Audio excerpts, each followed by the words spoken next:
कर लीजिए या वाइब्रेशन पे कर दीजिए. बाकी announcements मैं करता रहूँगा. In case of an emergency, we have 2 exits over here, but this one is the main one which is active. So in an orderly fashion, in case anything happens, we need to get up and start over. Double cover, hoya cumulative bonus, this is RGI, you can depend upon us. PED, waiting period, hoya hospital, room rent. Right, ladies and gentlemen, can we have a round of applause for our chief guest? Zordar Talia for Ms. Nirmala Sitharamanji, Minister of Finance and Corporate Affairs, Government of India. Welcome, ma'am.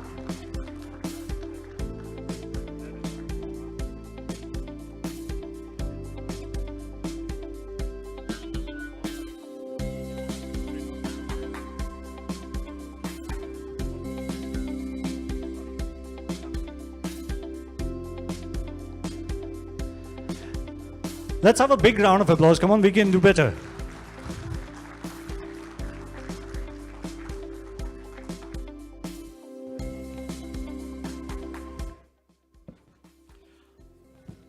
A humble request for all to please be seated.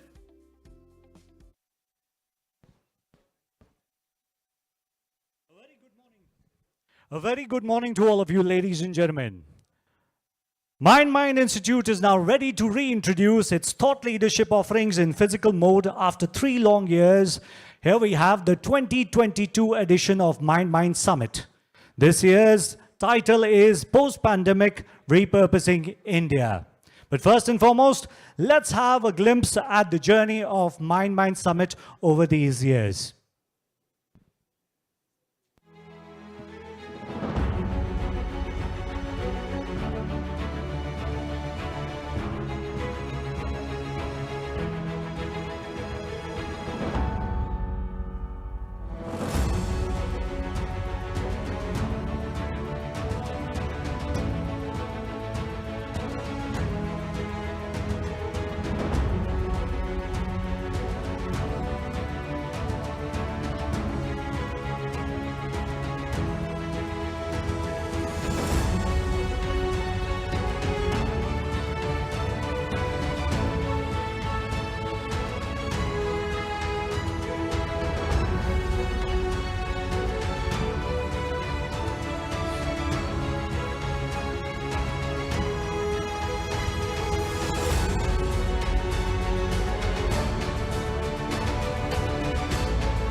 Ladies and gentlemen, now we begin with the lamp lighting ceremony. I would request our chief guest, Ms. Nirmala Sitharamanji, Minister of Finance and Corporate Affairs, and Mr. Sunil Kant Munjal, Hero Enterprise Chairman, Mr. Yogesh Munjal, Managing Director, Munjal Shova, to kindly grace the stage for the lamp lighting ceremony.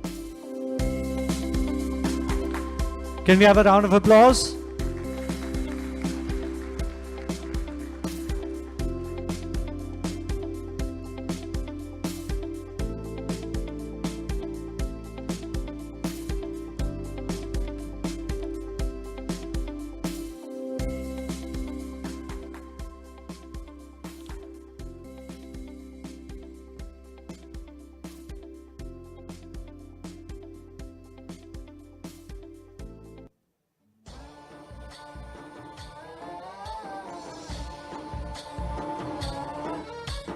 गणनायकाय गणदैवताय गणाध्यक्षाय धीमहि गुणशरीराय गुणमण्डिताय गुणेशानाय धीमहि गुणातीताय गुणाधीशाय गुणप्रविष्टाय धीमहि एकदन्ताय वक्रतुण्डाय गौरीतनयाय धीमहि गजेशानाय भालचन्द्राय श्रीगणेशाय धीमहि एकदन्ताय वक्रतुण्डाय गौरीतनयाय धीमहि गजेशानाय भालचन्द्राय श्रीगणेशाय धीमहि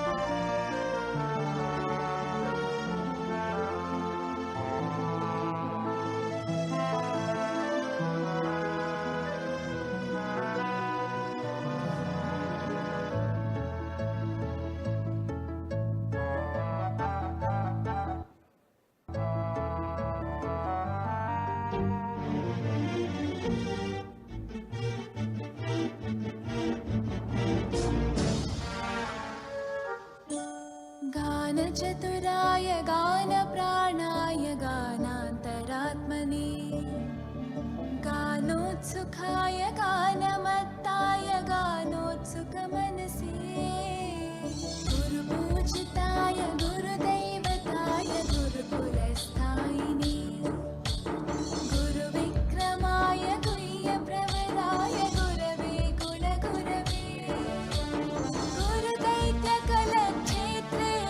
गुरुधर्मसताराध्याय गुरुपुत्रपरित्रात्रे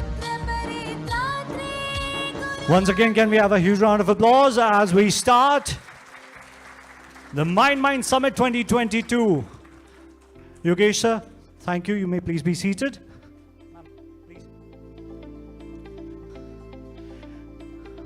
Ladies and gentlemen, now it's time for the context setting of this Mindmine Summit, the 15th Mindmine Summit 2022. So with a thunderous round of applause, let's welcome our chairman, Hero Enterprise, none other than Mr. Sunil Kant Munjal. Zordar Taliyan.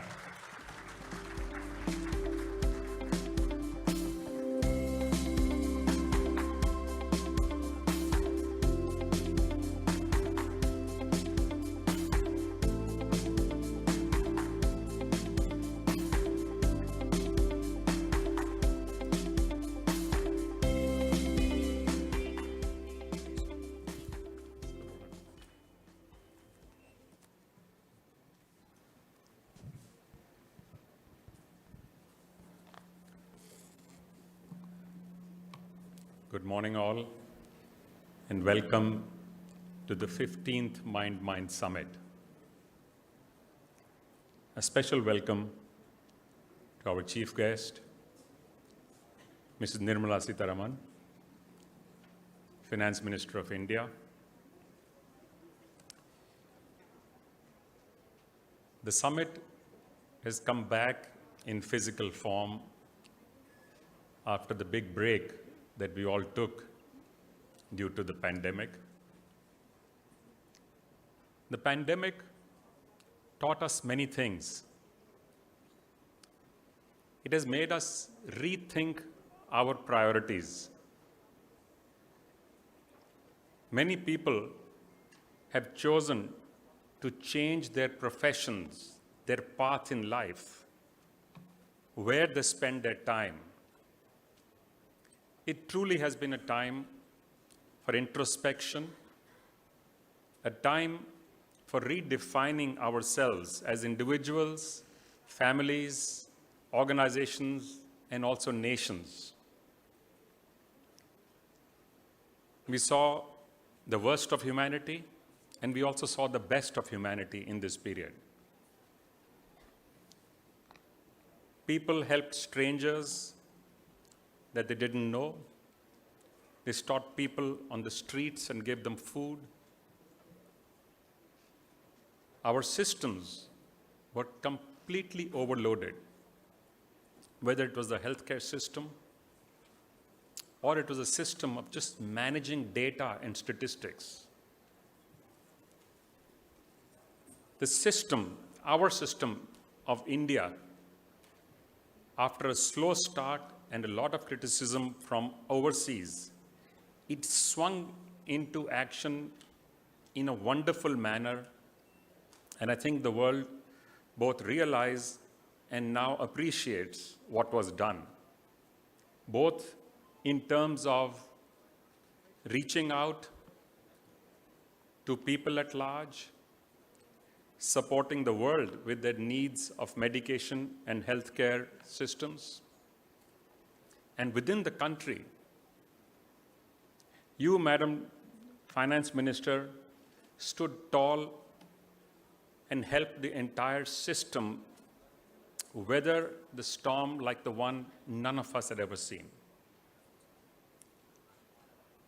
In living memory of the current generations in the world, there was no such event. This was being compared with the World War and such cataclysmic events right through history. This platform of the Mindmine Summit is an annual window that the Mindmine Institute shows to the world. It does some thought papers. It looks at ideas, and the focus is on India, Indians, Indian economy, and India's global relations. So really, a comprehensive 360-degree review for us Indians. And in that respect, we also look at our connect with the world, because that is part of India too. An India that wants to stand up and be counted. An India which is increasingly now invited to the top table in the world. An India which has a growing economy. An India which still faces challenges. We still have millions of people living in abject poverty, even though we have moved millions and millions out of poverty, but that continues to be our single biggest challenge as a nation. This year, we chose a theme, as you saw from the film. The themes every year are relevant to what's going on then and where we are headed as a nation and as a people. This year, we chose a theme of repurposing India for the same reason that I spoke about individual people's views and their rethinking about themselves, that this pandemic made us think. We are also at an interesting cusp. 75 years of being an independent nation, we've come a long way. We became a larger economy than those who ruled us for over 300 years. A fantastic achievement to have become the 5th largest economy in the world. And in an extremely short period, when we were just at 11, just 10 years ago. I think this is truly credit to all Indians and certainly to India's leadership. It needs, therefore, for us to think, where are we going now? We have another 25 years to get to be 100 years old as an independent nation.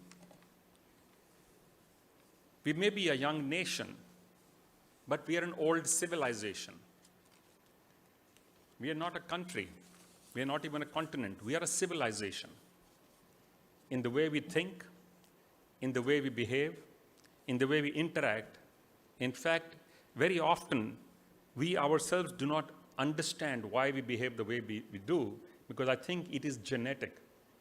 It is coming from millennia of a nation that led the world in intellect, in capabilities, in science, in investigating new ideas, in innovation, in education, in just so many fields.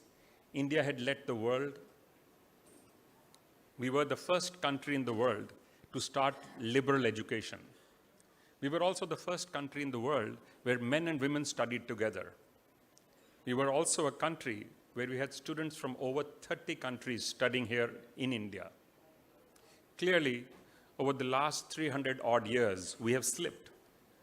But which is why this is an interesting challenge in front of us, to see how we can lean back on India's strengths, learn from our past, but use it for our future, understanding fully well that technology, new process, and new ideas are going to play a big role in how the world evolves and develops, and therefore, so will they in India.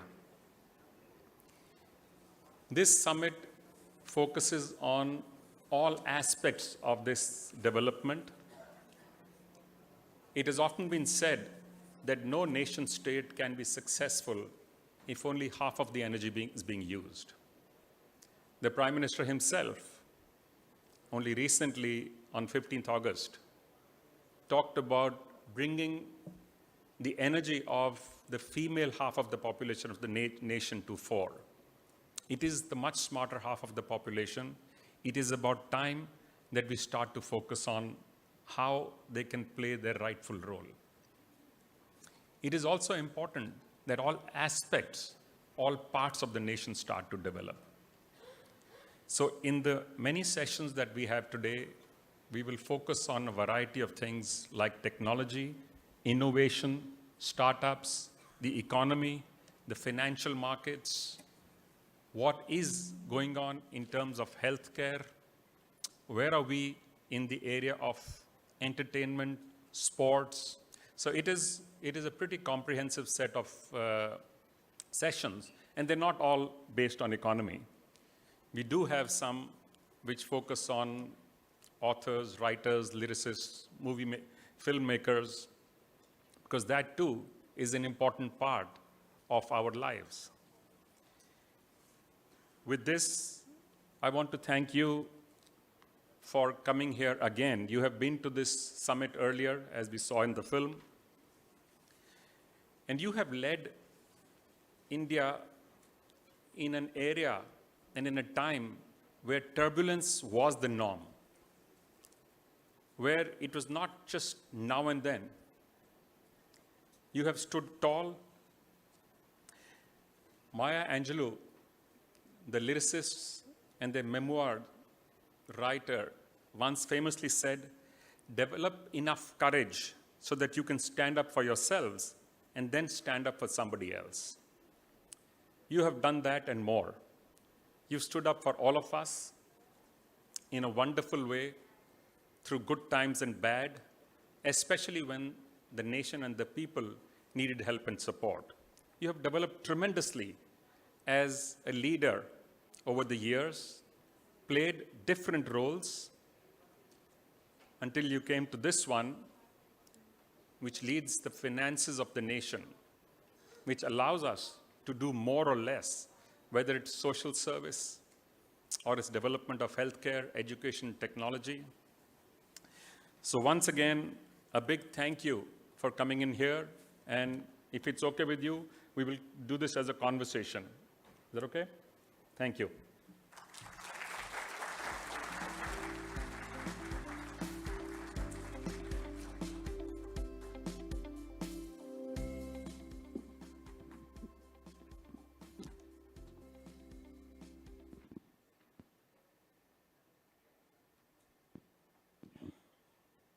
India's remarkable resilience through the pandemic, saw an amazing piece of work by all sections of society.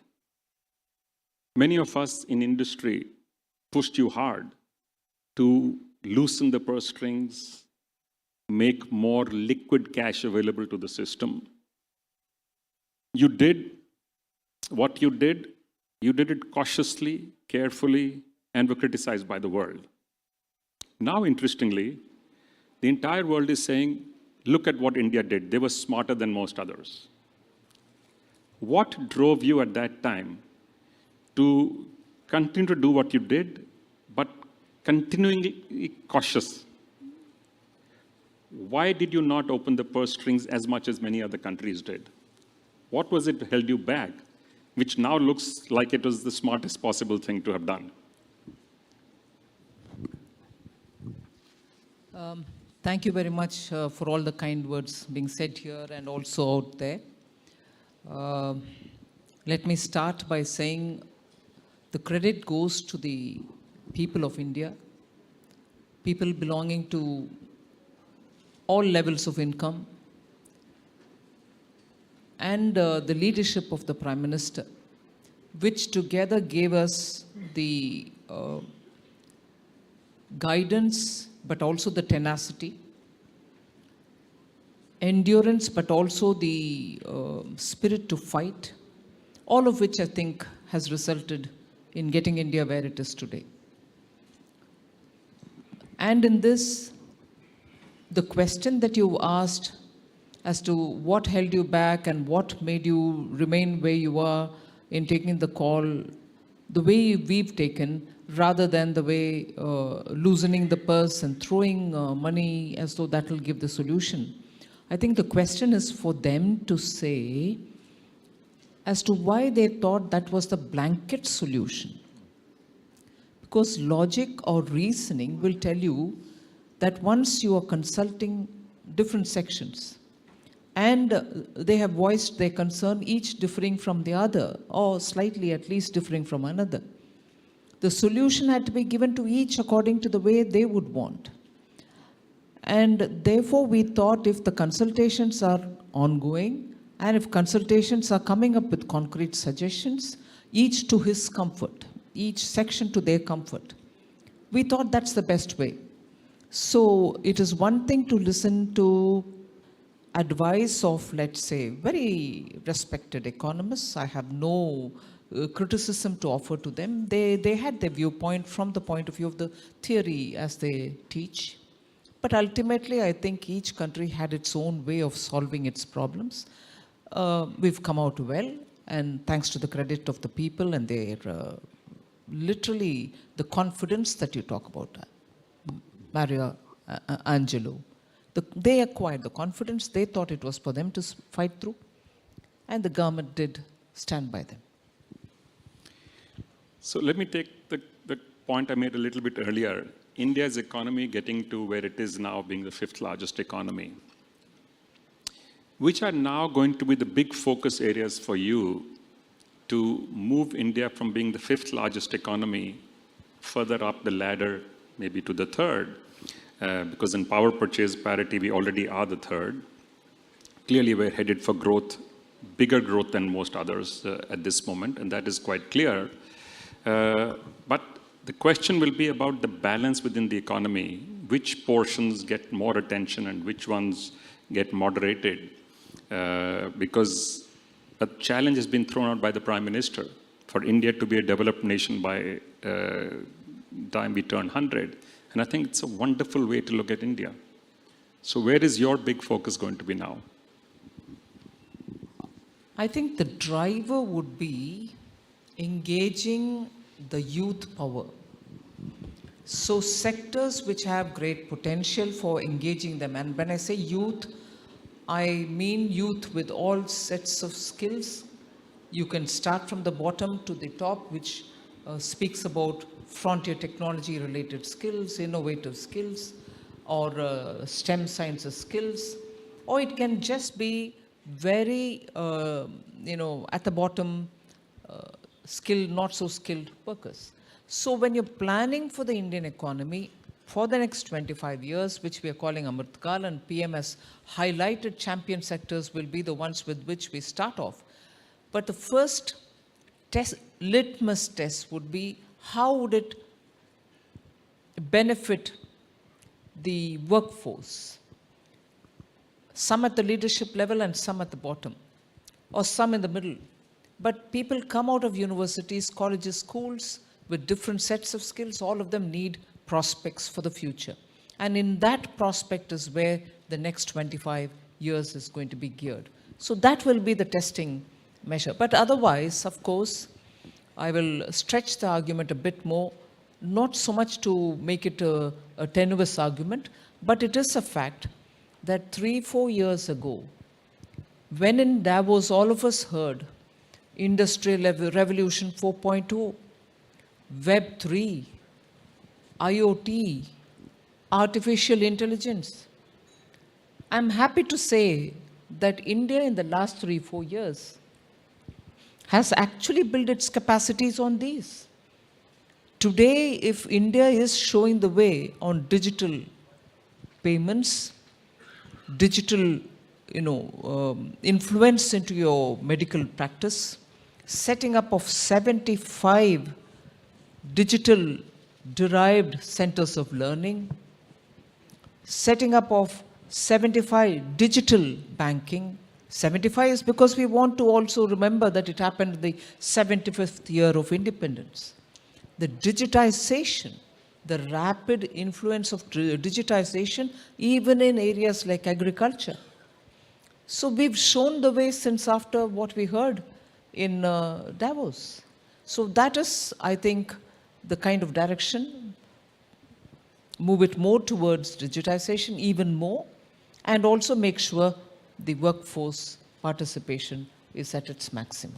So let me take two comments, two things you mentioned. One is labor policy. How do we get more people sustainable economic opportunities? How do we ensure that the system is fair and encouraging of jobs? Because we have had this challenge, probably the single biggest challenge for us as a nation is to ensure the standard of living for all Indians. And I would imagine more than anything else, that's one thing we have to address. But of course, we have to address it through growth. That's the only positive way to do this. So is there a tweak or a change required in our policy to encourage more hiring and better compensation and better work conditions? Well, if I take the example of the PLI, the Productivity Linked Incentive Scheme, one of the things was, as much as we looked at every addition to the production, every unit in addition that you produce, and at that scale, we were also looking at what will be the impact on our labor force. And when we are talking about MSMEs, that's large, but when we are talking about MSMEs on the other end of the spectrum, we are looking at in situ solutions for MSMEs wherever they are, because locally, they are the ones who give training, they are the ones who are going to be able to employ locally as much as collectively, if you think, as the large-scale units. So the policy has necessarily underlined the importance of labor and engagement of labor, and that's where we think we are pushing technology, digitalization, as much as we are pushing opportunities for work. You're right. We will need to work on both ends. On the top end, we need to become global leaders, for sure. There's not even an option for many of our sectors. And we have some big leaders here, sitting here, who run global companies, who have demonstrated what India can do. Indians themselves have already led so many global enterprises. So individual capability is not an issue. So it is probably the tweak that's required systemic, is also in the work environment, I think, on both. The other comment you made, or let me stick to PLI for a moment. Chinese companies have gone and done things in manufacturing without fear of actually having made losses, because it, in one way or the other, gets made up by the government system, whether it's through hidden subsidies or through loans which continue to be non-performing loans. As you know, their percentage of non-performing loans is about the highest in the world. And Do you believe the PLI will compensate enough for a whole variety of Indian businesses now to be globally leading? Because it has to be globally competitive first to become globally leading. Do you think that scheme, because the result is yet to be seen, we've only got one company that's been currently cleared for the scheme. Hopefully many more will get cleared in the coming weeks and months. Is that enough, or is there other things we need to do to remove some of this fear people had of getting into manufacturing over the last decade or so? We saw a little bit of a climb, then we saw a bit of a decline, as you know. Now, and it is necessary. Of course, service is wonderful, but we cannot only be a services nation. We have to have a good spirit of agriculture, services, and manufacturing. You're right in saying we'll have to see how it goes on the PLI because only one has come and so on. But equally, I'm hearing a lot more companies who are moving out of China wanting to come because they find the policies a lot more attractive, not just the PLI, but overall the ecosystem is now far more facilitative of such companies coming out to locate themselves in India. If that is one of the things. The second, I think, no policy can be the end to itself. It's not as if we've given a solution and that's the end of the story. It keeps evolving as we go on. So that applies even to those industries which are coming into the sunrise sector, for which we've given the policy support through an incentive. But if it's not sort of impertinent to say this now, I equally would want to know from the Indian industry, what is it that they are hesitant about even further? Since 2019, when I've taken charge of the finance ministry, I've been hearing, though the industry doesn't think it's conducive. All right, bring the rate down. All right, tax rate was brought down. And I keep defending industry, private sector, where even provocatively people have asked, what would you want to tell the private sector? We will do everything to get industry coming and investing here. Give PLI, we've given PLI. I want to hear from the Indian Inc. What's stopping you? When countries and industries abroad think this is the place to be in now, at this time, FDIs are coming, FPIs are coming, it's all, the stock market is so confident, the Indian retail investor believes in them. Is it like Hanuman? You don't believe in your own capacity, in your own strength, and has there got to be somebody, standing next and say, hey, you are Hanuman, do it. And who's that person who's going to tell the Hanuman? It can't certainly be the government. Maybe that's a role you have as well. So, if I look at the world right now, from the global economy flush and sloshing with cash, to a certain turnaround, continuous and growing inflation across the globe, supply chains highly disrupted, either due to the war in Ukraine or the oil prices going up, or a whole host of little sparks in many places that have taken place.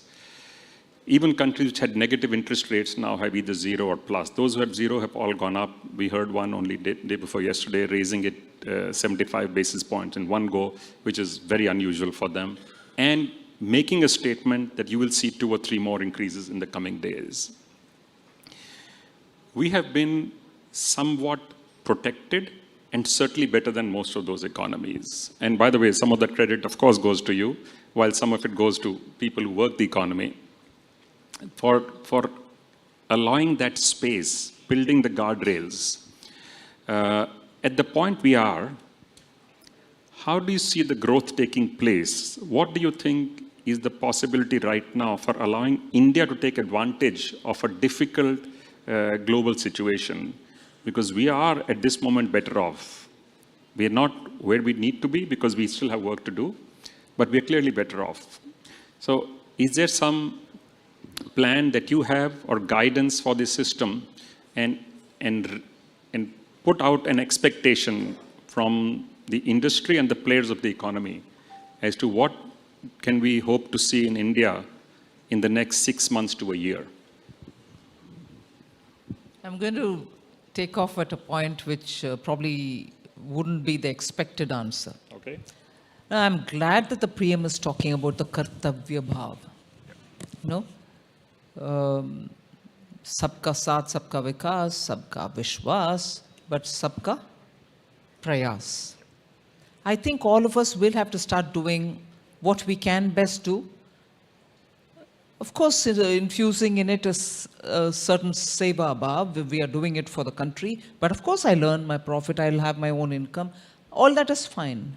But time has come that each one do a bit. Who, after all, started the startup movement? It was the young boys and girls. Haven't they come out saying, we'll be here, we'll show what we can, and then, of course, started saying, wouldn't it be better for you all to give us some support? So, if they could prove it, even despite the pandemic, within 2-3 years, since 2015, PM's support has been upfront for the startups. So I think it's time now to show a prowess, each one of us for ourselves. And that itself will give the creative momentum. Again, sorry for being referring to stories or mythology or Indian epics. But that's us, so please I do. was It is very much- glad to hear you talk of it. Ours is a civilization. It's been in us for a millennia. Haven't we heard of the story of the several birds, all of them on the floor, being deceived by a hunter by throwing a net on it? Each bird tried to get out of it but couldn't. But how did they all get out? By collectively flying on the spot in such a way the momentum was acquired and they lifted off with the net on them. Isn't that a story that all of us will have to look at? Each one may feel powerless, but together, if the will, Jana Manas, if all our Manas says, look, this country has to be somewhere else, but not here, this country includes us.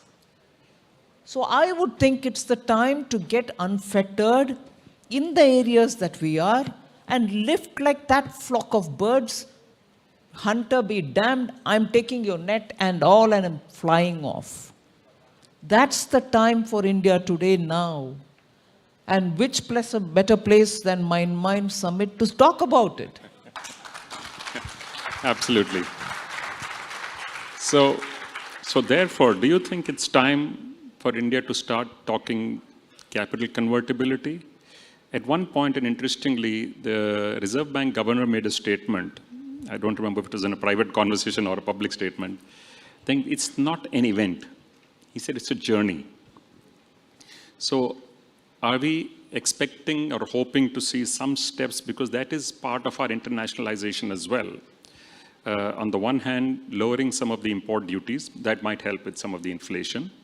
And on the other hand, looking at 1 or 2 more steps towards capital account convertibility. Are we ready for that? See, I'm sure you observe government on the Reserve Bank and the various steps that they're taking over the period, and also infer for yourself as to where this is going.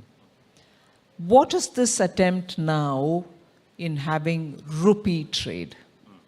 It's not the ruble rupee which was of the old format. Now this formulation, which I'm glad the RBI has come up at a time which was so critical, we are seeing interest coming from so many different countries, all of which think, yes, it's possible to trade in, say, rupee, and those are significant points of transactions, and in a way is opening the Indian economy a lot more than what it can imagine to be. So if that is one milestone, may not be that milestone which you would have predicted in the old pre-pandemic India. Now, post-pandemic India is coming up with so many out-of-the-box solutions. Although there are still some who would only, pick up on the old example and say, would you do this? Would you do that? Would you? No. The solutions are also new solutions. And as a result, I would like to highlight the fact that we are lots more open with the Indian economy. lots more open in the way we are talking to countries. We are willing to have our digital platforms become interoperable between countries to enable cross-border transactions. So there are several tools which didn't exist earlier, through which Indian economy is getting opened up. So I want to have these beads which are getting into the string in your conversation. And that's actually making India a lot more surprise the world, but be there with them. So those are worth studying. Absolutely. So tax to GDP ratio is up, GST collections are up, revenues overall are up. So lots and lots of good news on that front. These numbers, however, are of averages or of macro numbers. On the micro, however, we still have challenges. And unfortunately, those challenges at this moment exist mostly in small industry or highly labor-oriented activities. And those are the ones which continues to suffer in some sense, still not recovered since the start of the COVID. And that, I think, is something that deserves some kind of attention. And again, I'm not only talking on a subsidy basis, but a supportive system to get them on track for growth. Because there is growth in India at this moment. We are uniquely positioned. If you look objectively around the globe, we are one of the very few large countries which can see 25 or 30 years of secular growth ahead of us. Of course, we'll see some ups and downs, but it seems reasonably clear that we will have a growth path. We put in all the building blocks in the last 10 or 15 years or 20 years in India.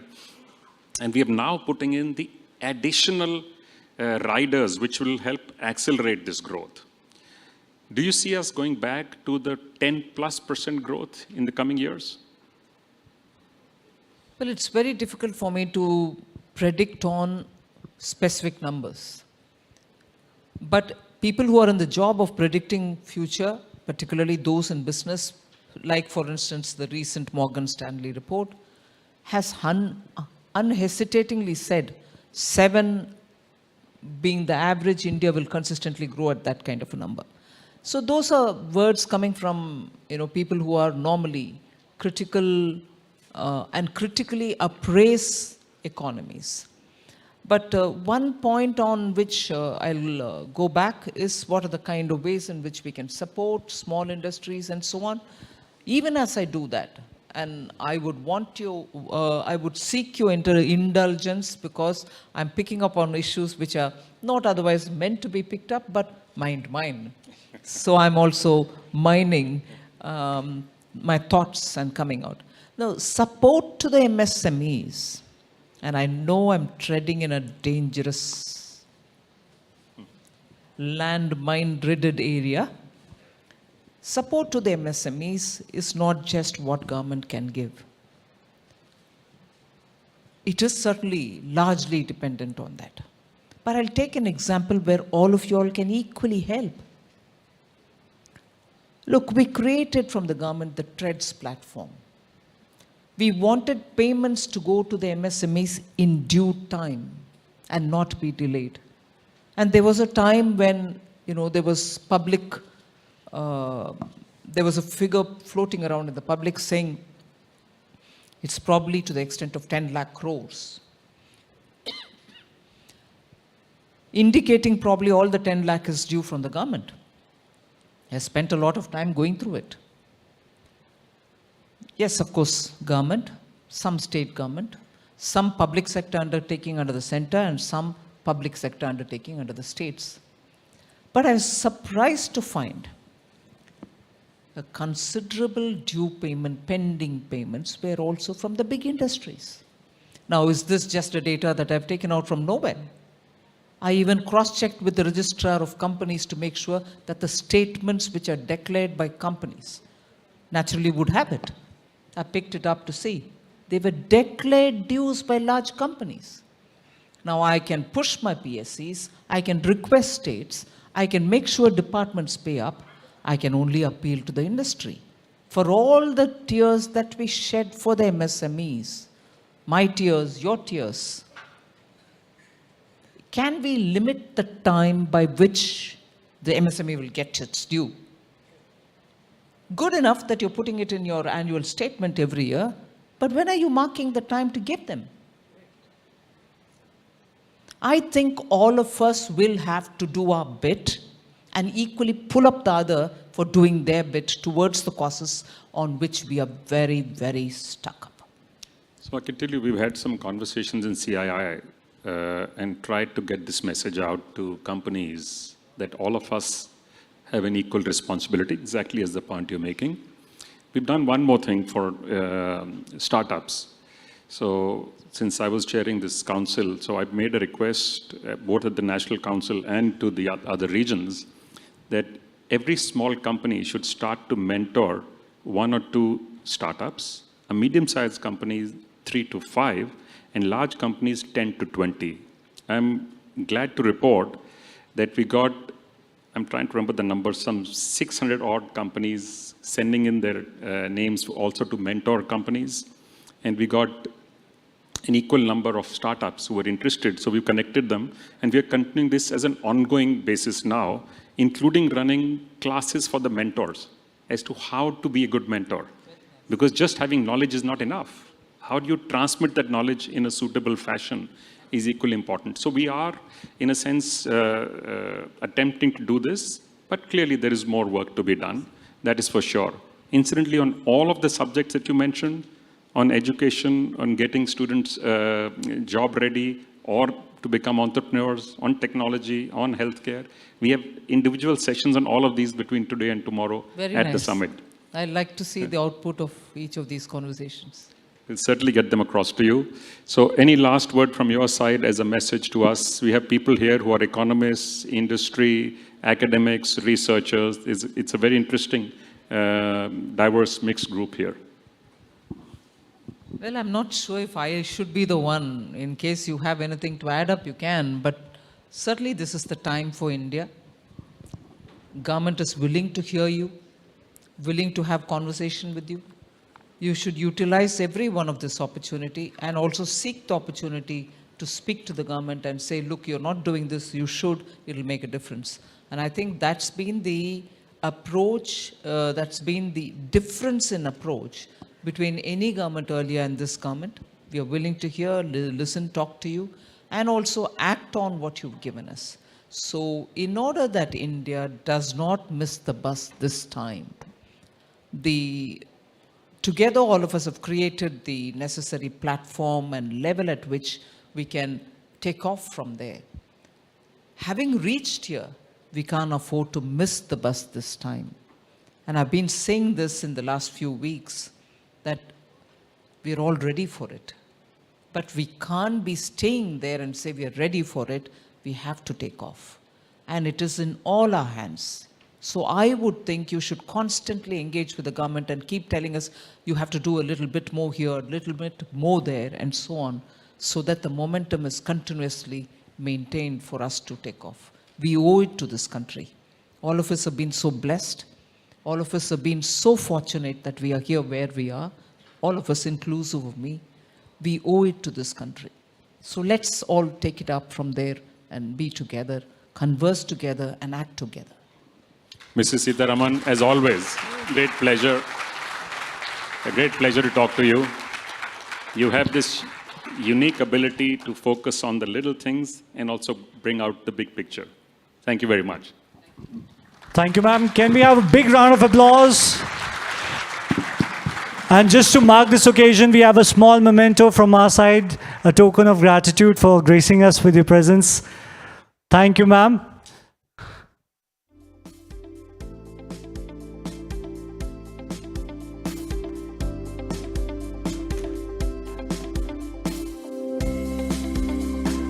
There you go, ladies and gentlemen. एक बार जोरदार तालियां.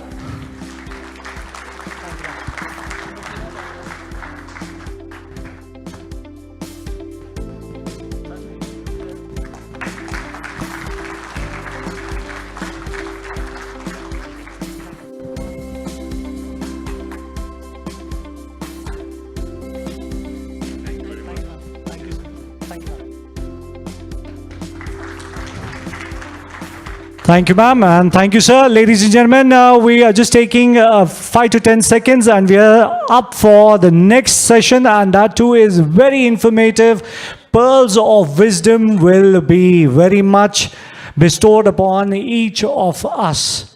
So, a very special session that is about to start. So, a humble request for all to please be seated now.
Government of India, Mr. Nitin Gadkari ji.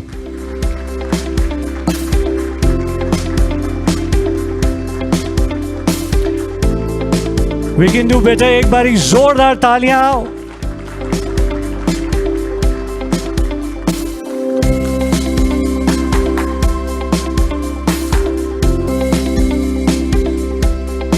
All right, with that being said, ladies and gentlemen, here we have our session. World's fastest growing big economy. Can India retain this tag through this decade? Joining us are our esteemed group of panelists, Mr. T.V. Narendran, Managing Director and CEO, Tata Steel, Dr. V. Anantha Nageshwaran, Chief Economic Advisor, Government of India, Mr. Gopal Srinivasan, Chairman and Managing Director, TVS Capital Funds, and of course, we have none other than from CNBC TV 18, our moderator, Mr. Parikshit Luthra. Can we have a round of applause for all the gentlemen? We can do better. Ek bari zordar taliyan. Let's have it for this session. Welcome, sir.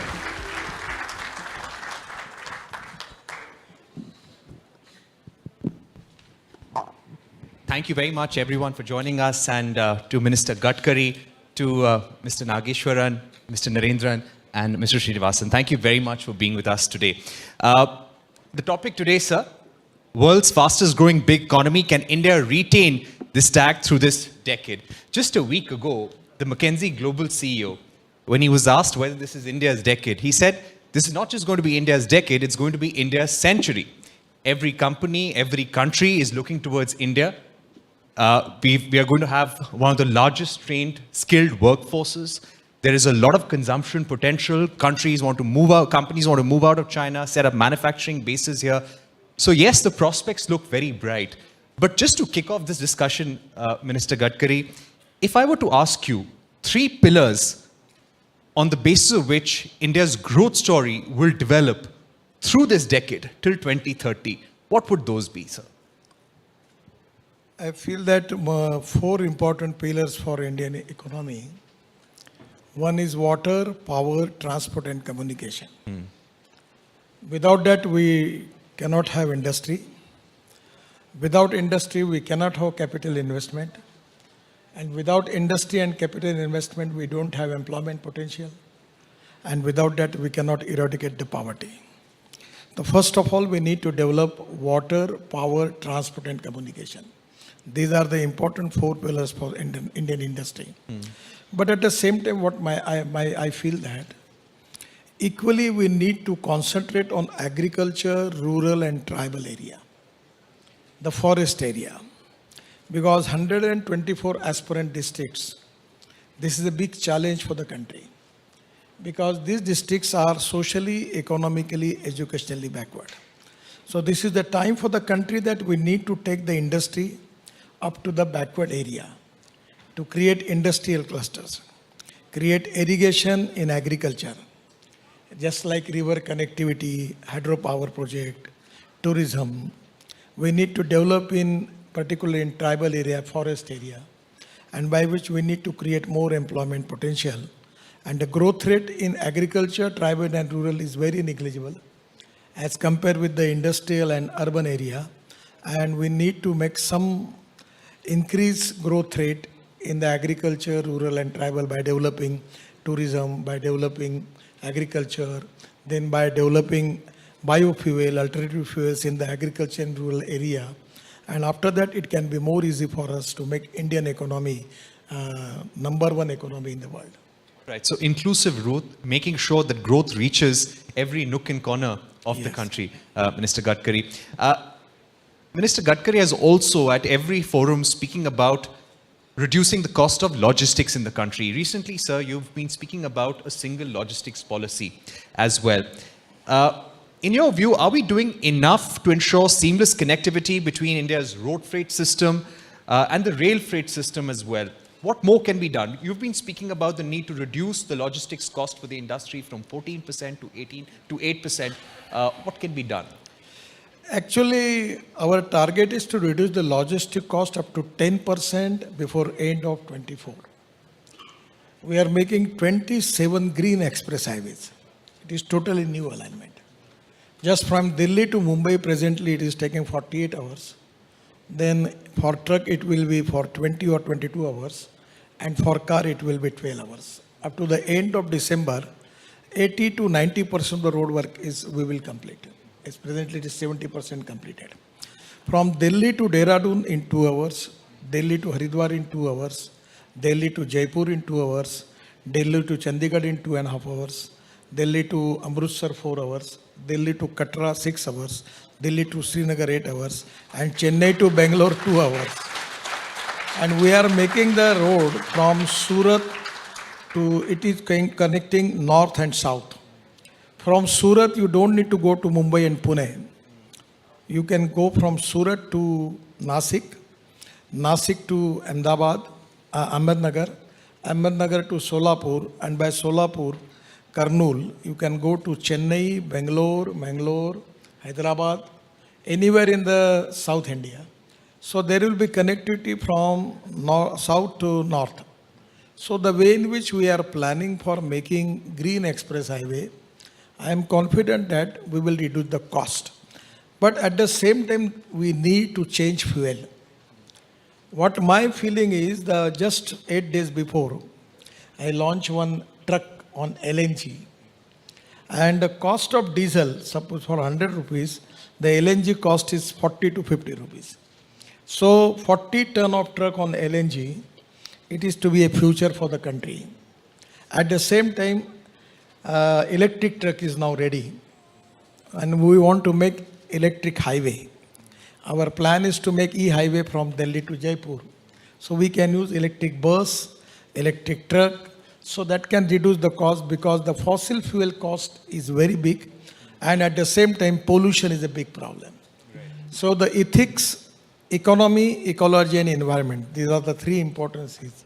And regarding ecology and environment, we need to change our fuel. I am very much against the fuel, fossil fuel particularly, and I am confident that in the next 4 or 5 years, we'll have maximum electric vehicles, vehicles on flex engine. I am going to launch one car of Toyota is this month at 28 in Delhi, that is on flex engine, just like that Camry. We can use 100% bioethanol, and they will generate 40% electricity. So there will be ethanol, methanol, biodiesel, bio-LNG, CNG, and then green hydrogen is the fuel for the future. Just I saw 10 days before in Germany, the 1,000 kilometer train travel by using green hydrogen. So this is the future. Now I have got a green hydrogen car. So it's not a big task now. So by changing the fuel, we can reduce the cost on the fuel. At the same time, making the access control highway, we will reduce the time. And that is the reason that before end of 24, present logistic cost, which is 14 to 16%, we will reduce up to 10%. That is the target we have. Right. Minister Gadkari, you have been very passionate about electric vehicles, alternate fuels, bioethanol. You have been speaking about it at various forums, various automotive industry forums over the years. Very strong growth when it comes to electric two-wheelers, electric three-wheelers. Possibly in the next few years, we will see a very strong transition to electric Actually, two and no, three-wheelers. electric four-wheeler. They have waiting list. Tata has, people are coming to me that give me the letter that I will get the car first. Yes, Tatas are looking at making 50,000 Yes. electric cars this year. Now, actually today, the electric vehicle demand is increased by 500%. Even electric two-wheeler, we have 250 small startup making good electric scooters. So I feel that in due course of time, within a year, you will see the difference, and there will be a lot of e-vehicle. Now, no one want to purchase petrol or diesel car, because I have got electric car in my house in Nagpur. So by spending 25 to 30,000 rupees on petrol car, and electric car, it is only 2,000 rupees, and no pollution. Sometimes even 600 for a scooter, sir. Yes. And now the most important thing is the battery chemistry is also changing. The lithium ion battery, then with sodium ion, zinc ion, the aluminum ion, and just our Faridabad Research Laboratory of Indian Oil, they invented the aluminum air technology. And the startup, the research scholars, the scientists, ISRO, all ARAI, they are all working in the direction, even the private companies also, that due course of time we will get the alternative solution for lithium ion battery that will reduce the cost. And electric vehicle cost will be less than petrol and diesel vehicle. The day will come within 1 year or 2 years, 100% I am expecting that day that the cost will be reduced. You know, but what would be needed, sir, going ahead to make sure that the infrastructure is in place for a full-fledged EV revolution? Yes, we need more electric vehicles, more alternate fuel vehicles. Our oil import bill is something that weighs us down every year. A lot of commercial vehicle manufacturers, they tell us that these vehicles will need bigger batteries. And when you run these vehicles more, the batteries will disintegrate faster. You will need battery recycling plants, battery disposal plants. Sir, I will tell you one thing. From last 2 years, in every conference, I am taking all these questions. And the people were asking me, if the electric car fail, if there is no facility to charging, then what will happen? What will happen to that car? What will happen to that scooter? These are the questions. Everywhere the problems are there and everywhere answers are there. I always tell into the people that there are some people who convert problems into opportunities and there are some people who want to convert opportunities into the problems. So I don't feel any problem. Everywhere, if the problem is there, the solution is there. And these are all competent people who are here and they have expertise to find out the solution on every problem. So I don't feel any problem. All right, good to hear Actually, that, sir. people, there will be, now there is a problem. Now in electric bus, the transport minister from Himachal was asking me, the charging system from one company is different and other company is different. So there is a problem. So now I given my officers this task that you should find out the solution that there will be a one charging system belongs to all buses. Otherwise, for every company, they have to make new charging system. There are problems, but it's not a big thing. We will resolve that. Right. Minister Gadkari, you've given us a lot to think about. I'm going to open this up to our panelists now. Mr. Nageshwaran, if I can ask you first. We have been hearing the minister, and we also heard the finance minister a short while back, that the government has done a lot. It has been receptive to the industry. They are very optimistic and confident that India will continue with 7% growth on an annual basis. How do you see the global headwinds affecting India, and what are some of the reforms that you feel that India needs to drive this level of growth through the next 7 to 8 years? Thank you. So, Honorable Minister painted a very positive and substantive picture of where the growth is going to come from in terms of water, power, transportation, and communications. I too share the optimism on the growth prospects for the remainder of the decade and beyond, for the simple reason that we paid our dues on economic growth last decade, because the banking system and the corporate sector were both repairing their balance sheets. That repair work is done. So both the banking system is willing to lend and the corporate sector is waiting to borrow and invest. It is just being held back by the temporary uncertainties because of the war and the pandemic. So investment spending, which we had experienced back in 2006 to 12, is going to come back. That will be one major driver. I'm taking 6% as the very easily attainable growth rate, and I'm adding 0.5% coming from the capex boom. And another 0.5% will come from the fact that the digital public infrastructure which we have created, and we haven't fully understood the impact it is having on formalization, on access to finance, and therefore its positive contribution to economic growth will add another 0.5%.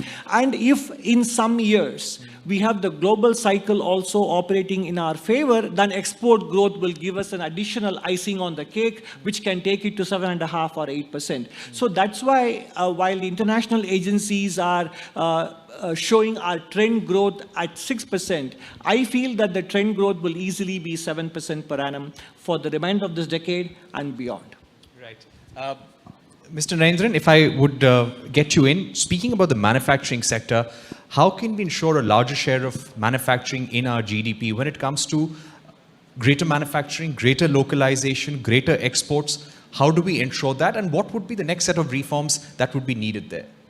So I think a lot has already been done, including the PLI scheme. I think it's a good beginning because we firstly need to leverage the fact that India is a very large market, and then also leverage the fact that India can be a good source for the world.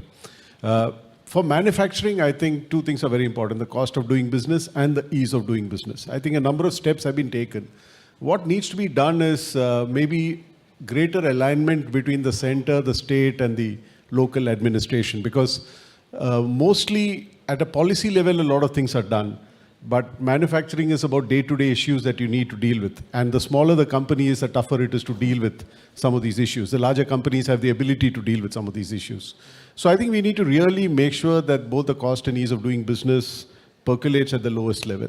The second is, of course, to create an environment where we leverage the market opportunity in India. And I think that's happening. I see new areas like electronics manufacturing, etc., coming big in India. Thirdly, we need to do a lot more work on skills. private sector itself needs to be more involved and engaged in paying for better skills. I think we pay for better education, but we need to do more to pay for better skills. And the skills ecosystem needs to get far more effective in some sense. And there's a social issue there as well. We need to give more respect to skills than we do traditionally as a country.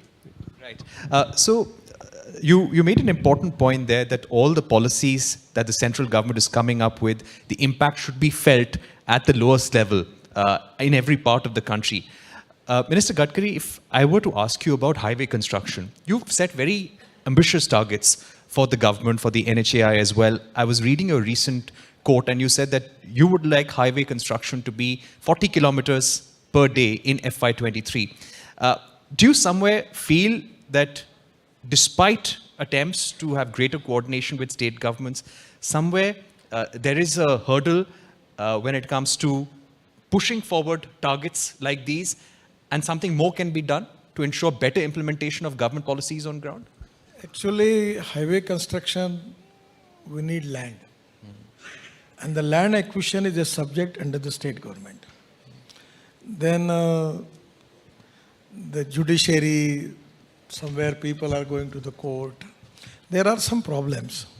And now, past experience, we have taken a decision that without getting 90% of the land in possession, we will not award the project. So this is one of the problems we are facing because there is a lot of delays that are there. But still we are pursuing the matter. With the cooperation of state government, we will be in position to acquire the land. The other problem is utility shifting. That is also the state government, municipal corporation. We need some cooperation from them. And the other is environment and forest clearance. Now for railway, if the railway is there, they don't need environment and forest clearance. But now in road, where suppose our road width is 20 meter, and only the bitumen width is suppose one lane, 3.5 meter. The other is in our possession. But still the act says that we need to take the permission from the environment ministry, and sometime it creates a lot of complication and take years to year to get the permission for that. But presently our minister is very positive. They have taken a lot of decision. Then we have taken a good decision regarding Amrut Sarovar. We have already completed 36 Amrut Sarovar in Punjab Agriculture University in Akola. And we have in the total 370 Sarovar, Amrut Sarovar, we have completed. So that we are making dredging of nalas and rivers, and we are using that aggregate for road construction. It is a win-win situation for all the people. Second important thing, we are making 670 roadside amenities, out of which 75 works have already started. The third important is we are now making bus port, ropeway, cable car, funicular railway, and we have received already 165 proposals in the process, out of which already many of the projects have been sanctioned. But now we are thinking in a new direction for Bangalore, for Pune, for Mumbai, for Delhi, the sky bus, double-decker sky bus, that is public transport system on electricity, by using the different technology available in the world for mass rapid transport. So everywhere there is a problem, but we pursue the thing, we taking the review of the projects, and we clear the problems. And presently, I feel that we will maintain that record. Right. You spoke about sky buses, and I remember you used to be very, very passionate about seaplanes as well. Once we met you in Parliament, and this was, I think, when the government had just taken over, and you were very bullish about the potential of seaplanes. But just to ask you about sky buses, do you think that's a solution to some of the congested cities in India, like Bengaluru? Actually, in Bangalore, we don't have land to acquire. We cannot increase the width of the road. Even in Pune also, there is a problem. It's very difficult to get the land. So that's the reason that we can take in the Philippines. The Doppelmayr has made the system very nicely. In the sky, the double-decker bus of having capacity of 200 people, that can be the solution. Right. So there are also a lot of technologies. Now, just from Dhaulakua to Manesar, we want to make it mass rapid transport. We are also searching for many technologies. So this can be the solution. First of all, it will not be appropriate to, because these people are related with the automobile industry, But we need to discourage the people to purchase more car. That is also a big problem. And they should use the mass rapid transport, something they can use bus and other. We need to have start trolley bus, air conditioned. I just suggest in Mumbai that you can start air conditioned trolley bus just like business class in aviation, and that the people can go with that bus. So somewhere we need to discourage one person using one car on the road. That is also a big problem. We cannot increase the width of the road, and that is the reason the traffic jam, the Bangalore, total problems are there. So this is the time that we need to have a good, comfortable mass rapid transport by which we can give the good alternative and solution to the people that they cannot use their own car. That is exactly we need to find out the way out for that. Right. So some important words there. And infrastructure growth, good infrastructure, very important for the next phase of economic growth as well. Mr. Srinivasan, to get you in, you have been hearing everyone patiently. And I'm just... Again, I will tell you one thing. Yes, sir. Because this is the example of Delhi. Here from going to Gurgaon, it's a so problem, 1,50,000 pieces is there. Now we are spending 30,000 crore making Dwarka Express Highway. By Dwarka Express Highway, we will complete up to the end of December. We are spending 10,000 crore on one bridge, 10 kilometer, 30 kilometer highway. And there will be two tunnels. One will come to Vasant Vihar, and other will go to T3. So the people coming from Rajasthan, they don't need to come by through Gurgaon. So that will reduce the traffic. So these are a lot of, just like bypass surgery, we are making a lot of things that how we can reduce the traffic, going to be where more congestion, more traffic jam, to how then we are making 2-tier, 3-tier bridges. In Chennai, we have taken decision from Chennai port to out of Chennai, we are making 3-layer bridge. Even in Nagpur, in my own constituency, we have just completed on the ground level 8-lane road, then 6-lane bridge, then metro. In Pune, we are now going to start the project, the 8-lane road, 6-lane bridge, again 6-lane bridge, and then metro.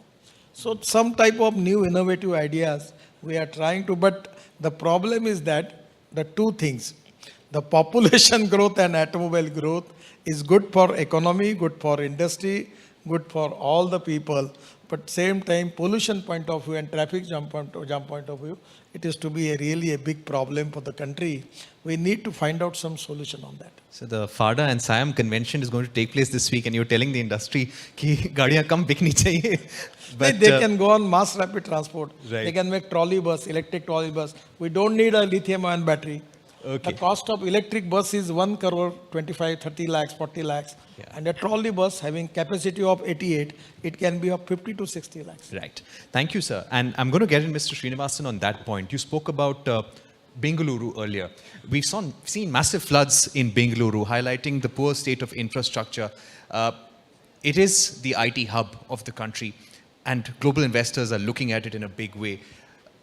Not just Bangalore, when you speak about the rest of the country, what kind of infrastructure growth, what kind of infrastructure interventions do you think we need to attract the next phase of investments into India? I just want to, I'm very happy because I realize I have 2 EVs and I take the metro to the airport. So I think I'm checking 2 boxes, which the minister has been suggesting. You know, when you talk about Bangalore, I think about startups. 25 years ago, the total AUM, the assets under management of venture capital private equity in India was 600 crores in 1997. It was about 25 years ago. Now, right now, it's about 800 times more.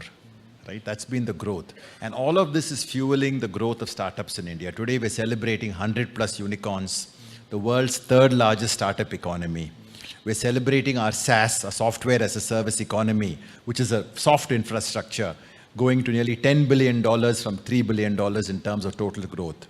We're celebrating the fact we have 3 million techies in India. India will become the tech infrastructure hub of the world. We're celebrating the fact that, I think as CEA said, the public digital infrastructure, by the way, the alphabet soup of public digital infrastructure starts with A for Aadhaar and ends with U for UPI, right? There are 15 types of public digital infrastructure, last count, and probably it has grown by 1 or 2 in the next 1 month, I don't know. At a time when we're celebrating nearly $60 billion of investment in venture capital and private equity in 70,000 startups, we can say two things for sure. One, India's startup ecosystem is not just a tribute to the talent of Indians, but is a tribute to the phenomenal work the government has done in the last 10 years in terms of creating Startup India, Stand Up India. When Modi ji said Startup India, Stand Up India in 2015, we could not imagine the kind of flood, not of water, but of innovation and growth that has taken place. After all, if 1/3 of India is poor, there is no point in spending time on them. If you want Sabka Vikas, require Sabka Prayas also. And from that point of view, the 2/3 of us who are in the startup economy, who are in the infrastructure economy, have to contribute to bringing up people up. While we celebrate these startups, $220 billion of VCP money have come to India. Can you imagine, from 600 crores?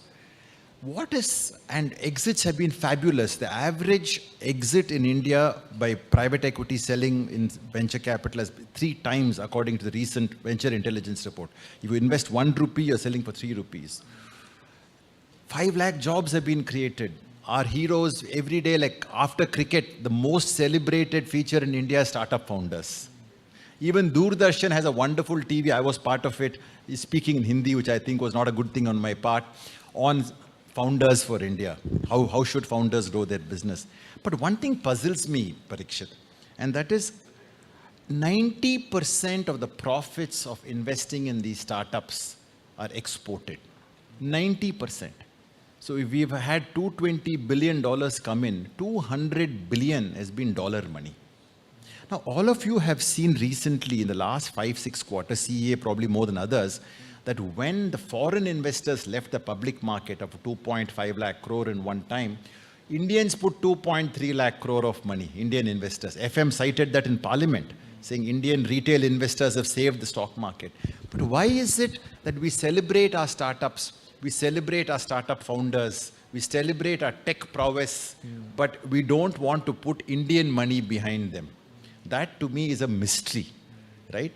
We say they are our heroes, but we don't want to give them our zeros of money, right? So I think that is something I feel is a big, and I'm using the word infrastructure to get now into financial infrastructure. Right. We have nearly 100 lakh crores of funds between the pension, EPFO, etc., and the insurance pools in this country. Even if 10%, which is the vision of the government, was streamlined and put into venture capital and private equity, that 10 lakh crore would become 30 lakh crore. And the Indian pensioner would get better yields now, rather than 8 to 10%, would get 14% as per SEBI. So we need to make sure the startup economy grows and Indian funds are there to power it.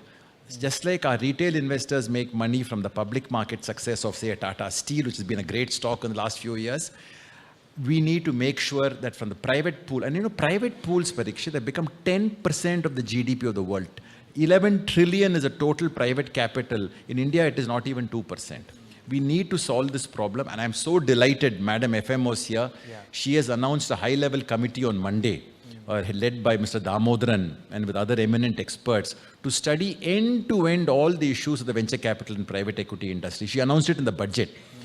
And she's now announced it on Monday. The committee is going to start. So we hope that all the frictional issues around tax and how to get pension money to venture funds and so on will get sorted out. So I actually think that infrastructure is where my mind is. That you're focusing on more. You have been speaking a lot about greater participation of domestic capital into the startup ecosystem. How can we ensure that? I think the intent is there.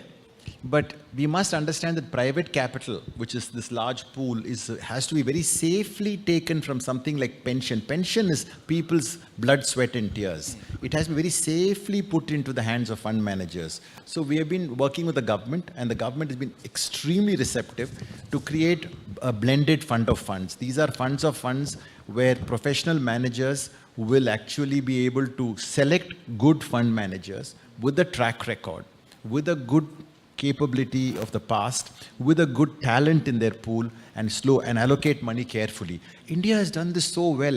Gadkariji's stories were I was so thrilled listening to everything that he said.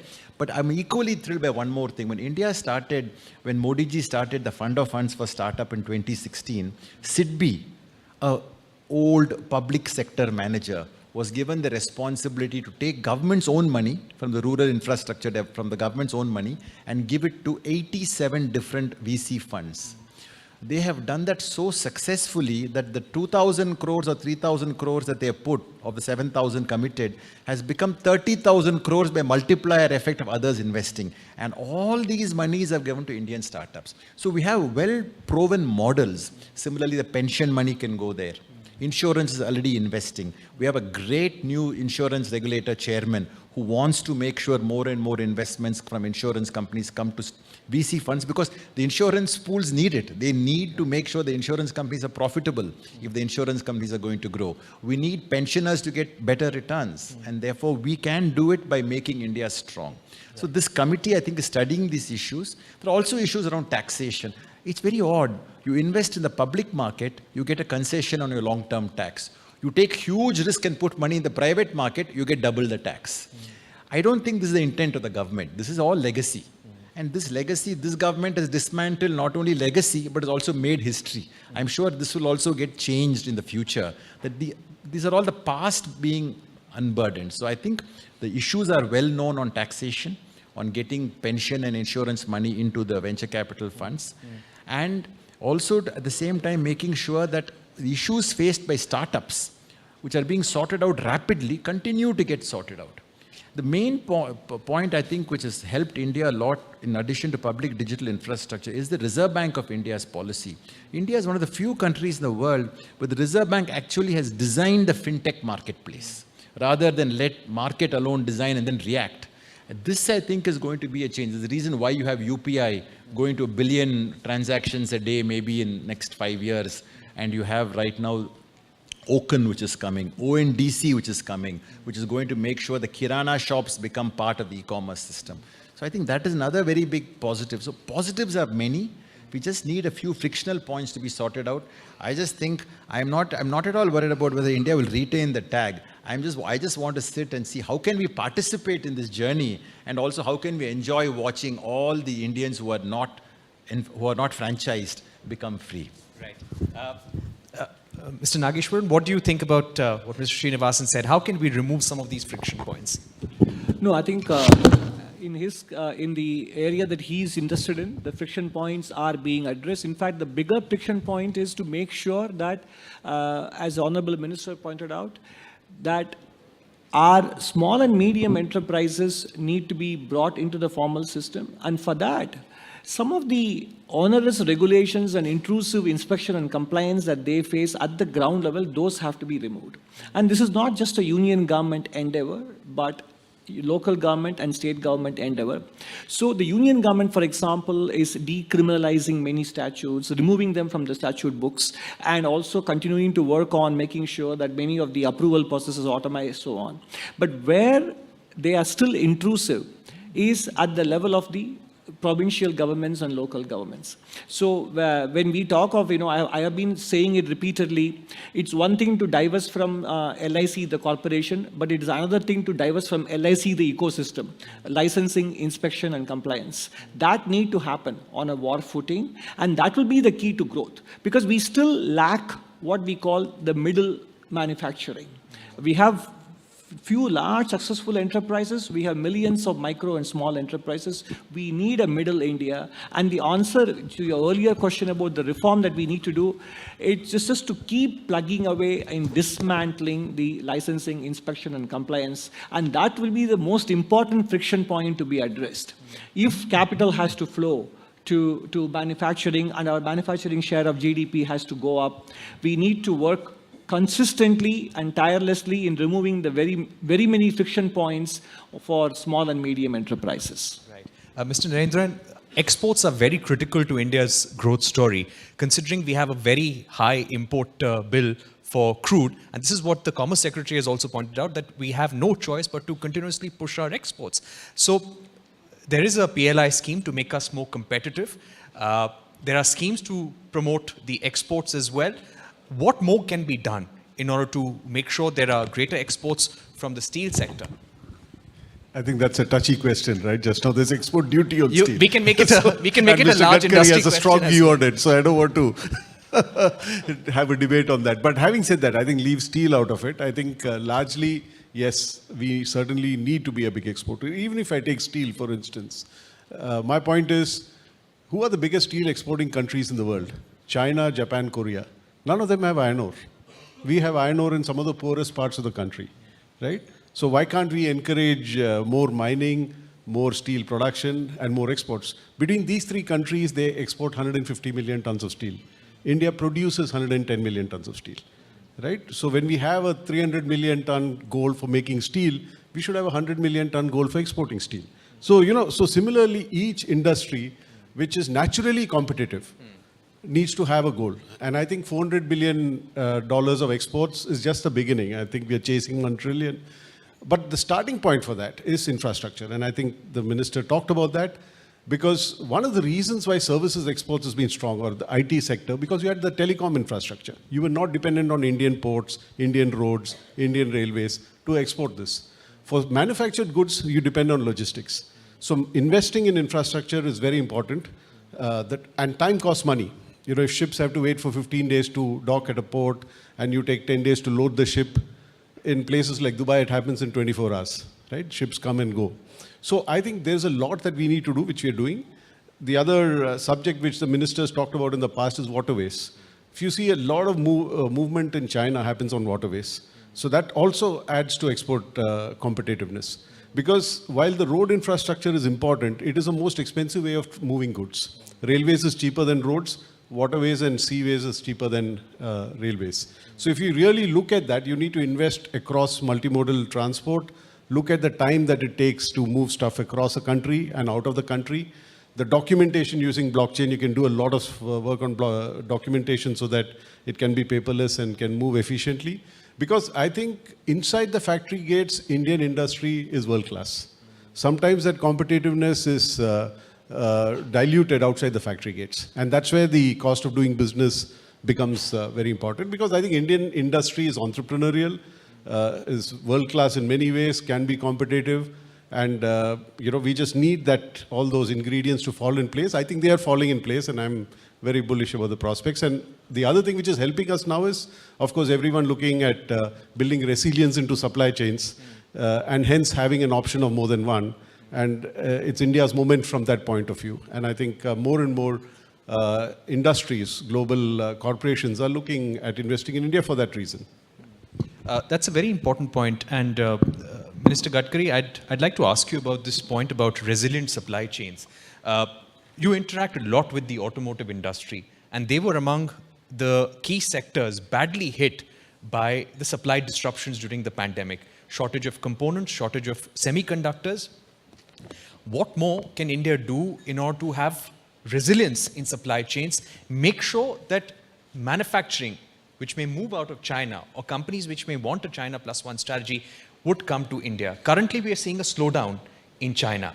But how do we ensure that we are able to cash in on this opportunity, which definitely exists? Everyone is saying this is India's decade, India's century. But how do we make sure we cash in for the future? Actually, we have a lot of strength. One of the important strengths for India is the young, talented engineering manpower, which is available in the country. That is to be the biggest strength for us. Second important thing is now the investor from abroad particularly, they are more interested to invest in India as compared with other countries. That is also the feeling of the people. The most important thing where we are facing some problem, we need to develop good infrastructure. And we are on the path. We are trying our level best to develop the infrastructure. And what Mr. Narendran was adding, it's very important. Now our first priority is going by waterways. Second priority is going by railway. And third priority was going by road. And fourth is aviation. Now, for example, going by road, the cost is 10 rupees. Going by railway is 6 rupees. And going by waterways is 1 rupees. And in waterways, if we can use methanol as a fuel, which Assam Petroleum is manufacturing, a lot of people are making it. At the time when I was shipping minister, I given one proposal to Tata also from Jamshedpur. And now already the waterways from Varanasi to Haldia is completed. Then Haldia, there is Bengal Sea is there. Then in Brahmaputra, at my time, we have completed dredging in Brahmaputra. Then completed dredging in Barak River. And even at that time, with the request of Prime Minister of Bangladesh, I taken Brahmaputra going up to 250 kilometers in Bangladesh and making dredging up to Mungli port. So today, because of seafront and this river, now we need cooperation from the investors. What is to be the big problem now? In the major ports, we have traffic jam, even more than roads. And the containers owners in India, we don't have the company which own the containers. The problem is that the Indian flagship company for shipping, they are not in good shape. And at the same time, the foreign flag companies, they are increasing their rate 2 times, 3 times. So in our export, we are facing logistic cost. So you are absolutely correct that this is time for the country that we have to increase more export. Without that, we cannot make our economy strong. But at the same time, in an integrated approach, by giving water, power, transport and communication, we need to reduce the logistic cost. And regarding this container, and because I was Minister of Port and Shipping, I know this is a problem. So we have to develop new ports. We have to develop containers because the rate of the container is now 2 times, 3 times more. And even the rate from Mumbai to Dubai is 3 times more. Taking it to everywhere, the rate is so high, and that is to be a big challenge for our industry, manufacturing sector. Somewhere in India, we can use multimodal logistic, that we can use waterways, sea transport. Somewhere we have to reduce the cost of transport regarding railway is concerned. And at the same time, we have to use some alternative fuel on the road, like LNG, by which we can reduce the cost. And by all the way, at any cost, we need to have more competent as far as the international market is concerned. So exactly these are the problems, but still, I feel that our manufacturers are doing excellent jobs. And because of the competition, also we are expecting that the rate will be reduced and we will be in position to export more for the country. And a couple of cabinet decisions which have been taken recently. One, of course, revision of the railway land lease fee policy. Also, we're expecting a new logistics policy to be announced very soon. Do you think all of these steps will further help? And we are making multimodal logistic park in Assam, Jogigopa. In my own ministry, we are making already the logistic park of 2 lakh crores. I have prepared a good proposal for Delhi.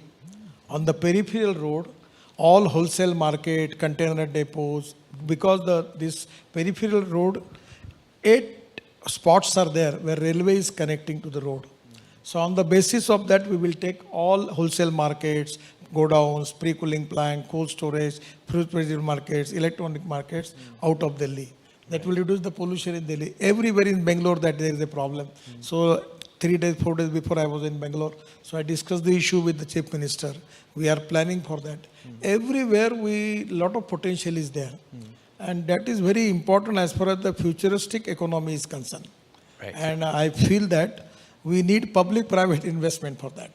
And that innovative approach of public-private investment will be more helpful for resolving all these issues. Okay. Mr. Gadkari, I'm going to take final set of comments from all our panelists and then we'll request you to sum up this discussion. And let's focus in this last phase. And again, it's a very important issue and very important for India's growth as well, and that is digitization. I'll start with Mr. Srinivasan. When it comes to digital payments, we've seen robust growth in digital payments during the pandemic. How do we leverage this further? How integral will this be to India's economic growth over the next 7 to 8 years? Parikshit, I look at the fact that 0.8% of the employment in India is producing 8% of the GDP in the digital area. It's a very, very important number. We have developed, we were discussing, 15 types of public digital infrastructure. I want to touch upon three of them very quickly. ONDC, which will bring a lot of the nano and micro. In the MSME sector, we should actually separate nano and micro separate from the SME, because these are people with different kinds of business. Nearly 1 crore Kirana shops, restaurants can come into the ONDC framework and become an active part of the e-commerce. Similarly, the Ayushman Bharat Digital Mission is another big piece of digital infrastructure that's coming up, which can connect millions of Indians. And lastly, I think we're underestimating the power yet to be unleashed of the rural digital stack. India is still in the development phase of a rural digital stack. So farmer financing or cash flow based financing to smaller businesses can take place through those kind of stacks. So I think the digital infrastructure is a big opportunity, and that can be leveraged by India, and all this wonderful infrastructure that Gadkari ji is building will come up and catch up, and that will be an amazing Jugalbandi. Can you imagine the kind of physical infrastructure he's talking about, and the kind of digital infrastructure, public digital infrastructure India is creating with the startup ecosystem and domestic funding? It's going to be a wonderful 4 pillars to see the India of the future on. Right. Mr. Nageshwaran, to ask you about standards. Today, the world is looking to India to see what kind of standards come in when it comes to use of data. What will be the regulations when it comes to cross-border flows of data? How important is it to have clarity, a legal ecosystem in place very soon? I mean, obviously, it's quite important pillar of ensuring that data flows not only across sectors within the country, but also across borders. So you have to have a very robust data protection architecture, and the sooner we have it, it's only going to make the contribution of the digital economy to overall economic growth that much more important and contributing. So I think this is, with this gap, if it persists, then obviously it will create a bottleneck in terms of realizing the potential of digital economy. So data security, data privacy will be the key to making them interoperable within borders and across borders. One more question which has been coming from the audience, and we should put this to you. Is there pain or gain from defending the rupee? No, I think India isn't defending the rupee. India is just making sure that the market forces and the economic fundamentals direct the rupee in a particular direction, and making sure that it is happening smoothly and gradually. India is neither defending, and I don't think Indian fundamentals are such that we need to defend the rupee. The rupee can take care of itself. Right. Mr. Narendran, we've spoken a lot about what the government is doing, what more can be done, but from the industry side, when we look at the consumption potential and the potential of the Indian economy, what will be the focus of the Tata Group or a company like Tata Steel when it comes to digitization? Other key priorities for you for the next 10 years? Yeah. So I think obviously at a broader level, the focus on infrastructure, I think has a big multiplier effect for industry, and industry will invest to support this infrastructure growth of the government. From a digital point of view, I think it's a huge opportunity. You know, as we develop, as we become a 5 trillion economy and bigger, we have a great opportunity to have a greener and smarter manufacturing industry. So we don't need to clean up like many other countries are having to clean up, because you can build smart, build green. And India has a tech talent, India has entrepreneurial spirit, and India has a manufacturing capability. I think we can bring it all together and really create world-class manufacturing systems. More specifically, as an example, Tata Steel has 2 plants recognized by the World Economic Forum as digital lighthouses. One is our oldest plant in Jamshedpur, which is 115 years old, and one is our newest plant, which is 5 years old. So it can happen for big old companies as well as much as for the small new companies. Right. Minister Gadkari, we'd like you to sum up, leave us with your thoughts that in the next 10 years, as we look at the spate of reforms which have happened, there will be more in the pipeline as well.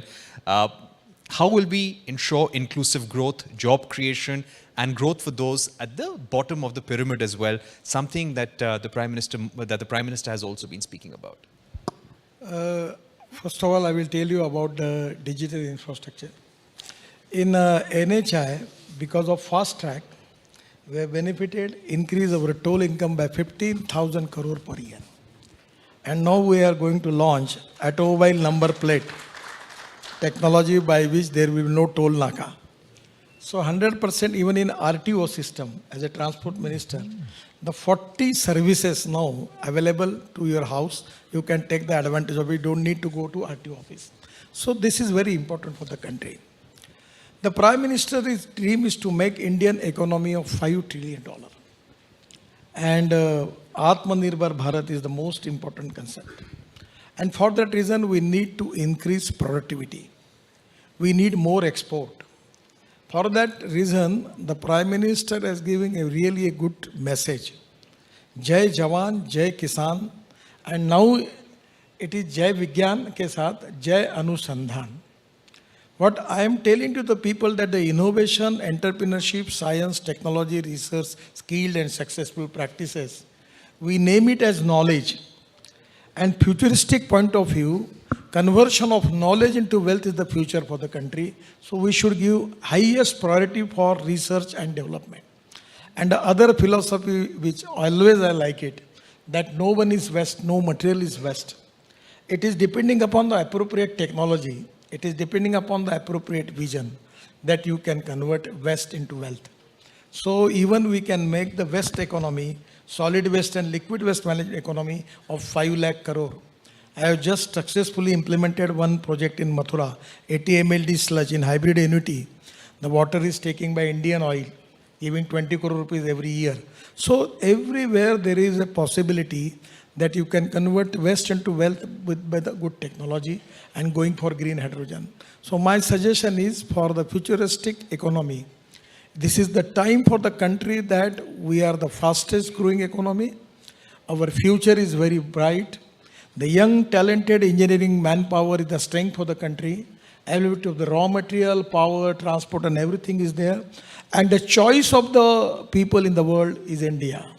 So we should take the advantage of all this opportunity and to make Indian economy the number one world economy. That is exactly, we can do it with the cooperation, coordination and communication between the all stakeholders, and we can fulfill the dream of our Honorable Prime Minister. Thank you. Thank you very much, Minister Gadkari, for telling us about your vision, what you've been doing at the Road Transport Ministry, the Shipping Ministry, previously what the Indian government is doing in terms of ease of manufacturing, ease of business. And India clearly is considered as a reliable partner by the world today amid these geopolitical tensions, and that also will work in its favor in the days to come. Mr. Srinivasan, Mr. Narendran, Mr. Nageshwaran, thank you very much for joining us on this panel today. Thank you, gentlemen. It's a humble request to please stay on stage. I would request Mr. Munjal to kindly grace the stage and present a memento, a token of gratitude from our side.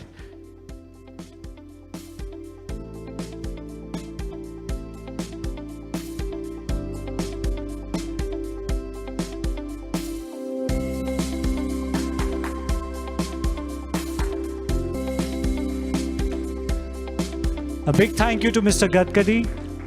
Thank you, sir, for bestowing us with your presence.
All right, ladies and gentlemen, it's a very quick tea and coffee break.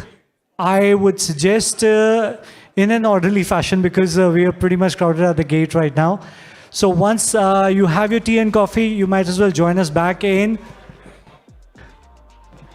I think so. We have these paper cups in which we can have a tea and coffee. Grab a cup of coffee and tea, and please join us back. In another 10 minutes, we'll be starting. We're running a little late, so we want to speed up. Once again, sabse guz-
Zordar taaliyan. Everybody's re-energized. Ladies and gentlemen, now is a very special time as we have a special report released by KPMG. The report findings would request Mr. Neeraj Bansal, co-head and CEO India Global KPMG in India, and Mr. Harnath Babu, CIO and partner KPMG in India, to kindly grace the stage. Can we have a round of applause for the two gentlemen? Zordar taaliyan, come on.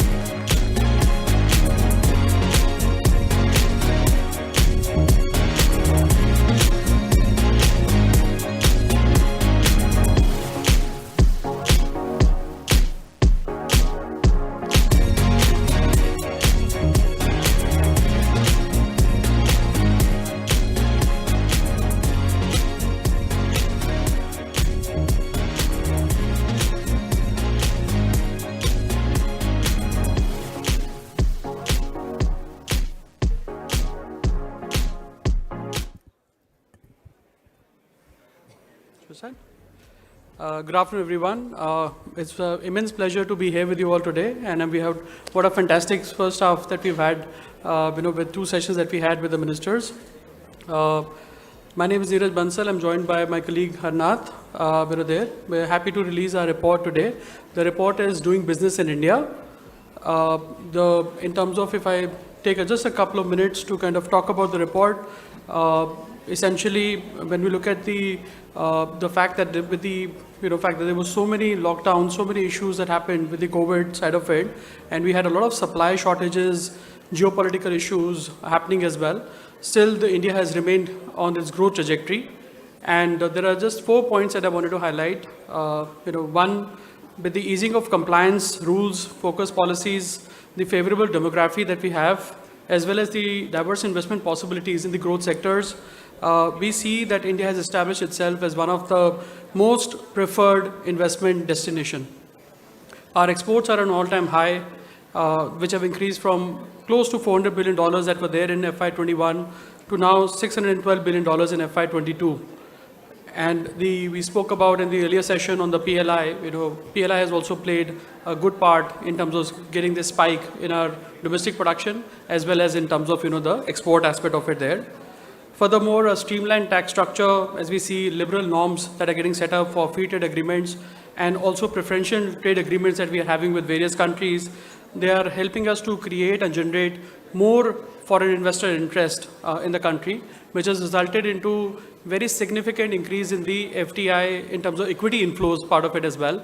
And last year we've closed with $59 billion of FDI inflow in the country from an equity perspective. The digital economy that was also again spoken about, we're going to be aiming at $1 trillion of digital economy by FY25, which is a laudable target, as well as something which seems to be fairly achievable at this current point in time. And finally, the PM Gati Shakti, the master plan that we have for multimodal connectivity. This will, and the fact that we've got a 35% increase in the capital expenditure, stated in the earlier budget around it. All of this will help us in fostering a regime of infrastructure development, and also remove and help in easing of various bottlenecks that we have from the infrastructure perspective. Something that again that got deliberated a lot in the previous session, and we thank the honourable ministers, Mrs. Nirmala Sitharaman, as well as Mr. Nitin Gadkari for gracing the occasion today, and thank you, Mr. Sunilkant Munjal and the Munjal family for organizing such a wonderful summit with such varied topics, and helping all of us to move ahead from an India perspective there. Thank you very much. Thank you, sir.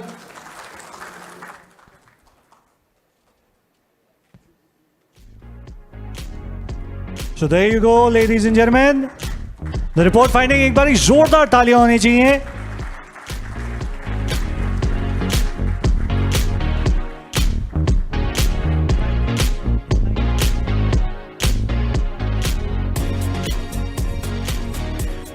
Right, ladies and gentlemen, now we have the Mind Exchange. In conversation with Sister Shivani, Brahmakumaris on spirituality and balance. As pandemic ebbs, will our needs overtake our sense of purpose? So zordar taaliyon ke saath, let's invite Sister Shivani.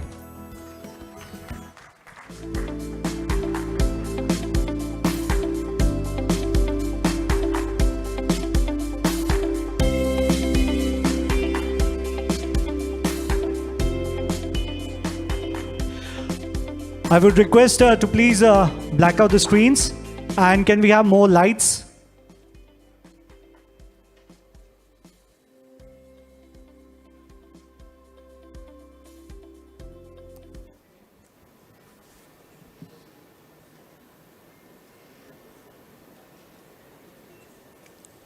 Om Shanti and good afternoon. Let's take a minute of silence. तब तक light भी on हो जाएगी. Just take a minute of silence and reflect on the last 2 years, not in the terms of what was happening outside, because that's something we all know, but reflect to check how have the last 2 years been inside, within me.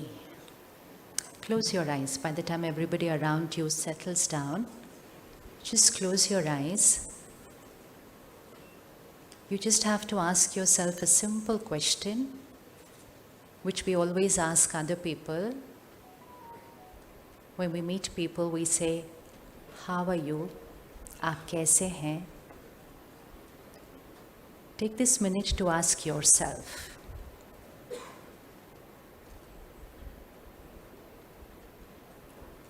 Everything is perfect outside. I'm doing fine within. But is there anything I feel I can change which will raise my energy, my vibration? Because as a leader, who I am as a person,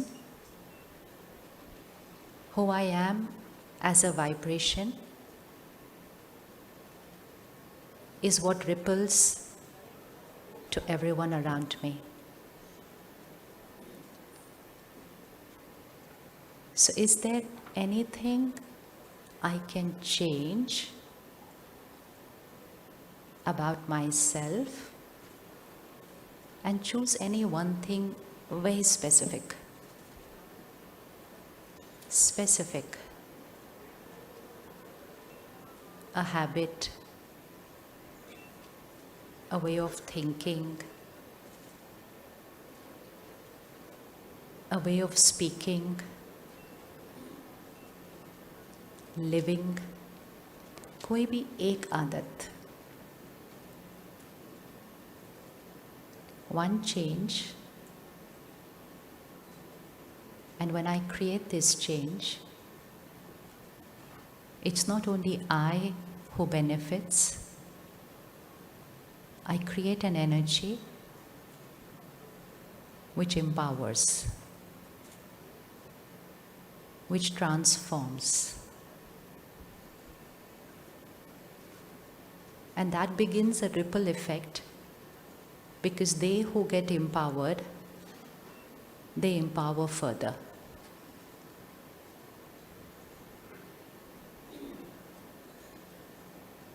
And if you think you found that one thing which will raise your vibration, and you don't have to share it with anybody, but if you could just raise your hand that you found that one thing you would like to change in yourself. Because if we haven't found, we can still wait for another minute.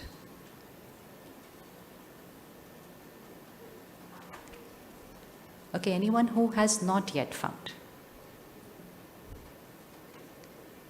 Acha, so some of us have not raised our hand in both the options. कोई बात नहीं. Light on कर दे. Okay, shukriya. Maybe we were not finding the answer because we were looking at that area of life where we don't often stop to pause and check. We don't. We know everything that's happening in our organization outside, but sometimes we're not aware of what's happening in the organization inside. Because we've lived a life which said, if everything is perfect outside, automatically everything will be perfect inside. यही equation है ना कि अगर बाहर सब ठीक होगा तो अंदर तो अपने आप सब ठीक होगा. If I'm doing well, I will be happy. If I'm doing well, my family will be happy. If I'm doing well, my children will be happy. And so I'm working extremely hard. Important to work hard, but then to pause and check that the result that I wanted of all my effort, am I getting the result? Because my every karma has a consequence. 5 days back, there was an article in the Hindu, which all of you must have read, that the Indian firms are losing about $14 billion over mental health issue in a year. On mental health issue. And that also we are equating it only with money. That the amount of money we are losing because of somebody's mental health issue. What about the person? What about the person? What about the person's family? Can that be equated? Can we get a figure for what they lose? When a young person dies of a cardiac arrest and the doctor said, oh, it was stress. आप उसको किस चीज़ के साथ equate करेंगे? Can everything be equated with money? So when we hear these figures, they're not just figures, they're not just news, they're not just information, they're something which requires us to come like this together and to say, okay, it's high time that we create a change. If this is the definition of success that we're talking about, that mental health on the rise, physical health issues on the rise, relationship conflicts on the rise, then can I truly call myself successful? And अभी तो हम इस generation की बात कर रहे हैं. Just wait and watch what happens in the next 10 years. When that generation, who is now in college or school, who is growing up saying stress is normal, who is growing up saying I'm depressed today, when they are going to come into the corporate sector, would they have that energy to face what they have to face? Would they have that strength? And then who's going to look after them? So do any of you believe that there's a time to change has come? आपको लगता है कि ऐसे ही चलते रहें जैसे चल रहे हैं या कुछ चेंज क्रिएट कर लें? क्या लगता है? बिकॉज पैंडेमिक ने क्या किया? हमें टाइम दिया.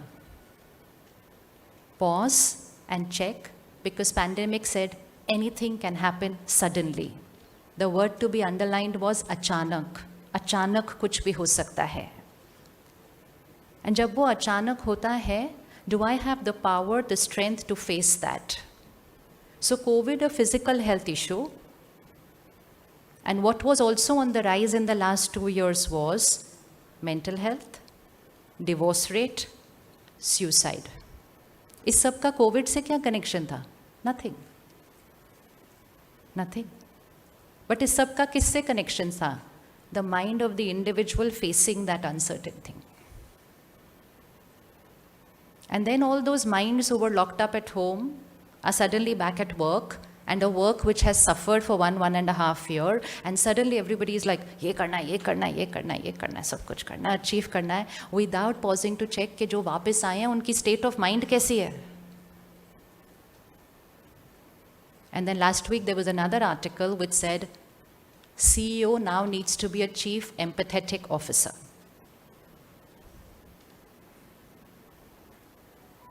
So are we ready to become the chief empathetic officer? And that can be anybody. They don't need to be a CEO by position. Ready to become a chief empathetic officer? Yes? आप में से किसको इसका लगता है I can be an empathetic officer, which means I am full of empathy.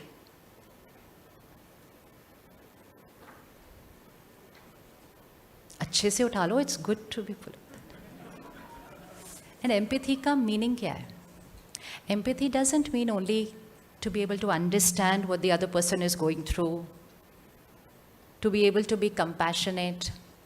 But actually the need of the hour is not even a chief empathetic officer. You need a chief empowerment officer, the one who will empower the other person and change them. The time is over where you can talk to people and motivate them. Because when we talk from here, they listen from here, they like what we are saying, they saying, "Aap baat to theek kar rahe ho, lekin." I don't have that energy to create that change.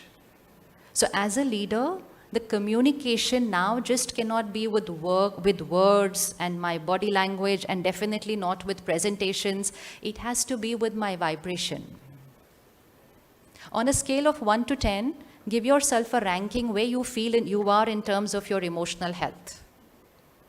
1 is obviously very low, and 10 is perfect emotional health, which is an IQ which is an EQ which you're looking for in people who join you. But before looking for that EQ in people who join me, I need to keep checking. I need to keep checking my EQ. Because if I don't check my EQ and I don't take care that the people working with me are at a good EQ, then even if somebody joins me with a good EQ, the EQ doesn't remain very high very soon. So a high emotional quotient would be a mind which is independent of situations and people's behavior. A mind which is untouched and undisturbed by situations and people's behavior, जिसको हम कहेंगे आत्मनिर्भर. हम सब आत्मनिर्भर भारत बनाना चाहते हैं, self-reliant. But आत्मनिर्भर भारत तब बनेगा जब हर इंडिविजुअल आत्मनिर्भर है.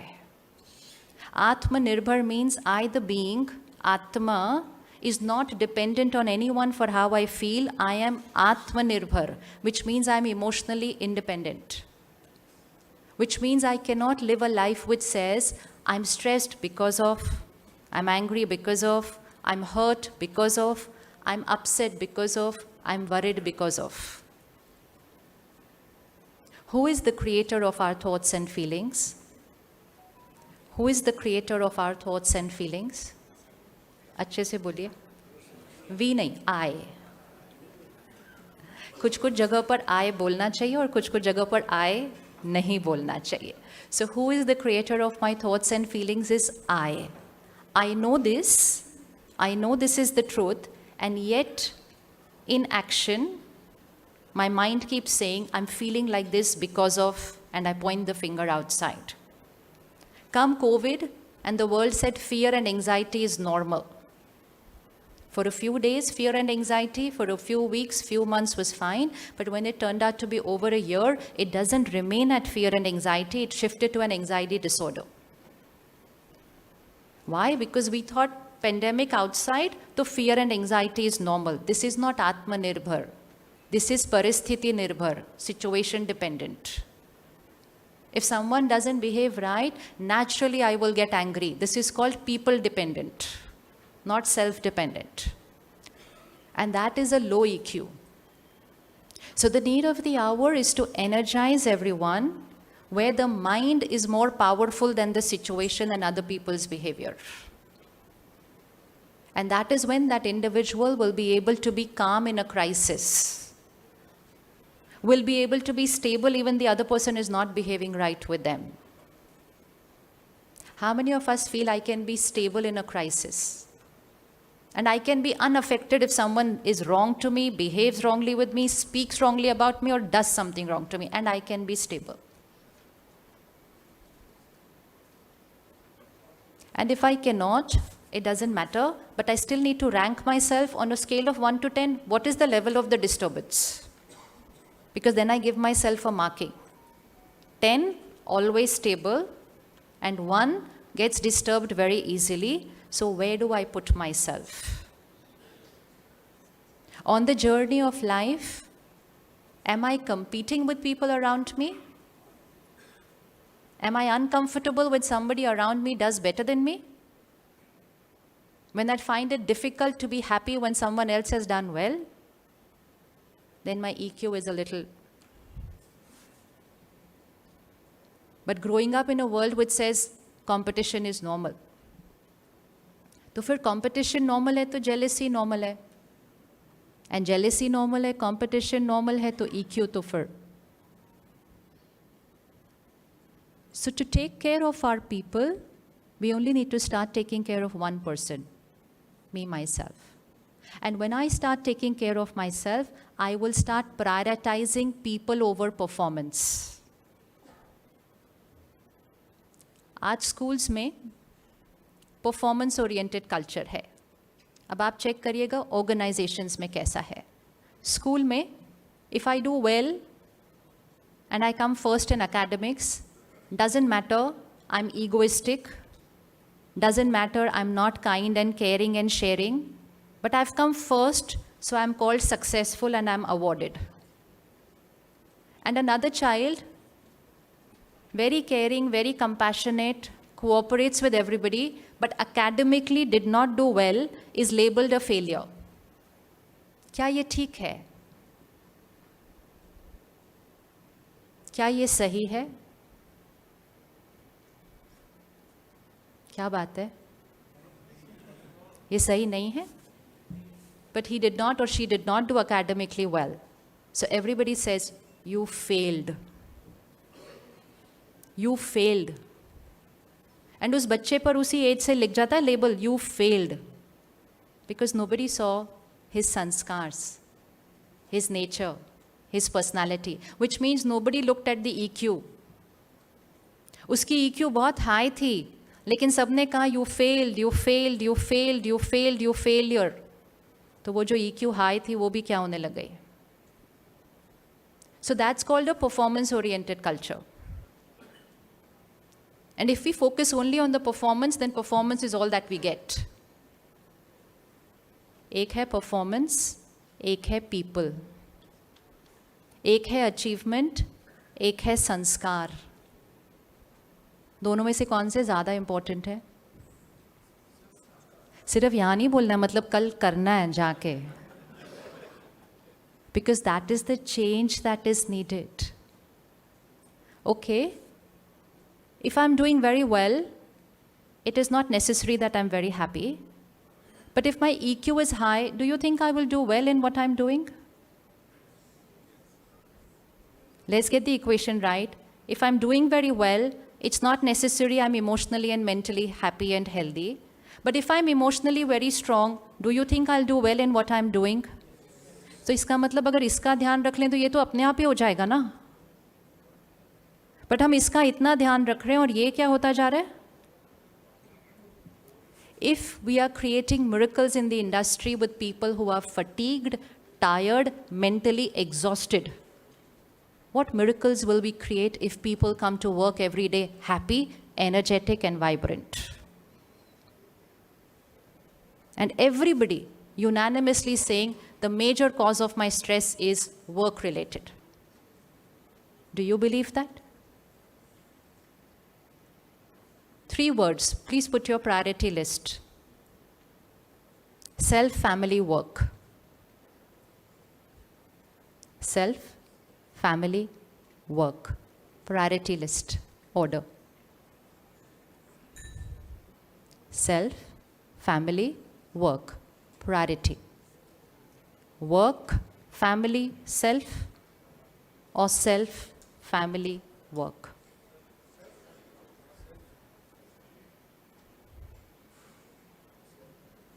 पैंडेमिक से पहले हम अगर किसी को कहते थे भाई थोड़ा टाइम निकाल लो, मेडिटेशन कर लो, कहते मरने की भी फुर्सत नहीं, आप बोलते हो ऐसे होकर बैठ जाओ, है ना, आंखें बंद करके बैठ जाओ. हमारे पास तो मरने की भी फुर्सत नहीं है. और सडनली जीवन ने दिखा दिया कि मरने के लिए फुर्सत नहीं निकालनी पड़ती है. Life showed us how vulnerable everything is. How vulnerable it is. Somebody left their home just going for a checkup and was suddenly in the ICU and I did not come home. It needs to wake me up. It needs to shake me up to say how vulnerable things are. And if I still don't change my priority list, then I haven't learned from what it had come to teach me. I have not learned. So as an individual, let me start taking care of myself. And if I am the leader of my team or an organization, then let me start taking care of everybody else also. In the lockdown, everybody thought, "Arey, hum ghar pe hain, finally we got what we wanted." Within a month, everybody said, when will the office open? I need to go to work. क्योंकि घर पे तो ये मेरे से office से भी ज़्यादा काम करवा रहे हैं, कोई टाइम ही नहीं है. So as leaders, we need to pause and ask ourselves, what are we becoming and what are we doing to other people? Only because we thought we are in a race, तो हम कुछ भी नहीं सोच रहे कि उनका ये घर का टाइम है, ये उनका बच्चों के साथ टाइम है, ये उनका सोने का टाइम है, कुछ भी नहीं, सब कुछ सोचना बंद कर दिया. This is a karma. And every karma will have a consequence. So it's time we change our karma to becoming caring and compassionate. When we did not have the technology toys, when we came home, we were at home. And we are that last generation which has seen that life without the technology toys. And now, since we are always connected, is there any time when we are not at work? Is there any time when we are not at work? And is there any time when we don't allow the other people not to be at work? And so if a mind goes on being at work every day, throughout the day, till 11 o'clock in the night, first thing in the morning at 5 o'clock, and अगर बीच में नींद खुल गई तो बीच में भी email देख लेते हैं, तो वो mind थक जाता है. So all these emotional health issues, mental health issues is nothing but a tired mind. Because a mind which is not getting rest on a daily basis, a mind which is not even getting rest on a weekend, a mind which is not even getting rest on a festival, a mind which is not even getting rest when they go for a holiday, is tired and fatigued. And so look at people early in the morning going to work, they are sleeping in the car. Because they are tired. थके हुए मन से कितना काम कराएंगे हम अब और? ये हमारा कर्मा बन रहा है. जब हम पहले कोई जॉब ज्वाइन करते थे, हम पूछते थे, sir what is my work timing, कितने बजे तक I have to be at work. Do you think we can get that culture back? Do you think it's possible to get that culture back, that we have a cut-off time at work? Can we have a cut-off time at work?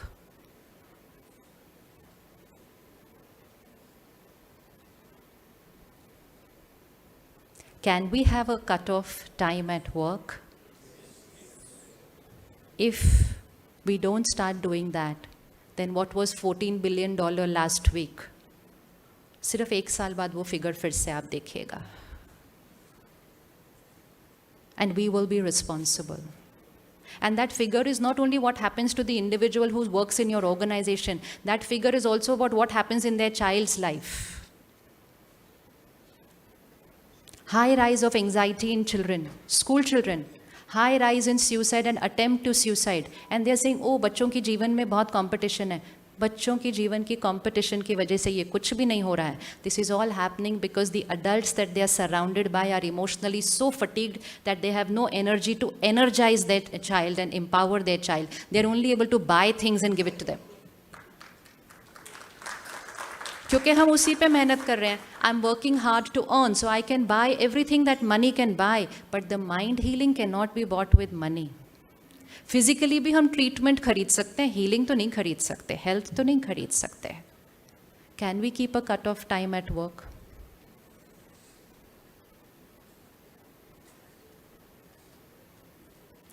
You don't have to wait for everybody else to do it.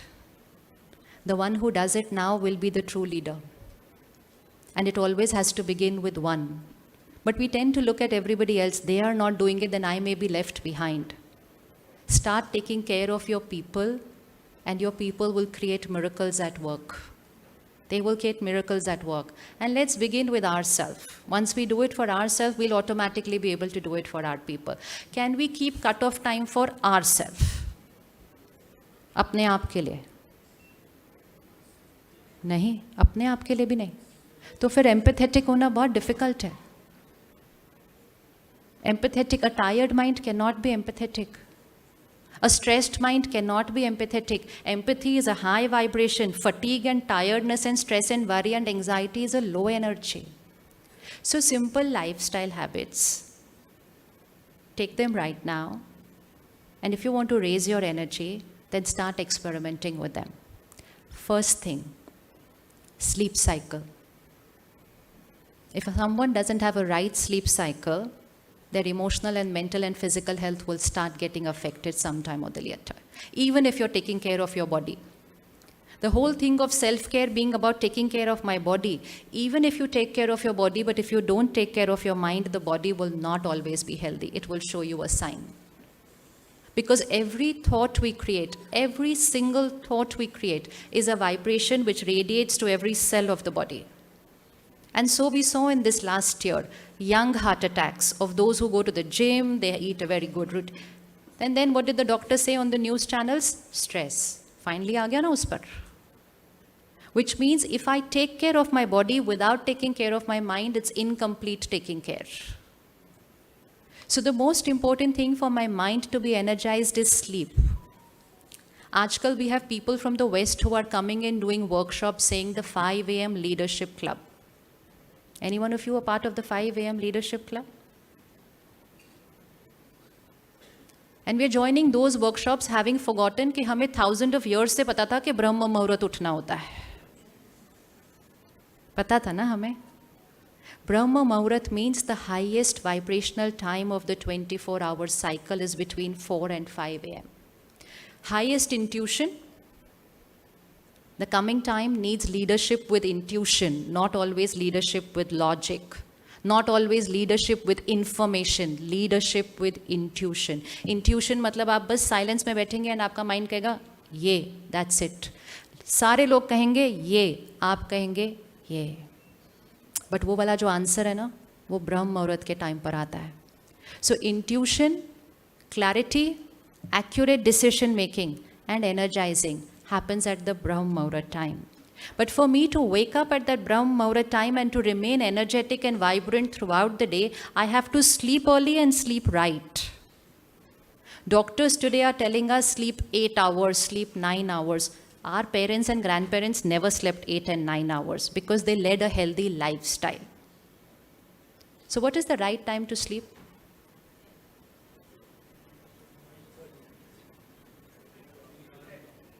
मतलब theoretically नहीं, practically. What is the right time to sleep? 10. How many of us make it a point to go to sleep by 10? Very good. अब इसमें सिर्फ छोटा सा एक change लेकर आना है. That if I have to go to sleep at 10, I'm not just going to fall off to sleep at 10, I'm going to experience deep sleep at 10 o'clock. And to experience deep sleep at 10 o'clock, I need to shut down my work files here by 8 o'clock. Because it will take at least 2 hours for all the mind's clutter of the whole day to shut down and to silence. Otherwise, when I go to sleep at 10, it's only my body sleeping and my mind is still working. Because still going to sleep, I'm taking business calls, I'm reading my emails, I'm reading my messages. So experiment for a month, and then you will do it for everybody in your organization because you will see huge benefit. By 8 o'clock, let's disconnect our work communication. हम कल सुबह मिलेंगे. And crisis जीवन में बहुत कम होता है. साल में एक दिन भी नहीं actually. इतना कम होता है.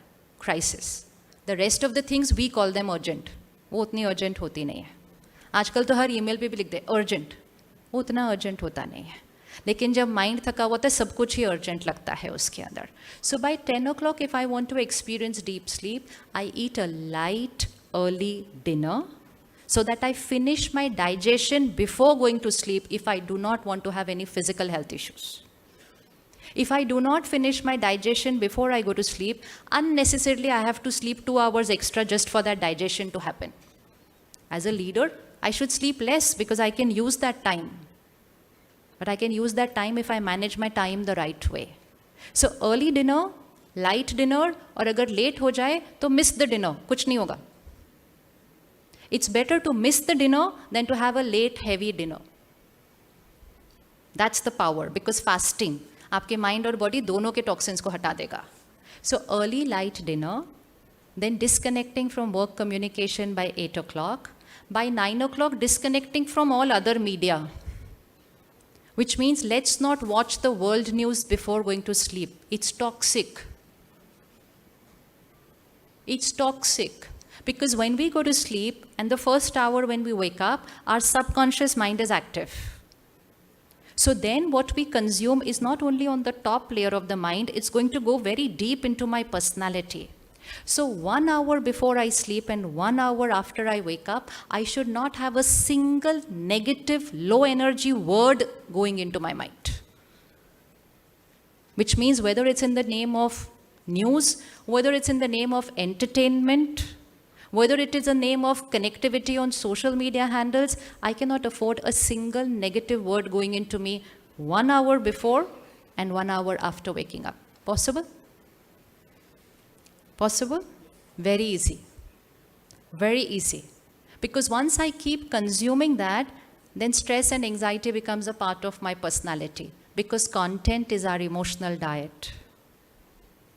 Content is equal to our personality, and personality is equal to our destiny. So what we watch, read, listen is who we become. What we watch, read, listen is who we become. So at least the hour before sleeping and the hour when we wake up, not a single low energy word. 15 minutes before you go to sleep, me time. Me time, out of which 10 minutes consume high vibrational words before going to sleep. That's why spirituality plays a very important role, because spiritual content is high vibration words. Divinity, purity, empathy, compassion, forgiveness, letting go, acceptance, patience, cooperation. Consume 10 minutes before going to sleep, and the next 6 hours, that vibration will work on your subconscious, and that vibration will radiate to your body, healing your mind and your body both. Because you've taken the right energy just before going to sleep.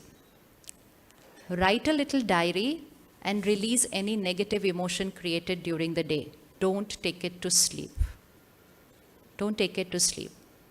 If you need to forgive someone, if you need to apologize, even if you can't say it to them, say it in your mind just before you go to sleep and send them that energy. That means the shower, not just for the body, but the cleansing of the mind before going to sleep. Then, if I sleep this way, I go into the delta stage of sleep, deep sleep, very fast. You will not wake up in the middle of the night. And at Brahma Muhurat, you will not need an alarm, because your mind and body would be rested and energized, and you will just wake up in a very natural way. The way people woke up before we had alarms, they would just wake up in a very natural way. Today we are moving away from our natural ways. Then the first hour of the morning, we don't look at our phone. Except for a doctor, nobody needs to look at their phone at 4 or 5 in the morning. आपको लगता है ऐसा हो सकता है? थोड़े दिन withdrawal symptom आएगा? Because the first hour of the morning, just after sleeping, absorption power here is highest. Whatever I consume will go deep inside. I do not need to consume the world in the first hour. I need to consume that which can change the world in the first 1 hour.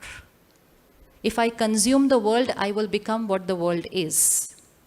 If I consume high vibrational content, I will change myself and become an instrument to change my world. So first hour of the morning, meditation, yoga, pranayam, and spiritual study. रोज कुछ content ज़रूर सुनना है. Only exercise is not enough. Food, diet is very important. Every morning, if you begin your day with 15-20 minutes of consuming that spiritual content, it is going to become your way of thinking. And when it becomes your way of thinking, then empathy will come natural to you. You don't have to do anything to be empathetic towards people. क्योंकि आपने consume कर लिया वो सुबह सुबह. It will come natural to you that if someone has made a mistake, anger. Can work happen without using anger as a weapon? क्या गुस्से के बिना काम हो सकता है? क्या गुस्से के बिना काम हो सकता है? अच्छे से बोलती. Distracted eating, damaging not only for the body but also for the mind and for the brain. Mindful eating practice. So no screens while eating, no phones on the dining table. No business meetings with lunches and dinners. Which means don't talk business while eating. Don't talk work while eating. Eating is an energizing. Eating is like a ritual. Eating is what is going to strengthen my mind and body, which is going to do everything throughout the day. And I treat eating like one side thing which I can do something else and just eat. So we were taught to take a pause, say a prayer, be in silence, and start eating, right? We were taught that way. We were taught that way. Because it's not about what I eat, because today we're very careful about what I eat, but important is how I eat. How I eat. So silence before I begin eating, say my gratitude, say my affirmations, energize my food, and then begin my meal. Happy conversations while eating, no work conversation at work, and no problem discussion at home while eating. It's toxic. It's better not to eat. Because that food now has all negative energies in it. In Ayurveda, we are taught that if you're stressed, don't eat. So you see the reason why we're not having good health in spite of having the best diet. Because we're not relaxed and happy and stable while eating. We're stressed and we're eating. So no screens while eating. No business meetings, work conversations, or family problem discussion while eating.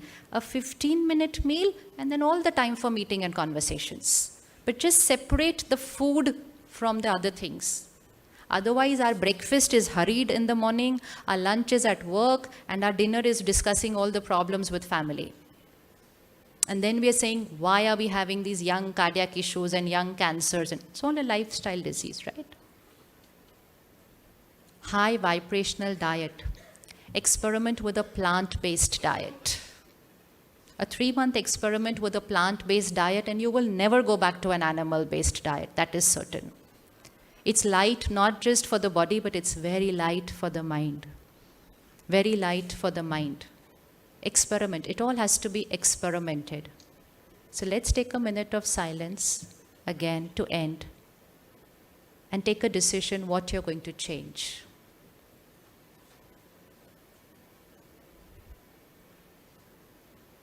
I am a powerful being.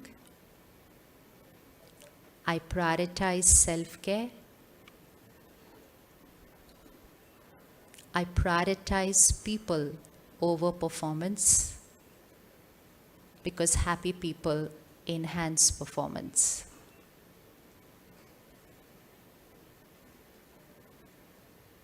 Everything I watch, read, listen, eat and drink is high vibrational.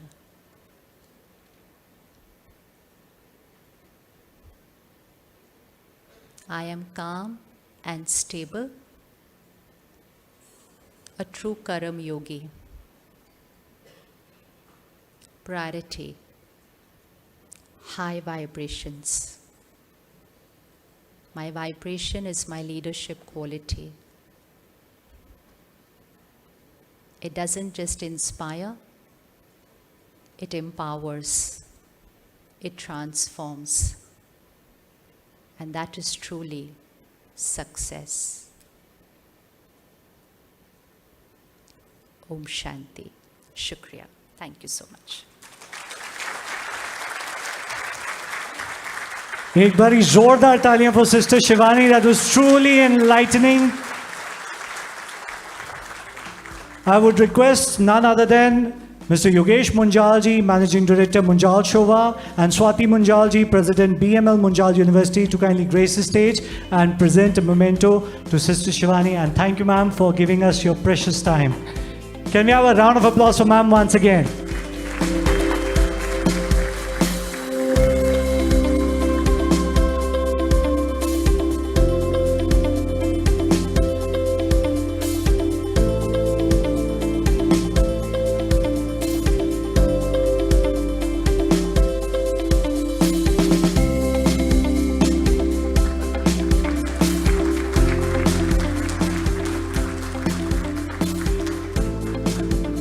Thank you, sir. Thank you, ma'am.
And, the India stack. I think India had, taken up the agenda for becoming one of the, I would say, finest digitally enabled countries. The whole idea of digital India has really pushed us from where we were 10 years back to where we are today. I think we have seen such a big change, and India stack, if I have to just give a definition to it, it's multiple layered architecture, which is basically focusing on presence-less, paperless, cashless, and consentless architecture. Idea is how do we bring in the complete digital ecosystem into the center of the country and bring the citizens of the country onto the stack. We have seen this change in last 10 years, and we'll discuss some of the finer nuances about how stack has changed the whole ecosystem that we are living today, the experience that we have today from a digital perspective, and how the stack has actually helped tap the rural market, and obviously the changing dynamics in terms of connectivity in the digital ecosystem, how it's really helping the country and obviously serve the undeserved for sure.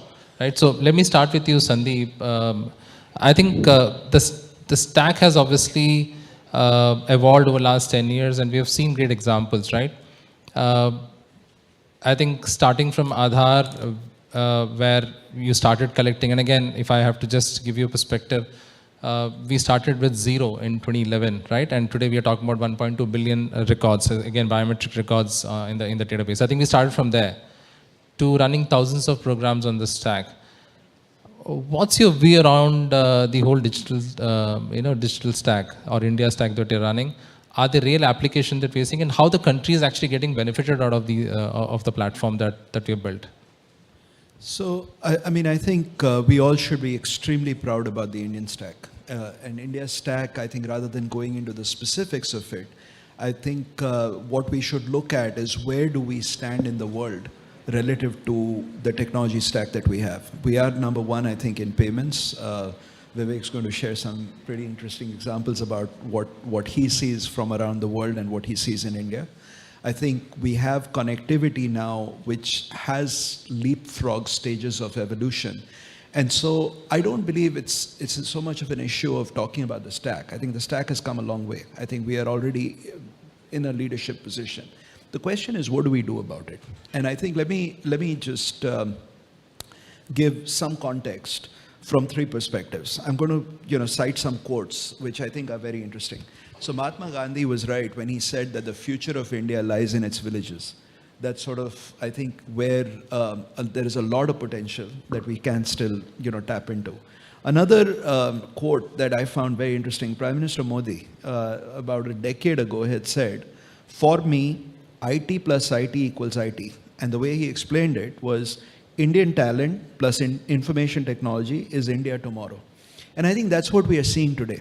So let me cite a couple of specific data points, right? So today there are about 692 million active internet users in India. This is relatively recent data. And the growth continues to be driven by rural India. 351 million users with 37% growth, right? So this is from a recent Kantar survey.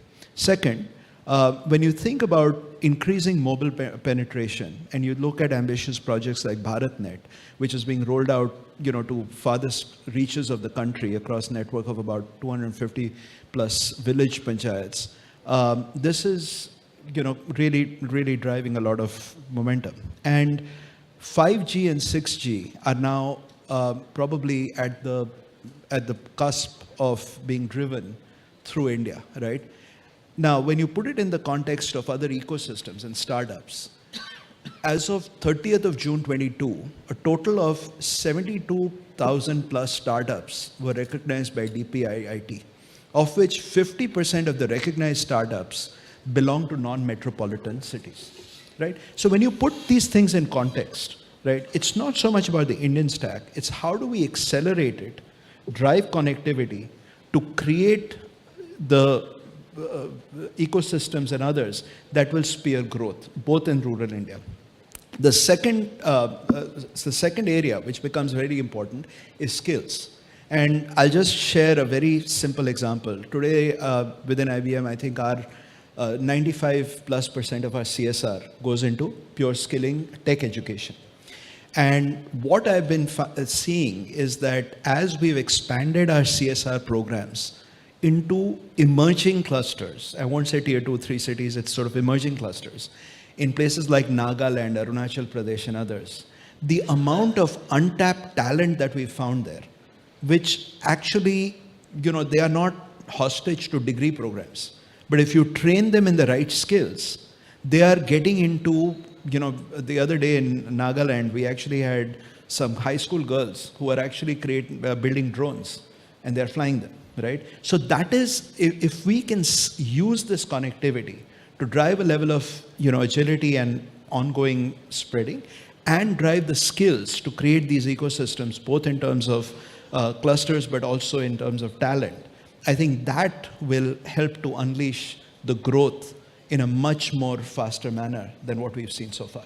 Sure, Sandeep. I think two important points that I draw from what you've said, right? One, connectivity is really helping us to reach to the areas where it was really impossible to reach a couple of years back. Second is the availability of talent, which we've been able to tap now. Obviously, it wasn't the possibility earlier, right? Now, if I just have to switch the gears slightly and come to you, Jaspal, we have seen the whole idea of digitization in last couple of years, obviously basing on the stack and the technology evolution that has happened.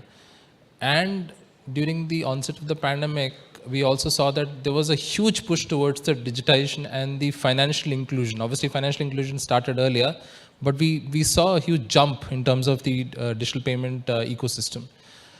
How has this stack, to be specific, and also the overall digital evolution that we have seen in the last couple of years, helped the financial inclusion in the country? And any specific examples you want to talk about? Because again, we have seen the number of, and again on the UPI, we've just heard, right? We're looking at a large number of transactions that are coming in, maybe a $1 trillion worth of transactions happening on the UPI. How is this shaping in terms of the overall finance? Do you want to talk about the financial inclusion story itself on the stack? No, sure, thank you. So if I could maybe start sometime back when technology first entered our lives, thanks to IBM.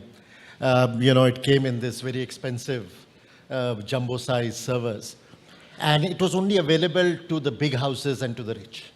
And it was only a facilitator, because all it did was it could compute much faster, it could store more efficiently, it could replicate data at a press of a button, all error-free. All of which humans could do, but not as efficiently. In the recent decade, I would say the digital evolution is all geared towards financial inclusion. It has made it possible for us to reach places which are even today humanly not possible to reach, either because of terrain or distance, or brick and mortar can't serve. It has allowed us to serve societies which would be uneconomical to serve other than through technology.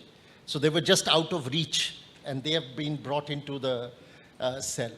It has made life paperless. So all the literacy issue challenges have been overcome. And obviously there's instant connectivity, which earlier people had to walk miles to reach a point and discuss, negotiate, etc. So I think it's all geared towards that. And I would say that, we can take many examples, as Smith, we just heard, that we are leading on so many fronts, and I think that journey will continue. But there is one section of digital lending which is still quite nascent in India, which is the peer-to-peer lending. And that is actually a good example of financial inclusion, because it is catering to people with fair credit, not with excellent credit. So it reaches really the heartland of rural. And there the advantages are abundant, because the disbursement is immediate. The processing time is very small. The cost of operating that platform is minimal for the operator. So I think that has a huge runway ahead of it. Just to quote you some numbers, in 2015, that was a 400 crore business. Today, it is a 30,000 crore business. And I think it will be many lakhs of crores in the next 5 to 10 years. So that's just one example of how we can be very confident about financial inclusion being almost a direct, technology is a direct solution for financial inclusion. Sure. Thanks, Jaspal. I think one important thing was, what we have seen is the micro ATM, Aadhaar-enabled micro ATMs across the country, right? I think there are millions of them, and obviously the small merchants who are either getting benefited through this or they're benefiting the citizens. And again, I think Mr. Vivek, we was talking about it, right? The whole experience of traveling cashless, right? I think you did share about before the session. Do you want to talk about some of those examples and give a perspective on how India is really leaping forward in comparison to other worlds that you have experienced? I came to India about 8-9 days ago. And if you read my last Fortune, I write for Fortune and a bunch of other publications. If you read my last four articles, they were about India, how India is leapfrogging it. But I wanted to experience it myself. So I actually went on vacation to Jammu and Kashmir. The rule I set for myself was I'm not going to stay in any fancy hotels. It's all going to be off the grid. And so we arranged tour guides. I had a professor from JNU, Binay Panda, join me for it. And we essentially went off the grid through the villages, spent time in the schools over there, spent time talking to families over there, because I wanted to see what the real India was about. And why Jammu and Kashmir? Because all I read about Jammu and Kashmir in the USA has been negative. I want to see how true it was. The answer to that question is complete BS. I mean, the US is completely misinformed about what's happening in India, but what I observed there absolutely blew me away. Remotest of villages, people now accept digital currencies. They want you to use Paytm and not give them cash. I couldn't believe it. And that gave me a big disadvantage because I can't get Paytm on my phone because I'm a foreigner. I don't have an Aadhaar number. Separate discussion. But foreigners are at a severe disadvantage. Everywhere you went, they're taking digital currencies. Students now, the schools are as primitive as ever. I mean, literally, you see these students standing up and singing songs with the teacher and rudimentary, but you talk to students offline, and they're now exchanging ideas about apps. They're talking about entrepreneurship. I couldn't believe it. In Jammu, I had one student ask me for my input on a mental health app that they're trying to build because their friends are so stressed out. I'm thinking, oh my God, I don't get such intelligent questions in Silicon Valley from students as I'm getting from over here. Another student I met was talking about ethical hacking because what he saw was that a bunch of his friends were getting hacked into their phones. We're talking about Jammu and Kashmir, we're talking about villages over there, right? So it absolutely completely blew my mind. So the fact that entrepreneurship is spread, the fact that you have the finance minister, coming up here on stage talking about entrepreneurship, the fact you have the prime minister talking about entrepreneurship, this is not the India of 5 or 6 years ago.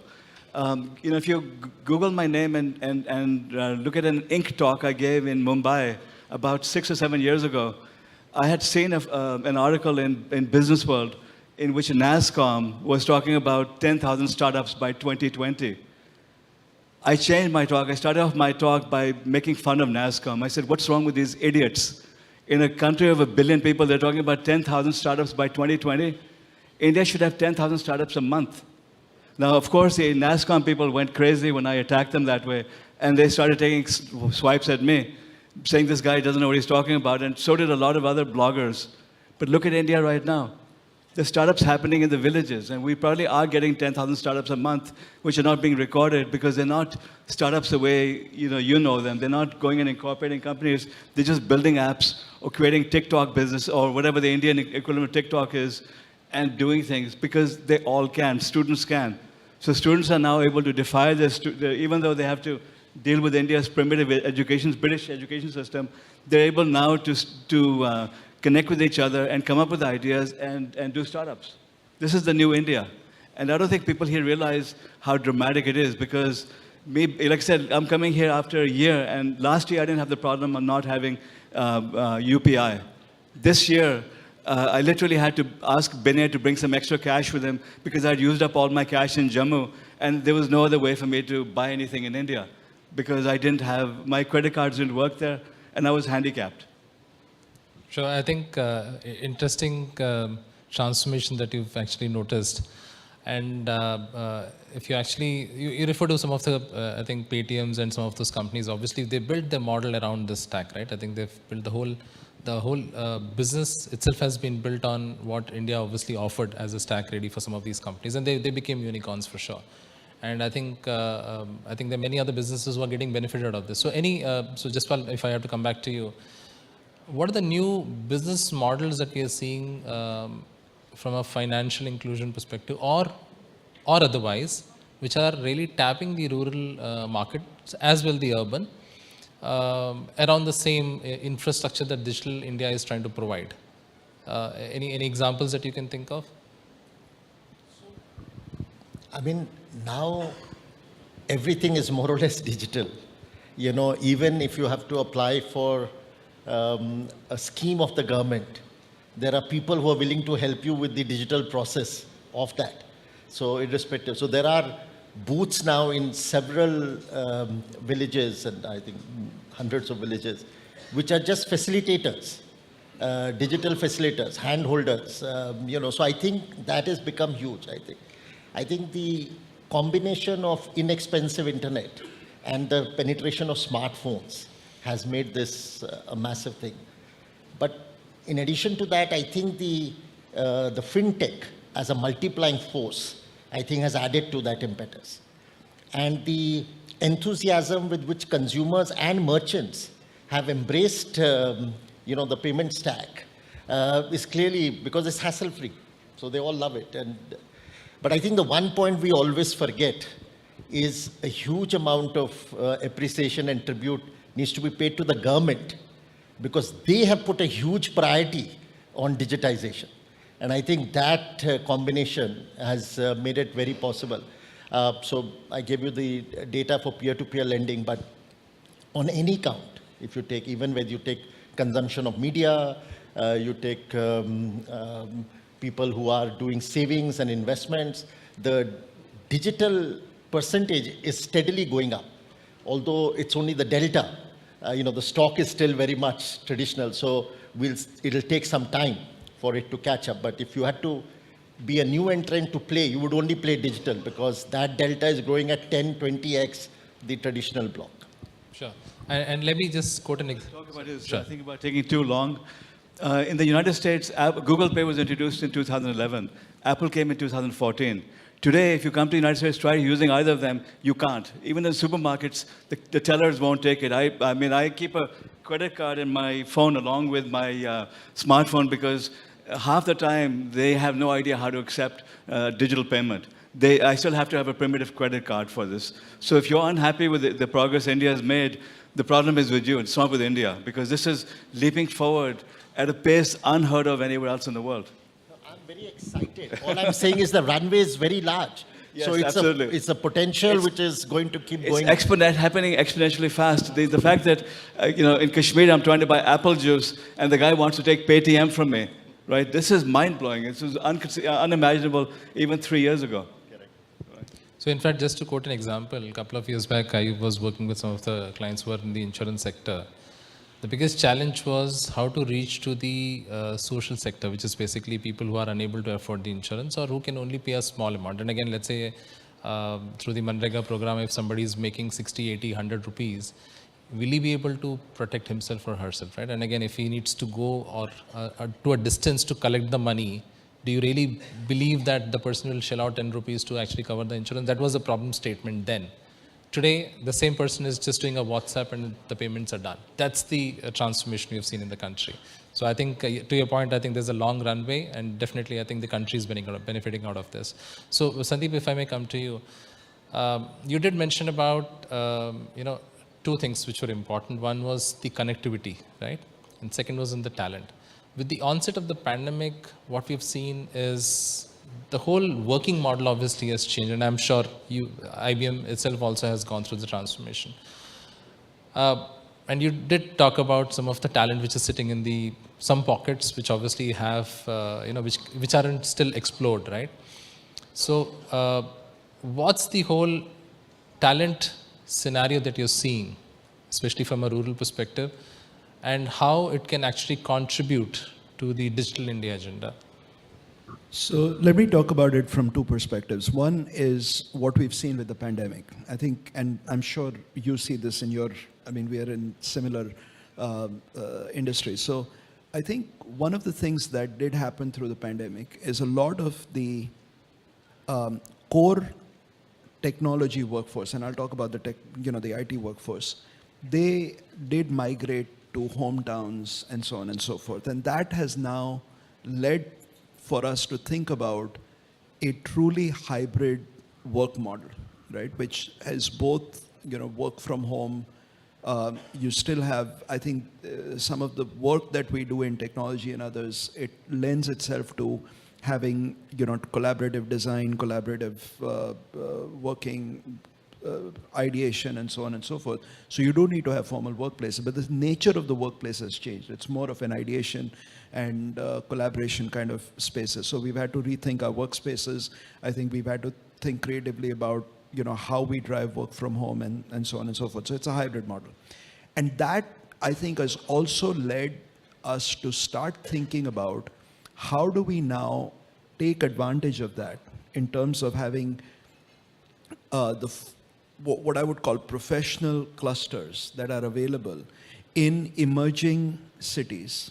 Think about it, I used the word tier 2 and 3 cities the other day, and someone corrected me, said, these days, sir, we are calling it emerging clusters.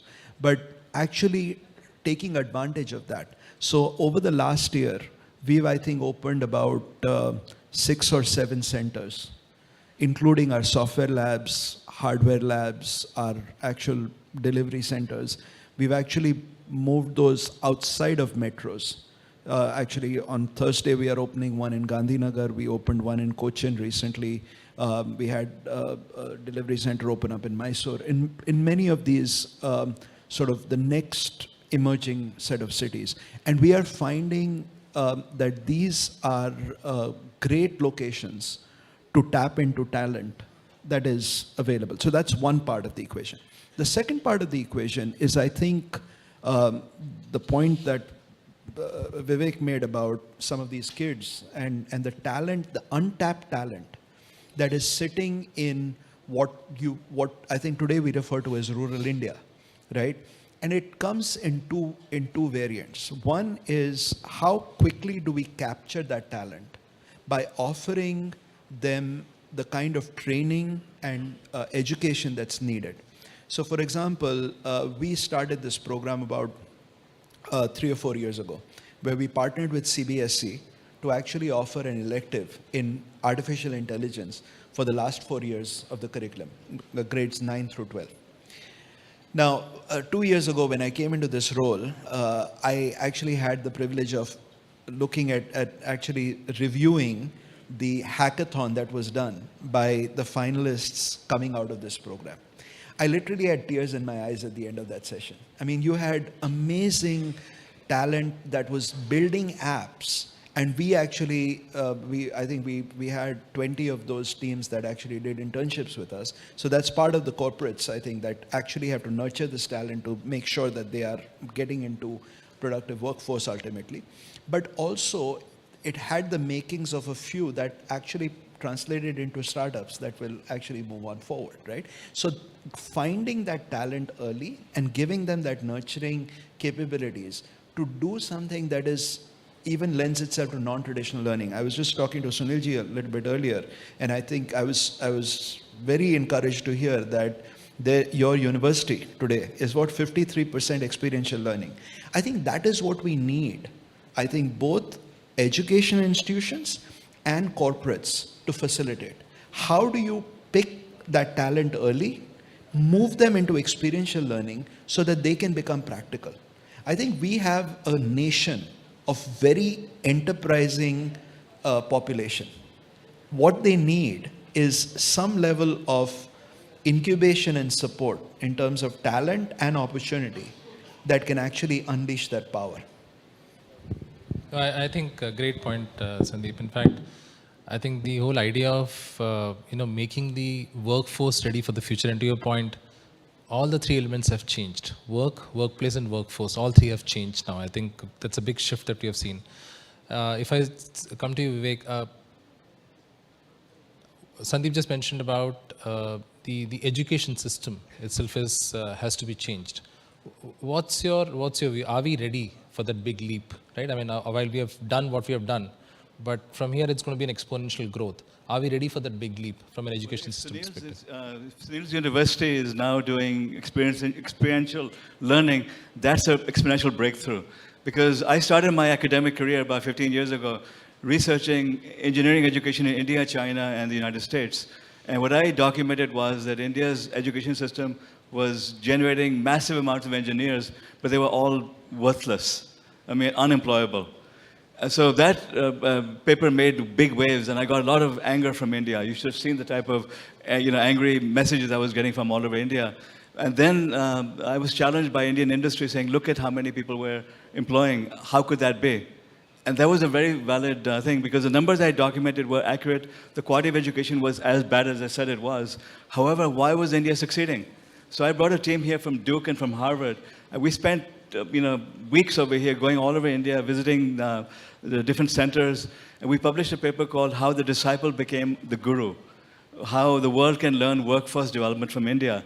What the paper documented was that despite all the problems of education, it was companies such as IBM, Infosys, all of the IT companies that had built retraining centers. So they were taking useless engineers and turning them into very competent professionals.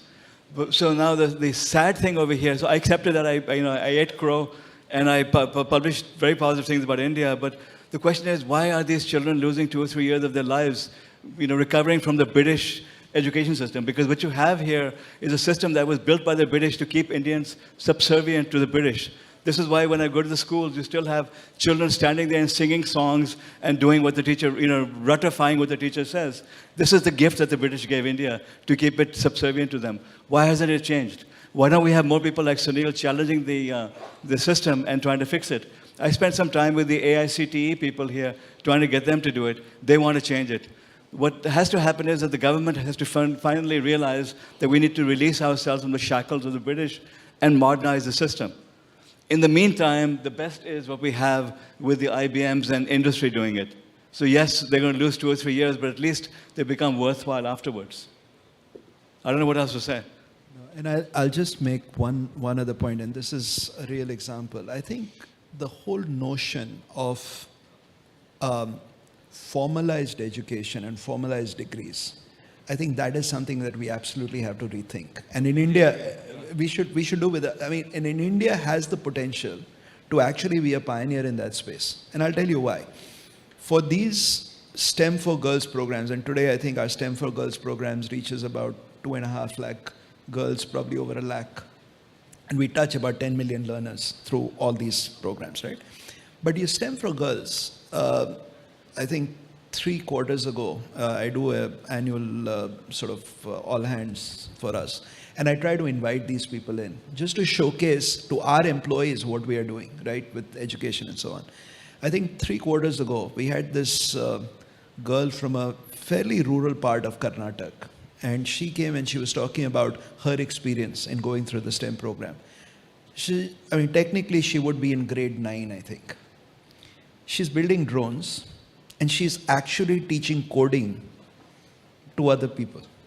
So that is the talent that you have available, that if you actually catch them early and train them, right, there's a potential of getting these people into the workforce without a formal degree that actually will have them ready and contributing to the workforce in India. And actually, if we want to build, take digital India from being digital India to digital Bharat, which is actually the real India with all the rural and others, I think this is what actually will help us do it. Let me give Sandeep a challenge over here. In Silicon Valley, Google, Facebook, Microsoft, all these big companies have announced that you don't require bachelor's degrees anymore to join these companies. Now, I've battled a bunch of people in the United States saying bachelor's education is necessary. But let me challenge IBM now to do something radical. We don't do that. You don't require degrees in India? We are not requiring it as a formal requirement. All right, that's news. So you should make a big deal about it, that IBM India does not require bachelor's degrees. We will hire based on talent. That should make front page news in the Indian press. Because what you're now doing is setting an example for the rest of industry. Because I've had this discussion with a number of my nephews and nieces over here. They're talking about doing masters They're talking about going to America and doing masters because they want to work for the big companies over here. I'm saying, what's wrong with you? The master's is completely useless. Get a bachelor's degree, join a startup. Your parents are rich. I mean, a lot of my relatives are very well off. So I said, you don't need to worry about failing. Join a startup. That's better than an MBA. So they said, no, we can't get jobs with any big companies in case our startup fails. This is screwed up thinking over here. But if you and a bunch of other CEOs announce that you'll take people just based on talent, that would send shockwaves through the Indian system. And it would also be a wake-up call for government, because suddenly they would realize that their awful education rules don't matter anymore. Just like Narendra Modi and the Finance Minister Sitaraman and have realized that entrepreneurship is what's going to drive India. They'll realize that they're protecting their British education system will hold India back. They need to liberalize it. So we do have jobs across IBM that don't require formal degrees. I think we were actually one of the first ones out of the chute to do that. And this is not about an IBM India statement, it's actually globally true. And we were probably one of the first ones to actually announce that, because we do believe that, the future is going to be this new collar workers. So we shouldn't be calling white collar, blue collar, and all the rest of it. We actually call new collar workers.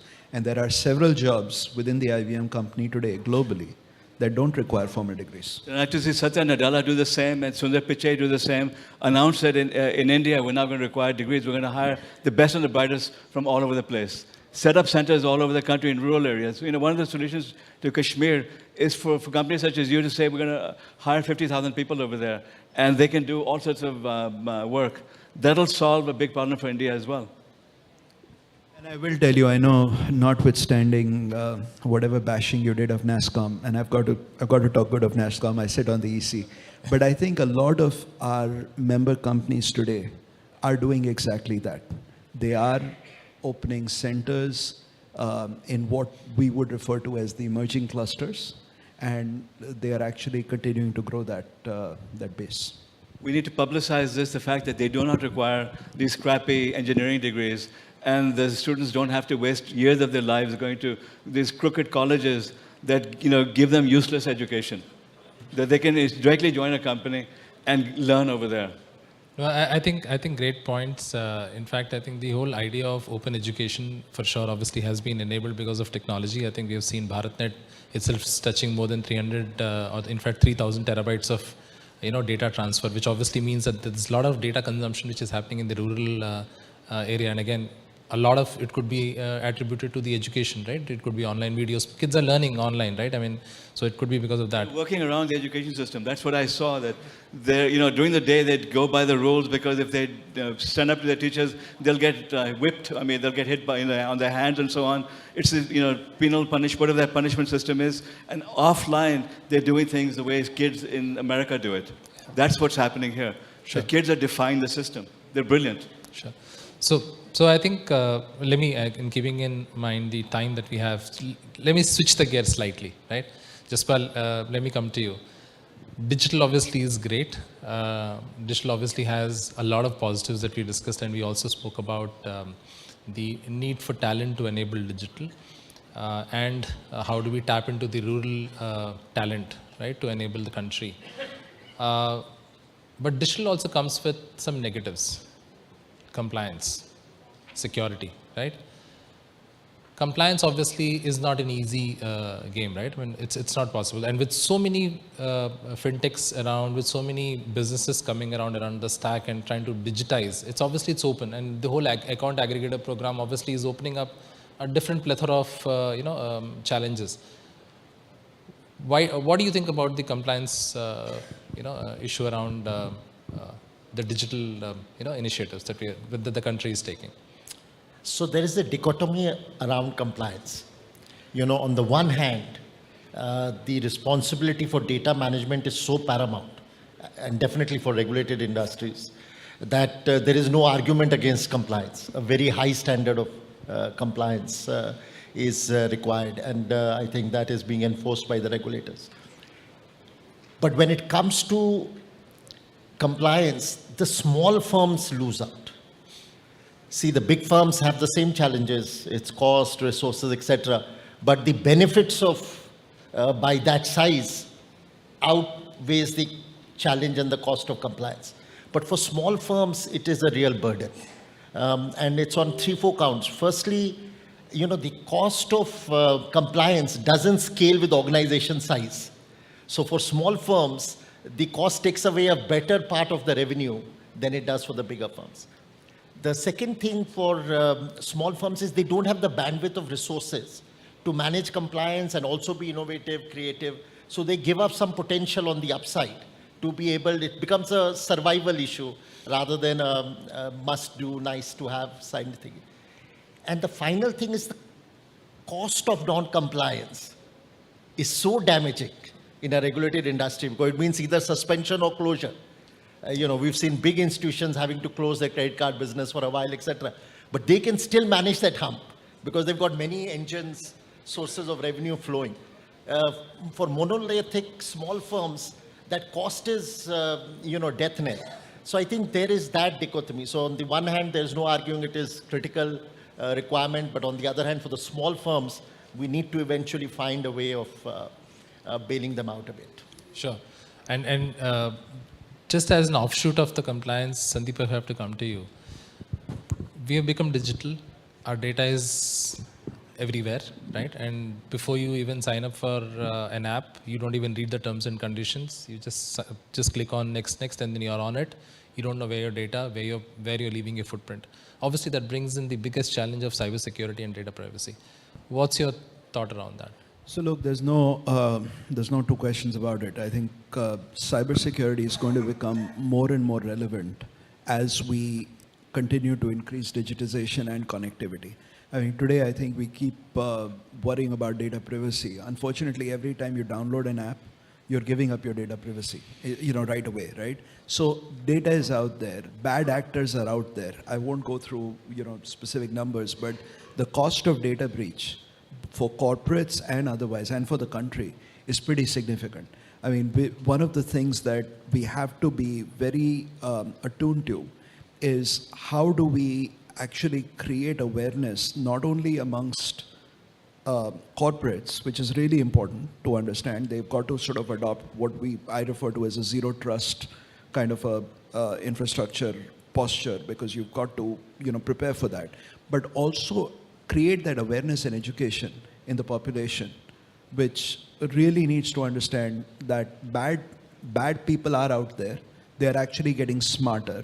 And with the advent of technology, it's going to get worse. So we have to be vigilant, and we've got to, sort of have the cybersecurity measures in place to protect this.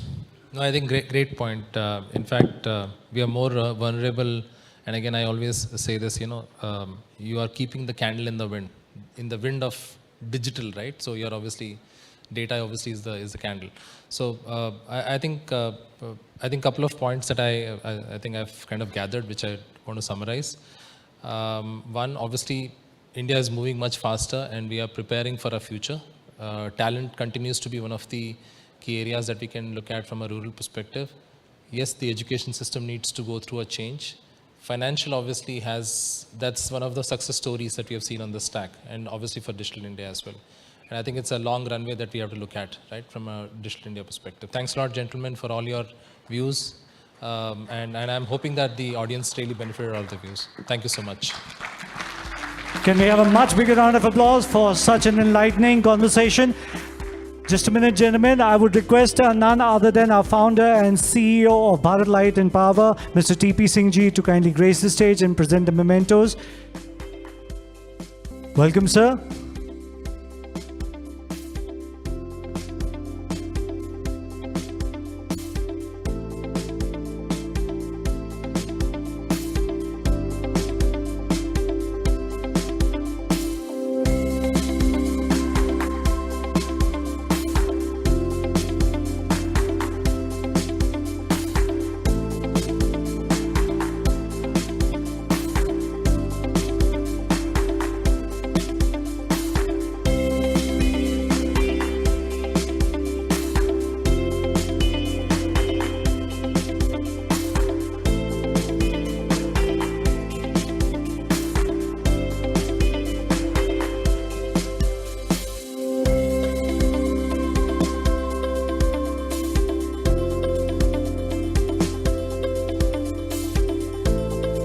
Thank you, gentlemen.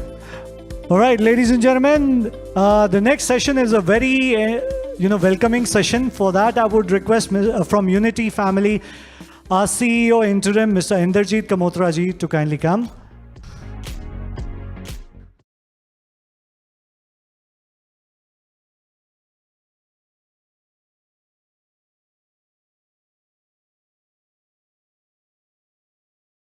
I mean, so diverse, but all underlying was digital. That's the way we are heading, and that's the way the new banking ecosystem in the country is also going. This most enlightening session was Sister Shivani, and she talked about enriching the mind. I think it's time to enrich ourselves. So I have the pleasure to ask all of us to join for lunch, which is just behind this partition. Thank you.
भाई सुनो, आप रुक क्यों गए?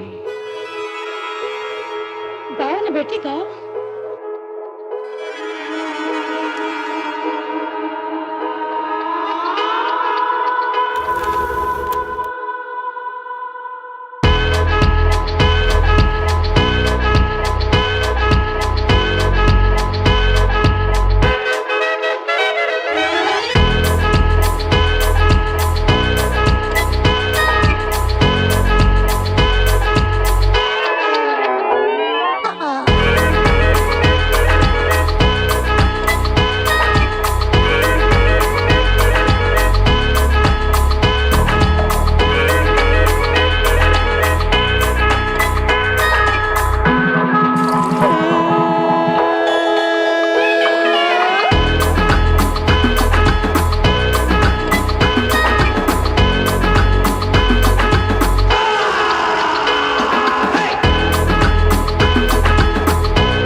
Super hero ने किया गाड़ी के नट्स एंड बोल्ट्स को डैमेज। कार का यार कर लेगा इन कंज्यूमेबल एक्सपेंसेस को भी manage. Car insurance by Reliance general देता है consumable expenses cover. No matter what happens to your car, we will take care of it यार।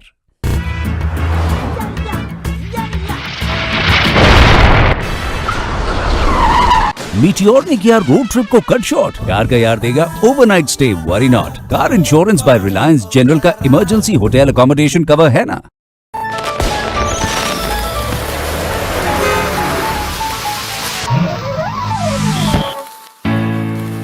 उड़ते रॉकेट ने किया टायर को बर्स्ट। कार का यार will take care of the worst. Car insurance by Reliance general का टायर प्रोटेक्ट कवर है ना। Compromise it's everywhere.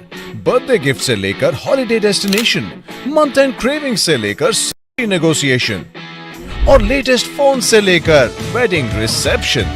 अरे भाई, इवन हेल्थ इंश्योरेंस प्लान्स का भी नहीं है exception. No no no more compromise, क्योंकि अब आ गया है एकदम नया, ताजा, power packed, fully loaded Reliance health gain policy. India का फाइनेस्ट जीरो कॉम्प्रोमाइज पॉलिसी, जो देता है आपको the power to choose from the widest range of covers according to your मर्जी। अब हेल्थ इंश्योरेंस पे जीरो कॉम्प्रोमाइज, 100% आपकी choice.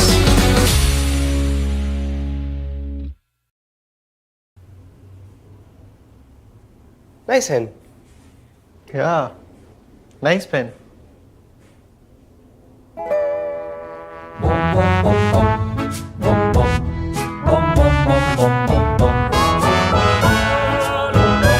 Parker, it shows. Nice, Jen. Yeah, nice pen. Jen. I'm Jenny.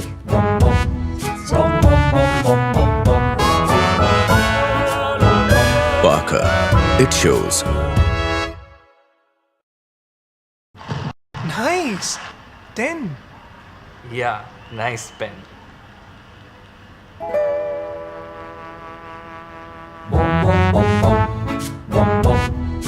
Nice pen.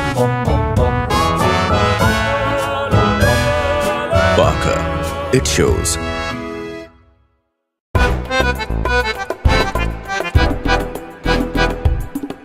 पैंतरा number 420।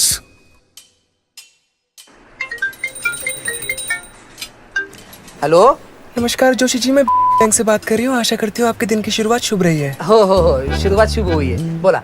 तो जोशी जी, सबसे पहले तो मैं आपको बधाइयाँ देना चाहूंगी कि बैंक की तरफ से आपकी क्रेडिट कार्ड लिमिट 5 लाख से बढ़ाई जा रही है। क्या आप इसे पाना चाहेंगे? हो चालेल। जी सर, इसे पाने के लिए आपको अपनी कुछ डिटेल्स हमें कंफर्म करानी होंगी। Please confirm the 16 digit number on a credit card and a 3 digit number on the back side of a credit card. अच्छा, वो नंबर ना, लिखो 100।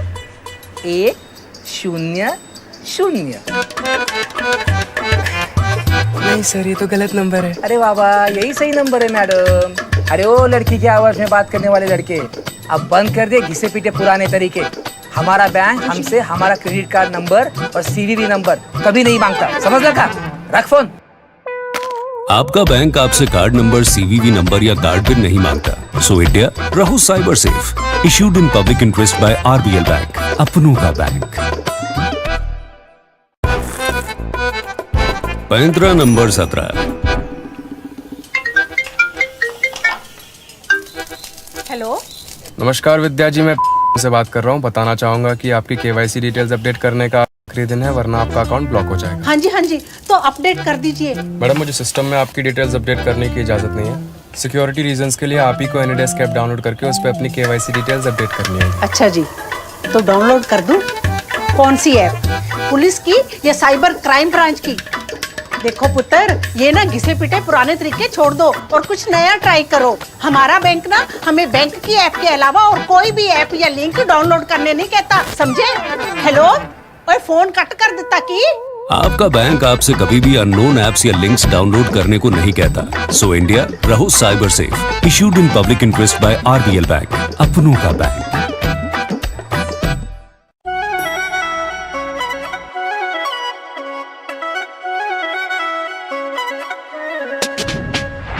कॉम्प्रोमाइज नहीं, कस्टमाइज कर अपनी पॉलिसी कवर, खुद चूज कर। कॉम्प्रोमाइज नहीं, कस्टमाइज कर अपनी पॉलिसी कवर, खुद चूज कर। हेल्प है तेरी तो कॉम्प्रोमाइज क्यों हो, पॉलिसी तेरी तो फीचर्स की चॉइस भी तेरी हो। कॉम्प्रोमाइज नहीं, कस्टमाइज कर अपनी पॉलिसी कवर, खुद चूज कर। रिलायंस हेल्थ गेन पॉलिसी कर ले तू चूज, सारे हेल्थ कॉम्प्रोमाइजेस कर दे तू लूज। डबल कवर हो या cumulative bonus, this is RGI, you can depend upon us। PED waiting period हो या हॉस्पिटल रूम रेंट, नहीं करनी अब तुझे कोई फिकर, तेरी होगी हर चॉइस इधर। कंज्यूमेबल एक्सपेंसेस का मत ले लोड, अनलिमिटेड रिफिल के लिए हो जा एनरोल। कॉम्प्रोमाइज नहीं, कस्टमाइज कर अपनी पॉलिसी कवर, खुद चूज कर। कॉम्प्रोमाइज नहीं, कस्टमाइज कर अपनी पॉलिसी कवर, खुद चूज कर। कॉम्प्रोमाइज नहीं, कस्टमाइज कर अपनी पॉलिसी कवर, खुद चूज कर। कॉम्प्रोमाइज नहीं, कस्टमाइज कर अपनी पॉलिसी कवर, खुद चूज कर।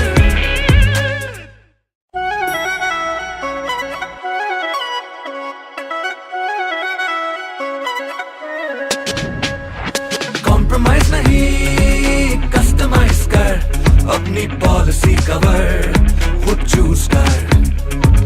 कॉम्प्रोमाइज नहीं, कस्टमाइज कर अपनी पॉलिसी कवर, खुद चूज कर। हेल्प है तेरी तो कॉम्प्रोमाइज क्यों हो, पॉलिसी तेरी तो फीचर्स की चॉइस भी तेरी हो। कॉम्प्रोमाइज नहीं, कस्टमाइज कर अपनी पॉलिसी कवर, खुद चूज कर। रिलायंस हेल्थ गेन पॉलिसी कर ले तू चूज, सारे हेल्थ कॉम्प्रोमाइजेस कर दे तू लूज। डबल कवर हो या cumulative bonus, this is RGI, you can depend upon us। PED waiting period हो या हॉस्पिटल रूम रेंट, नहीं करनी अब तुझे कोई फिकर, तेरी होगी हर चॉइस इधर। कंज्यूमेबल एक्सपेंसेस का मत ले लोड, अनलिमिटेड रिफिल के लिए हो जा एनरोल। कॉम्प्रोमाइज नहीं, कस्टमाइज कर अपनी पॉलिसी कवर, खुद चूज कर। कॉम्प्रोमाइज नहीं, कस्टमाइज कर अपनी पॉलिसी कवर, खुद चूज कर। कॉम्प्रोमाइज नहीं, कस्टमाइज कर अपनी पॉलिसी कवर, खुद चूज कर। कॉम्प्रोमाइज नहीं, कस्टमाइज कर अपनी पॉलिसी कवर, खुद चूज कर।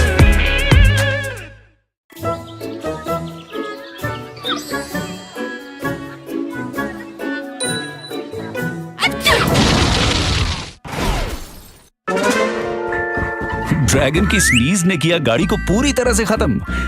कार का यार देगा गाड़ी की पूरी रकम। Car insurance by Reliance general का रिटर्न टू इनवॉइस कवर है ना। No matter what happens to your car, we will take care of it यार।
यूएफओ ने मारा गाड़ी को टक्कर।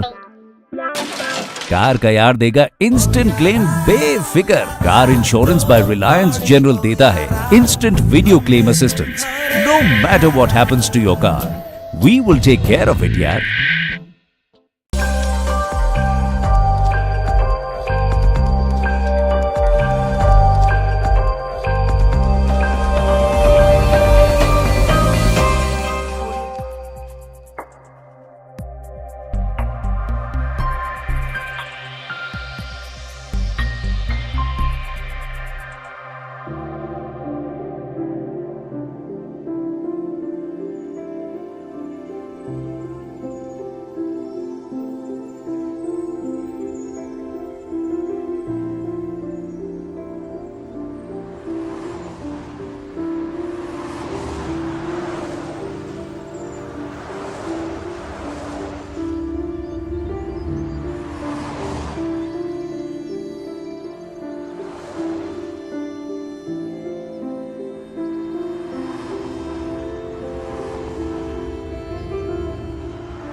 बाकी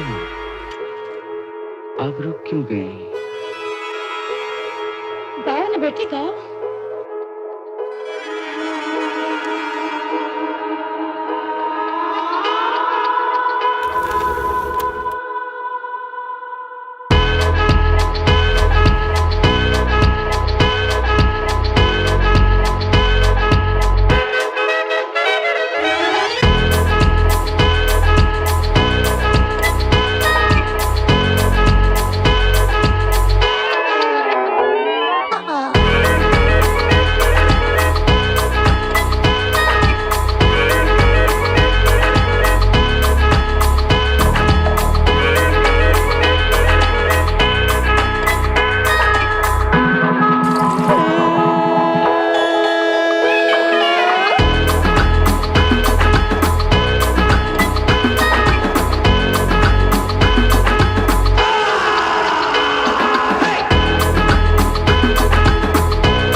सुपर हीरो ने किया गाड़ी के नट्स एंड बोल्ट्स को डैमेज। कार का यार कर लेगा इनकंज्यूमेबल एक्सपेंसेस को भी manage. Car insurance by Reliance general देता है consumable expenses cover. No matter what happens to your car, we will take care of it यार।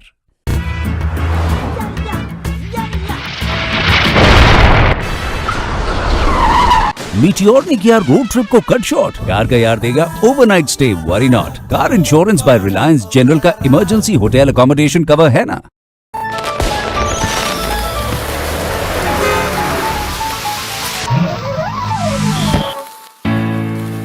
उड़ते रॉकेट ने किया टायर को बर्स्ट। कार का यार will take care of the worst. Car insurance by Reliance general का टायर प्रोटेक्ट कवर है ना। Compromise it's everywhere. Birthday gift से लेकर holiday destination, month end craving से लेकर सैलरी नेगोशिएशन और लेटेस्ट फोन से लेकर वेडिंग रिसेप्शन। अरे भाई, इवन हेल्थ इंश्योरेंस प्लान्स का भी नहीं है exception. No no no more compromise, क्योंकि अब आ गया है एकदम नया, ताजा, power packed, fully loaded Reliance health gain policy.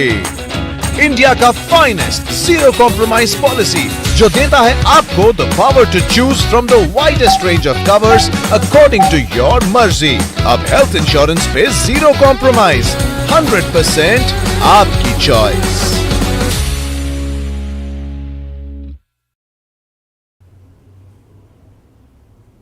Nice pen. Yeah, nice pen.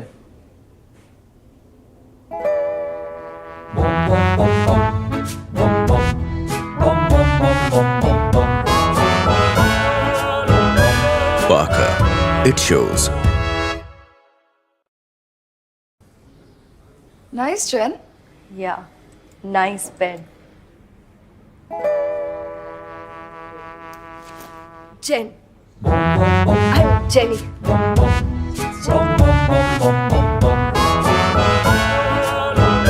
Parker, it shows. Nice. 10. Yeah, nice pen.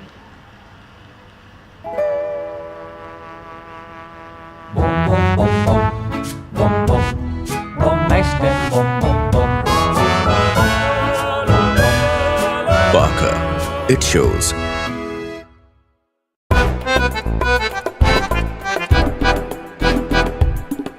पैंतरा number 420।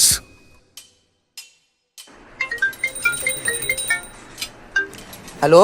नमस्कार जोशी जी, मैं बैंक से बात कर रही हूँ। आशा करती हूँ आपके दिन की शुरुआत शुभ रही है। हो शुरुआत शुभ हुई है, बोला। तो जोशी जी, सबसे पहले तो मैं आपको बधाइयाँ देना चाहूंगी कि बैंक की तरफ से आपकी क्रेडिट कार्ड लिमिट 5 लाख से बढ़ाई जा रही है। क्या आप इसे पाना चाहेंगे? हो चालेल। जी सर, इसे पाने के लिए आपको अपनी कुछ डिटेल्स हमें कंफर्म करानी होंगी। Please confirm the 16 digit number on a credit card and a 3 digit number on the back side of a credit card. अच्छा, वो नंबर ना, लिखो 100।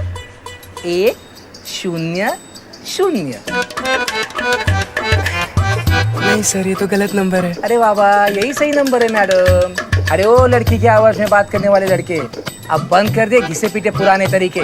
हमारा बैंक हमसे हमारा क्रेडिट कार्ड नंबर और सीवीवी नंबर कभी नहीं मांगता, समझ लगा? रख phone.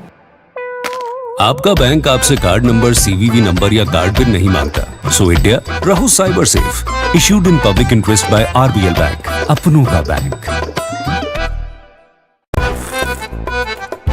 पैंतरा number 17। Hello.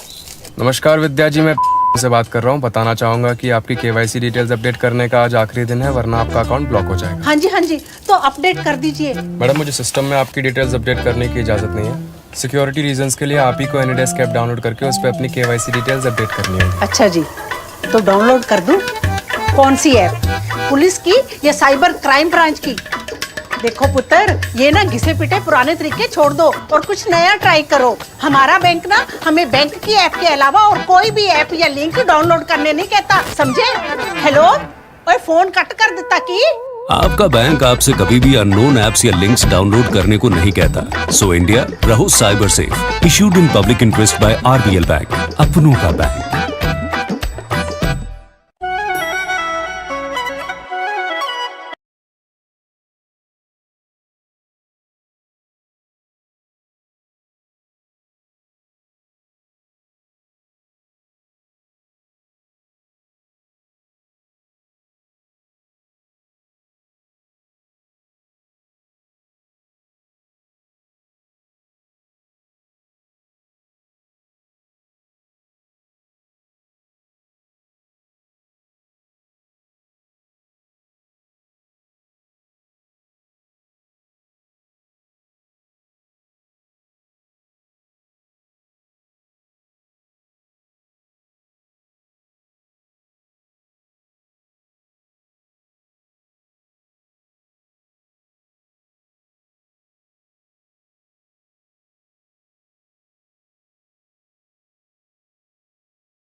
Capital, and our moderator, Mr. Ashmit Kumar, Associate Editor and Anchor, CNBC TV 18.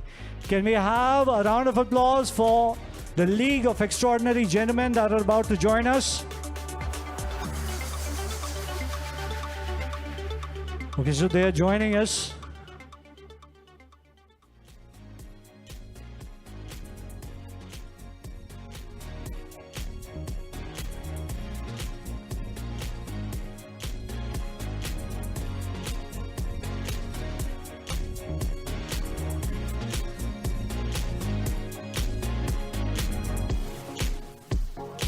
Well, let me tell you, ladies and gentlemen, anybody who's just recently joined, or was everybody there at Sister Shivani's address? So what did we basically learn about? Switching off our minds, all about mental health, mental wellness. And if you're talking about wellness, if you have your visiting cards, I can still take them, because you might win yourself something very fabulous. We have Suniji, who's already won a Da Milano bag. And there's another draw which is going to happen in the evening. And I have the fishbowl for that. Would also like to thank our sponsor for the lunch, the delicious lunch we had, the Unity family. And a big thank you to the CEO interim, Mr. Inderjeet Kamotra ji, for hosting that lunch for us. Yeah, we should have a round of applause. देखिए, अच्छा खाना हमेशा applause आना चाहिए उसके लिए. Okay, so I do team building sessions, and there's something that we do as an energizer. So after COVID, everybody gets into a very different mode. Even when we are sitting, the body language is different, right? So we're going to do an energizer. Energizer is plain and simple. We need to bring out the X factor, right? So right hand, sabhi right hand aage, right hand, yes, right hand aage, and left hand aage, dono, right? Do that, right hand, left hand. All right. So one's the destiny and one's the karma. Sister Shivani ji भी बोल रही थी कि कर्म करने चाहिए, but कुछ प्रारब्ध आपका पहले से आता है. तो destiny and Karma, right is the destiny, sorry, right is the Karma and left is the destiny. Once you combine them together, they have to match a wavelength. So there comes a point which is called the crisscross factor. X bana lijiye, right? And then they have to face each other to take the right decisions, and they have to come together, right? जोर से, हाँ, बिल्कुल जोर से, सब बिल्कुल सही कर रहे हैं आप. हाँ, सो जोर से जैसे ही आप कर्मा करते हैं और आप कहते हैं कि मैं स्वस्थ हूं, बोले I am a karma yodha, and I believe in righteous living. So everything turns around. क्या हुआ? नहीं हुआ? Okay, the secret I'll tell you later. But with that being said, ladies and gentlemen, एक बारी फिर से हम लेके आते हैं आत्मनिर्भर Bharat. Will it slow or hasten our integration into global supply chains? Please put your hands together for welcoming our esteemed group of panelists, none other than Mr. Shishir Priyadarshi, Director WTO Geneva. Zordar taaliyan. Come on, let's have it for him. Mr. Manish Sharma, Chairman and CEO, Panasonic India and South Asia. Mr. Ranu Vora, co-founder and executive vice chairman of Vendis Capital, and our moderator, associate editor and anchor CNBC TV 18, Mr. Ashmit Kumar. Zordar taaliyan. Come on, they need this.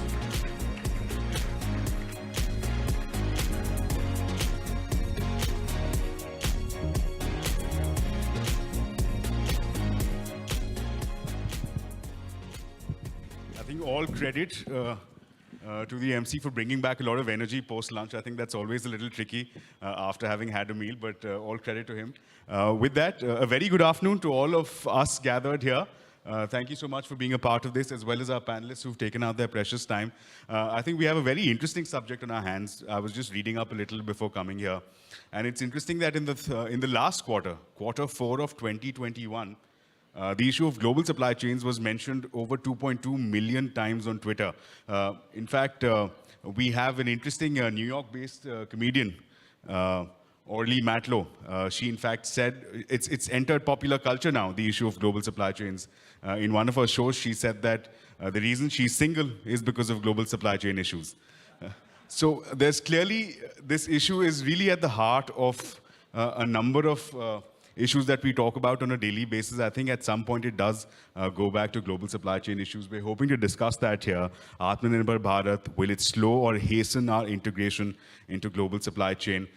It's an interesting subject. It has multiple aspects and facets to it. I think without wasting any time, let's go across to some of our panelists. Mr. Shishir, if I may come across to you first. Opening thoughts. It's a very interesting subject. Atmanirbhar campaign launched in 2020. What is your assessment of how this has been perceived and what this is likely to translate into? Sure. Thanks, Ashmit, and pleasure to be here. Look, the question that is before this, on this session, that will Atmanirbharta actually help or slow down our integration into global value chains, trust me, is on the lips of many in the international community. You know, when the Atmanirbharta scheme was announced by the Prime Minister in May of 2020, and look, I'm based outside, I'm with the WTO in Geneva, there were many people who felt that was it in part taking us back to the pre-90 days of, you know, protectionism leading to supporting the domestic industry. Now, really, the apple or the truth is always in the way you eat the pudding. There is, at the moment, if I just in brief tell you globally, two very strong thoughts when they look at India. India is obviously a very, very important destination, and the more certainty and predictability that Indian policy can provide, the more likely you will get investment, and therefore more likely you will get technology and therefore competitiveness. But the two questions, Ashmit, that are being asked is that will this be implemented with an outward focus, a focus which will encourage exports, but encourage exports by increasing domestic manufacturing capacity, by ensuring that domestic industry becomes competitive. Because the only way you can integrate into any existing global value chain is if you can provide them very clearly that you will produce what others are producing more competitively and more efficiently. But there are an equal number of critics who perhaps are questioning that is this another word for self-reliance, for closing the doors, and for creating barriers in the guise of national national economic growth. So the difference, I mean, people would be watching what India does very clearly. And I probably have more to say as we go on, but just one small data fact. In the last year and a half, or last about 2 years, overall average tariffs within India have gone up. Now, whether that's a temporary phenomena just to provide some relief to domestic industry, or whether it is a trend of things to come, I think it's extremely important for policymakers in India to be very, very aware that this will really be the make or break between integrating into global value chains or not. And I end with just kind of one strong emphasis for a lot of you here. Today, 70% of global trade is part of global value chains. And if we are not integrated into it, we're losing a big pie. Thanks. That's an interesting global perspective. Mr. Sharma, let me come to you as an industry participant. You, of course, have an insider's perspective on what the last 2 years have meant. So your quick take, your opening remarks on Atmanirbharta in integrating with global supply chain. Sure, thank you. So my perspective is, as the name suggests, Atmanirbhar, so self-reliance, as it says, does not mean disengaging from the global supply chains. It means integrating at our own terms. So what has happened in last couple of years, if you look at first what has happened in last 7 to 8 years, and you spoke about significant increase in tariffs in plenty lot of items which we used to import. So that has happened in a phased manner in last 7 to 8 years, part of the phased manufacturing program which started in 2014-15. The intention was to create an inverted duty structure which temporarily, sets off the disability of the cost which exists of the manufacturing in the country comparative to the other manufacturing economies. Now, what has happened in last couple of years is we have taken a structured approach to take 3 important steps in the coming decade, looking towards 2030. First is to let the assembly of goods which we consume in the country to happen in the country. But this is not enough. Then we have to look at increasing the value addition and also ensure that we enable backward integration and not only assemble the goods which we consume in the country, but we produce the components also within the country. And third, the ultimate objective is leverage on the scale merit of our country, create economies of scale, make ourselves competitive on a global scale, and then enable exports. So this is the strategy which has come into force. A lot of deliberations have happened, and under DPIIT, the scale committee was formed to drive this agenda of Atmanirbhar Bharat. And industry captains and people from the government has come together to enable a structured dialogue, a phased dialogue to enable Atmanirbhar Bharat in the coming years. That has happened in last couple of years. It's interesting. Mr. Vora, of course, any form of integration that needs to take place will be impossible without the required capital. So if I were to come to you and speak to you as to how global capital is looking at the evolution of Atmanirbharta or self-reliance and what that translates into for the global value chain integration, your quick thoughts on how global capital looks at this. Sure.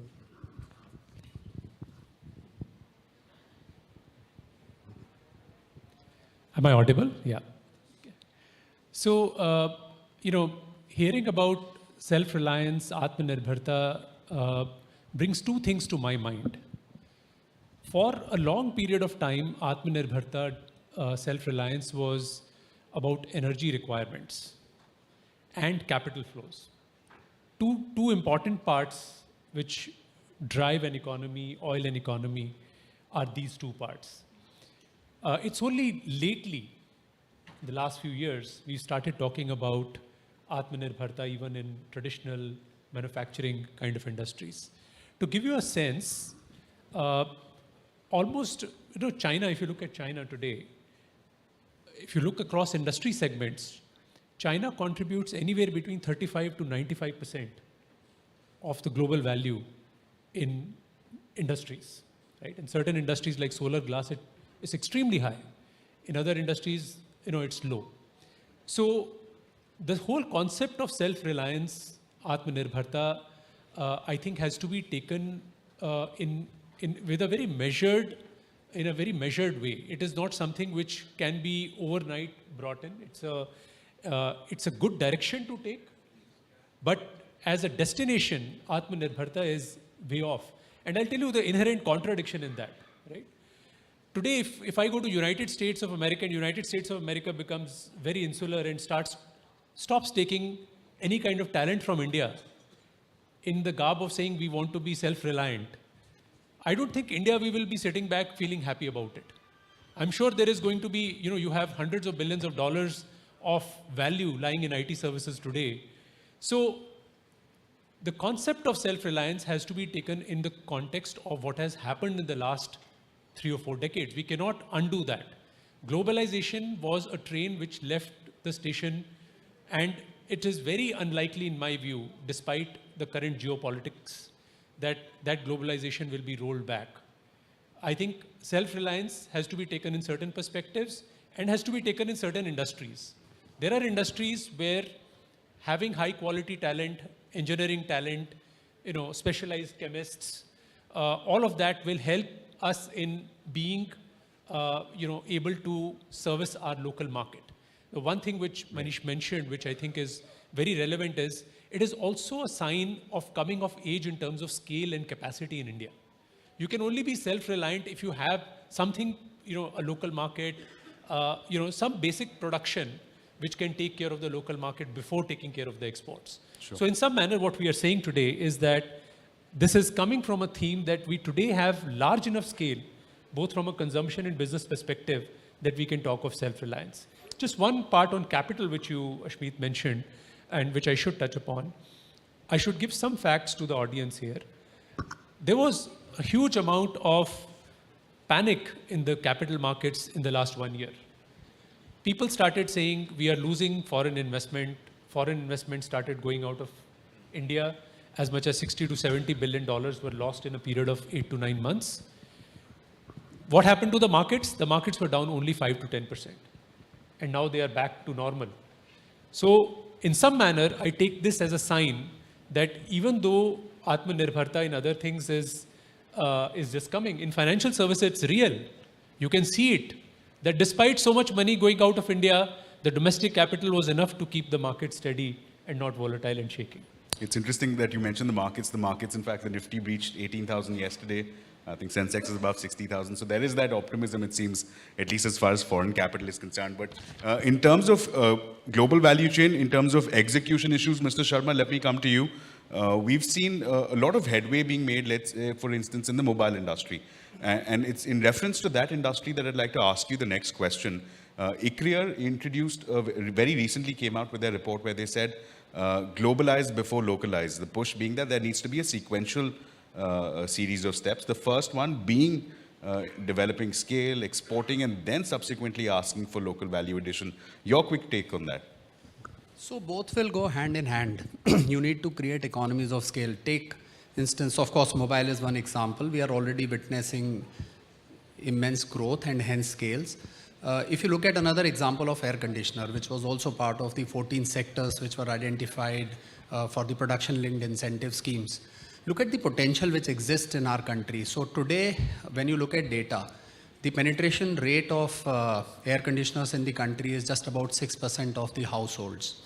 The size of our market is about 7.5 to 8 million units annually. China produces 120 million air conditioners annually. Out of that, they export 50 million. They consume 80 million in the country. That is the potential in our country. When it comes to value addition, we do a value addition of only about 20% locally in air conditioners. So in that sense, there is so much to achieve in the years to come. And when scale gets created, they eventually help create backward integration. Because today the disability can be only countered by multiple means. And this PLI is potentially a sort of a crutch which will exist for next 4 to 5 years. But then we have to create our own competitiveness. So therefore, going global, simultaneously creating backward integration, making our products competitive both on cost and quality, I think this will go hand in hand in the coming years. Mr. Priyadarshi, a quick word from you as far as the PLI scheme is concerned. We've seen PLIs being introduced across 14 sectors. And I'd like to ask you this again in context of that ICRIER report, which said that let this be a two-step process. The first one being exposure to the outside world, more exports, and then subsequent to that, having more localization here. Just your quick take on that lens, globalize before localize, at the PLI schemes. Look, I think the key word is whether we want to make in India or whether we want to make for the world. This is really I think you've got to be so clear.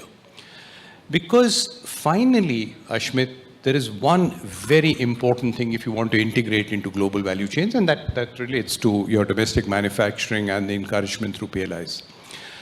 Today, you cannot be part of global value chains without a very, very strong trade facilitation policy. And by a trade facilitation policy, I mean a policy that genuinely facilitates imports.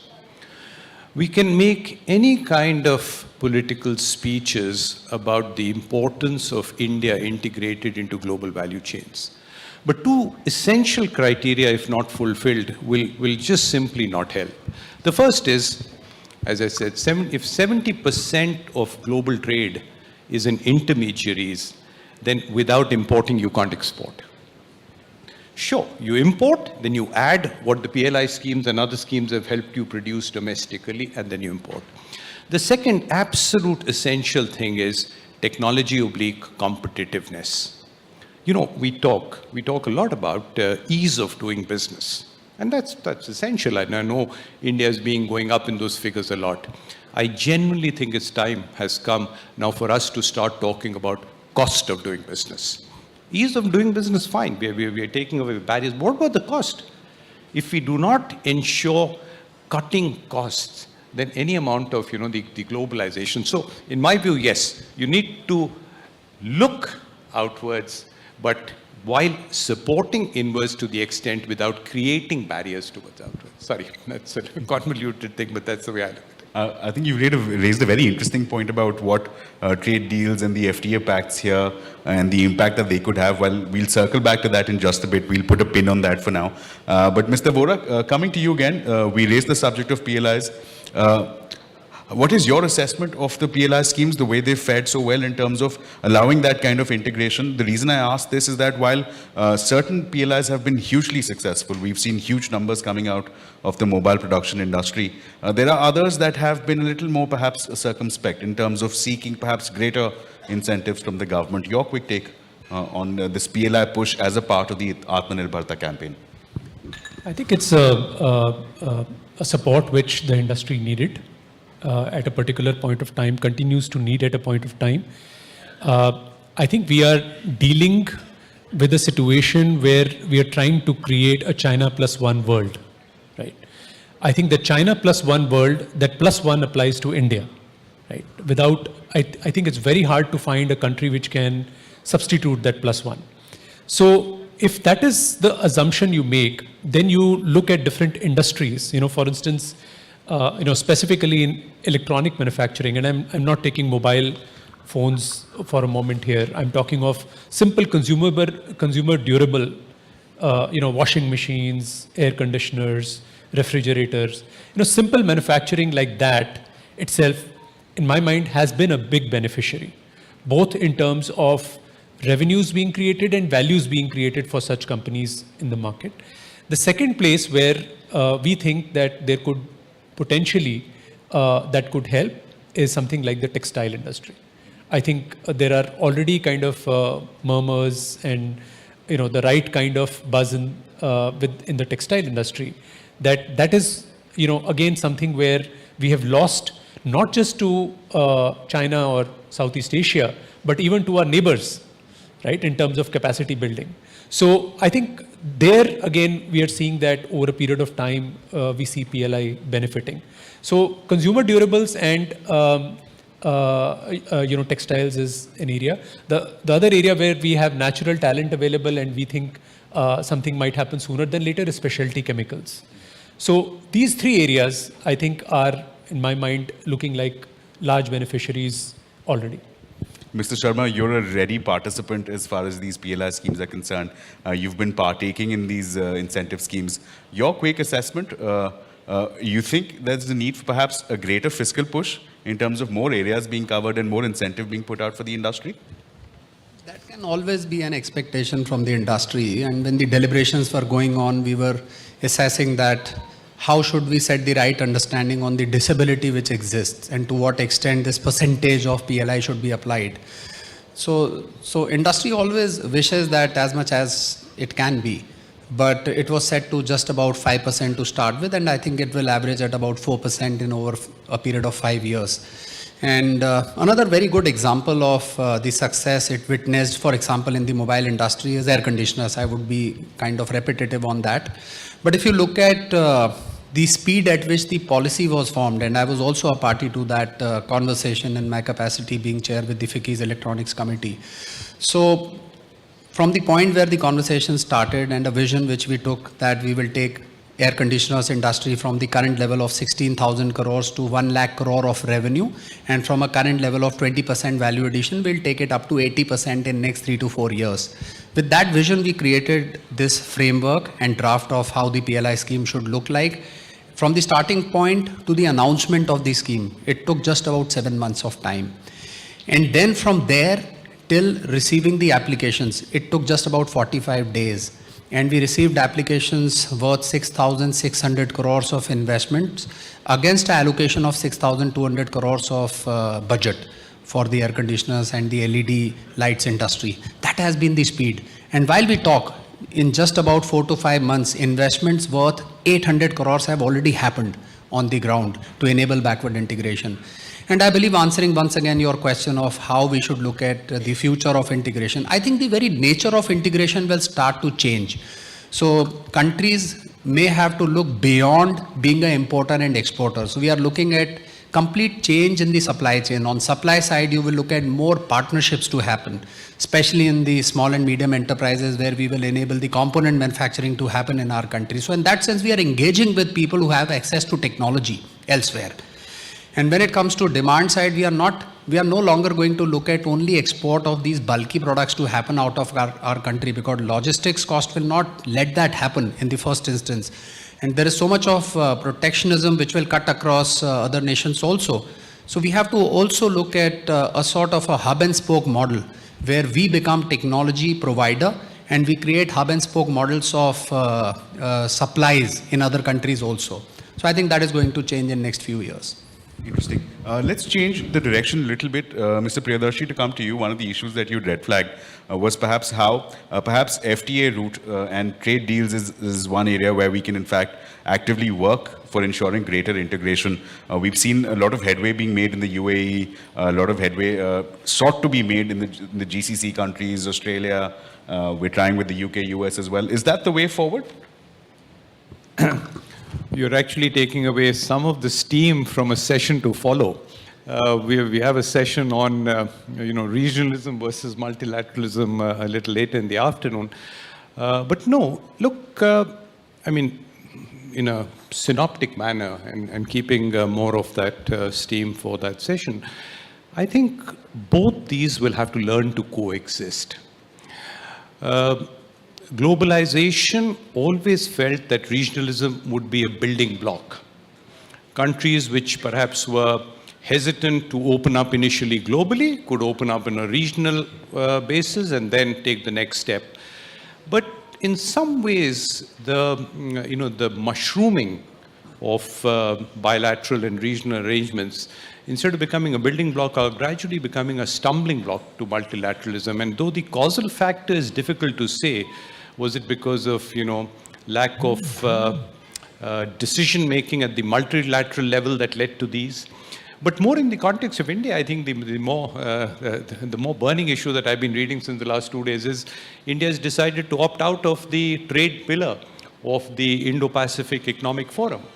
Now, I think opting out of the RCEP was probably easier to explain because, I mean, from an Indian perspective, that it has China and, you're probably opening up your markets, though already your markets are open. But I think not being a signatory to especially the trade pillar of the IPAF is slightly more baffling. It's interesting. Mr. Vora, your thoughts on that? It's been an interesting time that we've seen India shown a lot of gumption, being very bullish on some of these FTAs. UAE in particular, we were there for covering the Dubai Expo as well. Mr. Piyush Goyal was also there. But we've seen perhaps a little more, the government being a little more circumspect as far as the Indo-Pacific region is concerned. Just your assessment of how these regional treaties come into play for investment in India. I think, our assessment, having conversations with entrepreneurs in the manufacturing, chemicals, some of the spaces which would be relevant here, is that this is not a primary issue in the short to medium term for most entrepreneurs. This is something directionally a long-term move, which will give strength, which will give, probably put bigger markets at play, give some preferential access, but purely from the current problems, current priorities, I think it is not a very big issue for most entrepreneurs in India. It doesn't come out in any of our roundtables as a big issue at the moment, purely from an entrepreneurial perspective.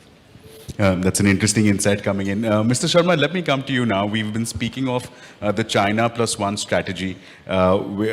India is, of course, positioning itself to benefit from that strategy as companies try to build more resilience, countries try to build more resilience in their supply chains. Are we there yet? Are we competing with Vietnam, beating them as a part of that +1 strategy? It'll take some time. We have just started off. The thought process has become much more, it considers much more aspects of where do we want to position ourselves long term. When we will look back in time in the history, we may challenge our own decisions that why did we stay away from these large blocks? There's a possibility.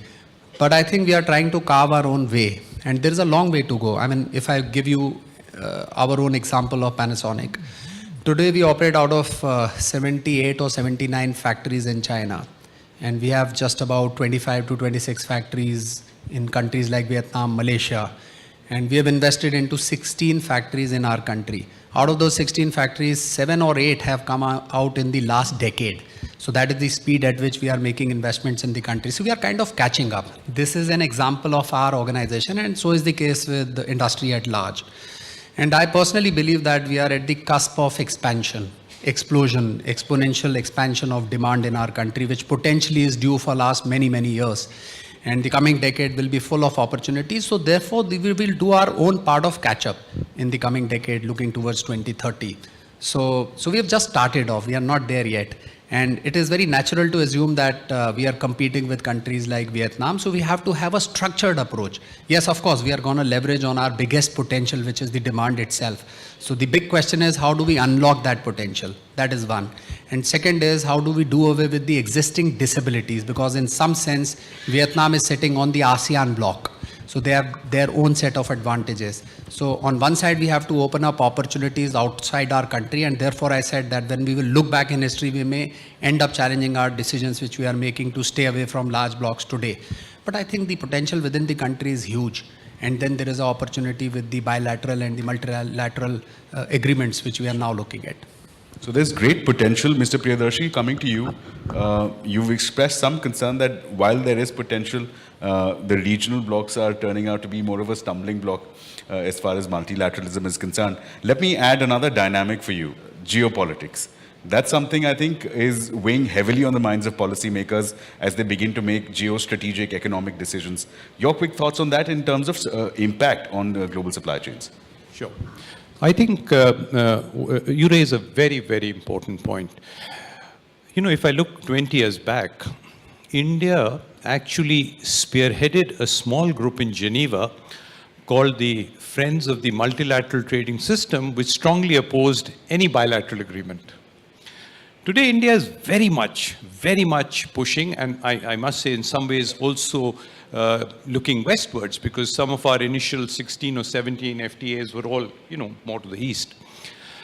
But what I would say is a clear discerning trend globally is that political/strategic relations are guiding economic relations. For many, many years, economic relations would guide it.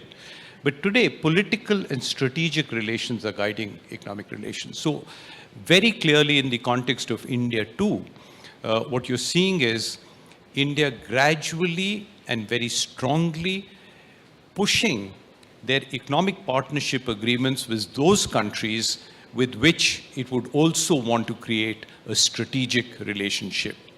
Whether we look at, whatever we are doing with the US, Australia, Japan, as now part of actually 2 Quads, I think this is all geared towards strengthening your political relationships through a parallel, very strong economic bloc. But this is a global trend, and I think India is very much part of it, and it probably also kind of counters what was being said about the China +1. So yes, a very important trend and a trend to stay, but a trend which will have to be followed. And sorry for one more minute. You may not agree with everything that the other side wants, but very often we as Indian negotiators, we put our requests on the table, but are not willing to accept that, so there will always be this dichotomy between challenges and opportunities. Every economic agreement would create both. We'd prefer only opportunities. It's interesting. You've given a very interesting and succinct teaser to what is to follow. The next the session dealing with regionalism versus multilateralism. But we're running out of time. We're at the end of this discussion with about 5 more minutes left. Well, come to all the panelists. Mr. Vora, to you first. In terms of taking this journey forward, in ensuring that Atmanirbharta work towards integration of India with the global value chain, what would your request or perhaps suggestion be to the government in terms of either extending the benefits that have so far been extended or perhaps looking at newer areas to cover? I think the first thing is to identify in a very focused way the areas where Atmanirbharta can have an impact. I was referred to a report by a leading consulting company, which out of a universe of 70 areas and sectors came down to about 6 sectors, whether it is, for instance, semiconductors, whether it is defense. So one, there needs to be a complete narrowing of focus from an Atmanirbharta perspective. Trying to do everything in a very broad brush manner, I don't think is going to be very useful. Once you've identified those 6 subsectors or sectors, which hopefully are large enough, then coming with very specific incentives, plans, capital, which those sectors might require. I think capital is as important to make sure, because these are things in the nature of subsidies. So there is some allocation which needs to be made to these industries, specific industries. And I think once that part is done, then how does that have to be positioned to the community? How is, in the words of one of my panelists, it's the cost of doing business. How do you ultimately manage the cost of doing business specific to those sectors and make it attractive for entrepreneurs to put in risk capital is something which I would go in for. Mr. Sharma, final comments that you mentioned that the total value addition that we do, giving the examples of ACs, it's at 20%. How do we take it higher? Yeah, it's happening actually. I think the onus is with the industry now. So taking forward from where Mr. Vora left, so 14 sectors, for example, which are identified. So now we have to ensure that those steps are taken in next 5 years. And I think the onus is with the industry now. So we have to enable technology partnerships, because access to technology for a lot of those items, compressors, motors, heat exchangers, copper tubing, timers and PCBAs, the laminates itself. So a structured approach is needed for next 5 to 10 years to enable those technology partnerships. So both on the supply and the demand side, I think a lot of micro effort has to happen in the way forward, and neither the government nor the industry should leave it here. And second is that we have to seriously look at unlocking the potential of the demand which exists in the country. And a lot of people like me would have been repetitive on this, but it is up to the council to decide that should the GST continue what it is today. And if you look at air conditioners, it is 28%, and no longer categories like air conditioners are luxury items. They have almost become a necessity, and so is the case with a lot of other products. So those kind of tactical initiatives. On strategic level, I think the framework is made in a structured manner, but we have to now handhold the industry to enable those tiny steps for it to become competitive in next 5 to 10 years' time. It's interesting you mentioned GST. Another concern that has in fact very often come from the industry is one point that Mr. Priyadarshi had made with respect to tariffs that were imposing on a lot of key imported items for in fact building in India, for making in India. We're almost out of time, Mr. Priyadarshi. A quick word from you in terms of what would be that one suggestion or one advice that you will give to the government in terms of building Atmanirbharta. Let me give 3, but do it in the time that it would take to give 1. Have a GVC policy. We have an industrial policy, we have a trade policy, elements of which have GVC. High time India had a GVC policy. Second, don't just listen to business, act on what business says. We do a lot of consultations, but very often what is finally put forward in international fora is not reflecting that. So don't just listen to business, act on business.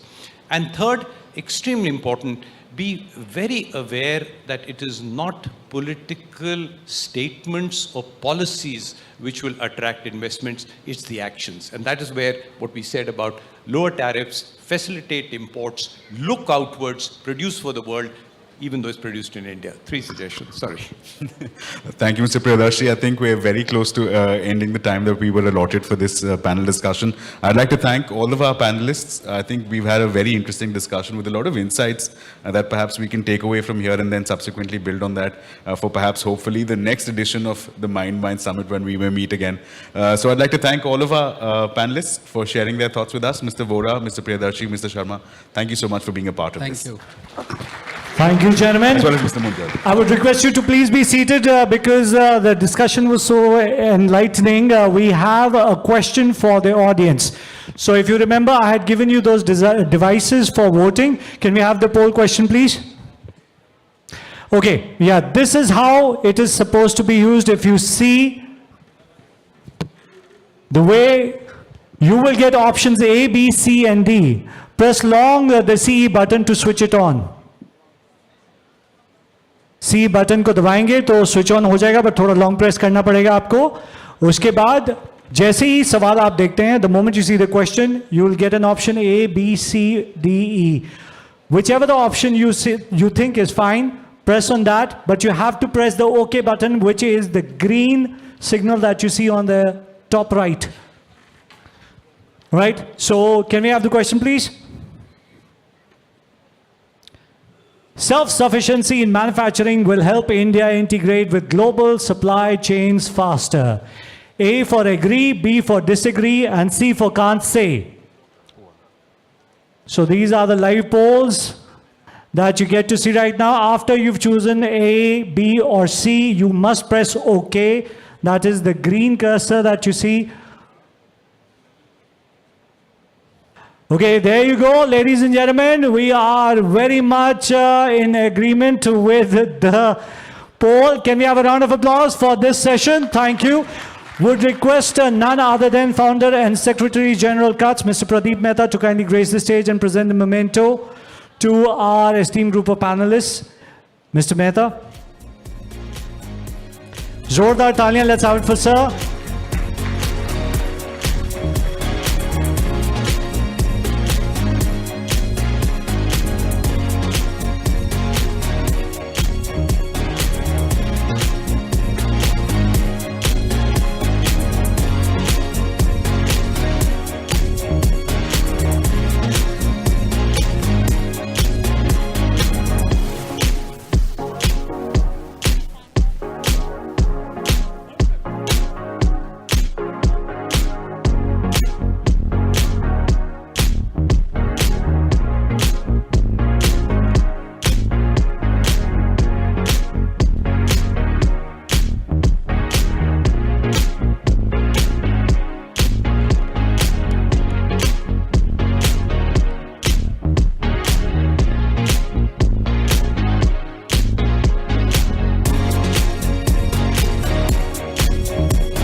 Can we have a round of applause?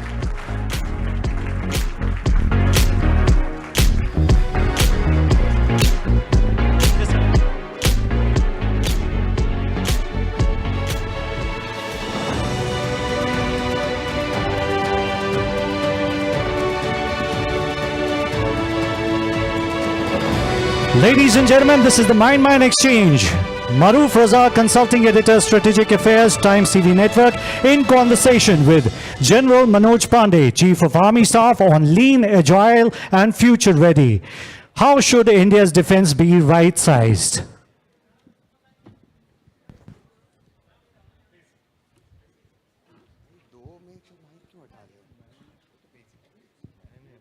हम लोग में से 4 में से कोई हटाएगा ना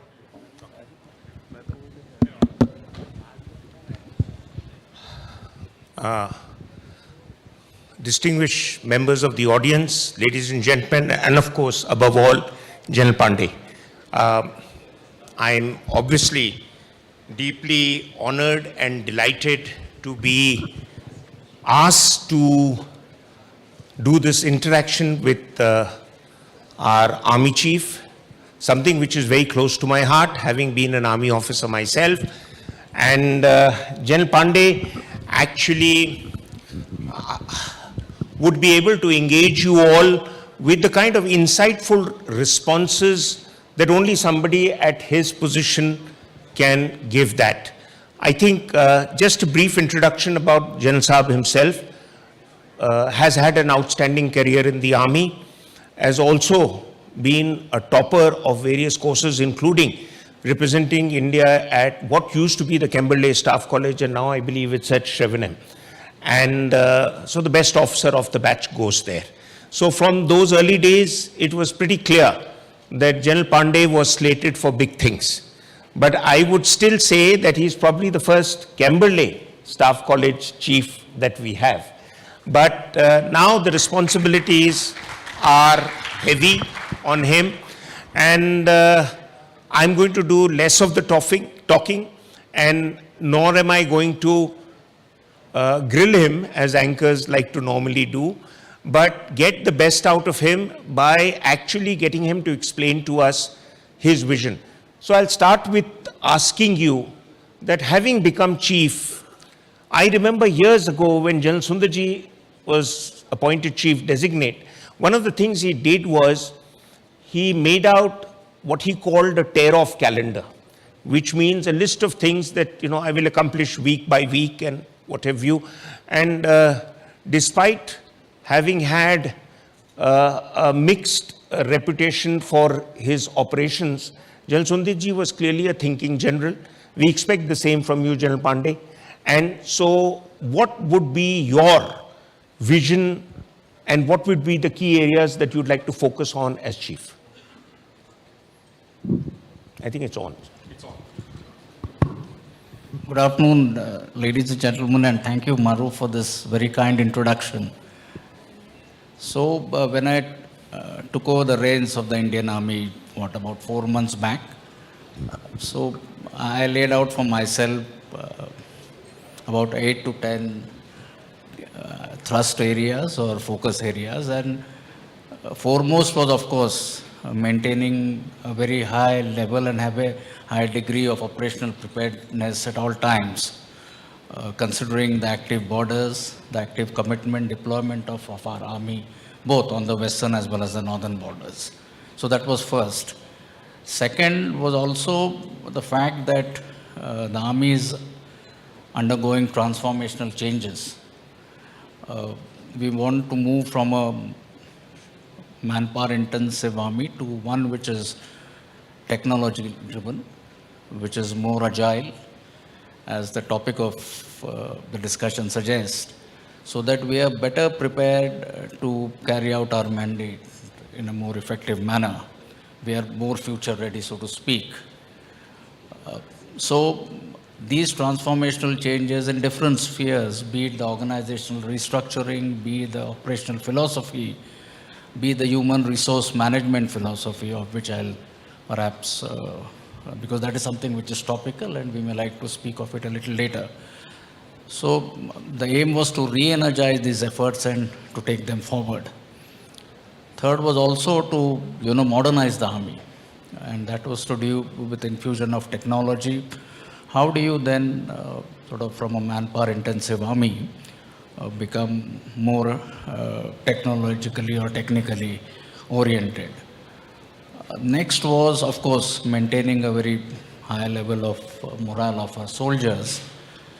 Also, equally important was to look after our ex-servicemen and the Veer Naris, who also are very dear to our heart.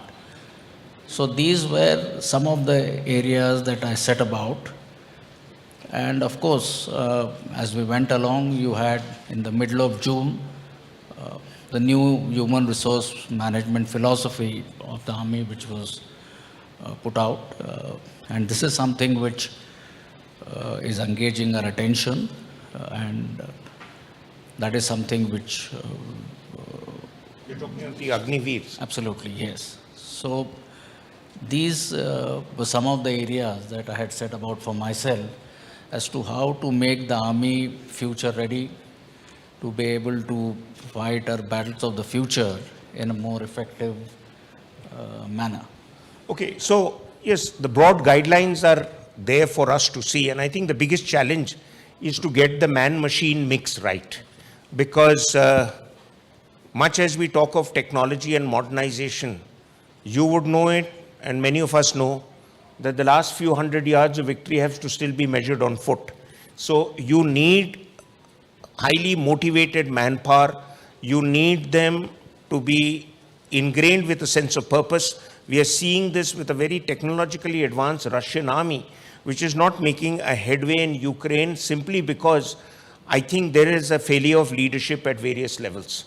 There is need to be redefined on what modern battlefields you can use a soldier, and where technology comes in as a force multiplier and not as something that goes and does a job which a soldier at the end of the day has to do. And that brings me to the next question, and that is clearly about soldiers, terrain, and the enemy, and that's our northern borders. All in the Northern Command, as you know it better than I do, but that's really a command at war 4 times over, if not 5 times over.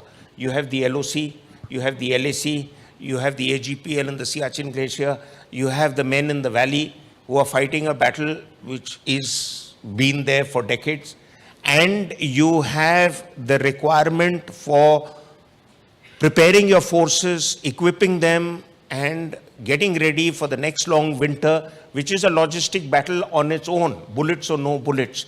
So how do you see the issues there taking over your attention from the other issues that you have just outlined? Right. So, like I mentioned in my opening statement, maintaining a high level of operational readiness or operational preparedness is our topmost priority, notwithstanding all the other ongoing initiatives, reforms, etc. So that is something which will always engage our attention. We will give that the topmost priority. As far as the Northern Command specifically, you mentioned, you have 2 distinct borders. One with China, we refer to as the line of actual control, which also comprises the areas opposite Arunachal Pradesh, which normally doesn't get spoken of, but that is as important. It was part of your command. Absolutely. So that is opposite the states of Sikkim and Arunachal. What is in news is what is happening in eastern Ladakh. But yes, out of the 3,488 kilometers, a large portion is in the central sector as well as in the eastern sector. So that is one area. We have to deal with it a little differently than what happens along our western borders or borders with our western neighbors, that is in the state of Jammu and Kashmir. So these are the 2 distinct areas that we are looking at, and that is something where I would say our deployment is robust. Our soldiers, our troops are occupying important positions, important grounds, and we are prepared for all types of contingencies. So just a quick aside, would it be fair to say that after Galwan intrusions and thereafter, there has been a reorientation in our thinking in terms of how much we need to focus on Pakistan vis-a-vis China, because earlier I think there was more focus on Pakistan than on the possibility of a conflict with China, because it was assumed diplomacy will take care of that. So post what happened during April, May of 2020, that is when we sort of reassessed the entire threat and looked at what we need to do in terms of rebalancing or reorienting our forces. And some of our forces, which earlier had their primary role on the western borders, we assigned them to the northern borders or the borders with China. And that process is more or less complete. Okay. But that is not at the cost of what our preparedness levels are on the western borders. So that has also been kept in mind. Okay, another quick question, because you alluded to that in your first answer. That is the need to right size our force and some kind of manpower reorientation. Most people saw only the negative part of it, which was the kind of streetwise revolt against the initial announcement of the Agniveer and Agnipath initiative, but later on, as corrections came in, things calmed down. Where do we stand with that now? I would call it right sizing the army. And as part of our routine exercises, this process was already on. And to that extent, we had a number of studies which were ongoing, the most prominent being what was referred to as the Shekatkar Committee, which about 4 or 5 years back made very specific recommendation, on how to improve the teeth to tail ratio and how to right size the army. Plus there were a couple of other studies. Let me also mention the Agnipath scheme, or the human resource management scheme itself, is not about sort of downsizing the army. Though the reduction in the strength of army because of no recruitment having taken place for last couple of years, that is happening to an extent. As far as right sizing is concerned, there are 3-4 key areas which I would want to or wish to highlight as to where we are looking at. One is, of course, there are certain legacy establishments, legacy units, which we are looking at and perhaps right sizing them. Where technology, when you introduce technology, the corresponding requirement of manpower will reduce. To give you an example, in our animal transport units, so instead of animal transport, we are now looking at logistic drones, or we are looking at the all-terrain vehicles. And AI to some extent in all your logistic activities, yes, which is going to reduce the requirement of manpower. Yes. So that is one. Secondly, we are also looking at certain non-core functions, activities, especially in our units which are in the peace stations. Those services can be outsourced. So that will again result in a considerable chunk of reduction of manpower. Third is also we send a large number of our soldiers on deputations to various organizations. So in those areas also we are looking at if there is a scope, and we have identified certain numbers where we can bring about that reduction. Very good. Also, I would say the Rashtriya Rifles, which it was raised early 2000 when to look after the situation in Jammu and Kashmir. The situation having improved there, we are examining if there is scope in reduction of the strength of Rashtriya Rifles without obviously compromising on the internal security. Just to clarify to the audience, the General referred to 2 terms which some of you may not be familiar with. One is the teeth to tail ratio.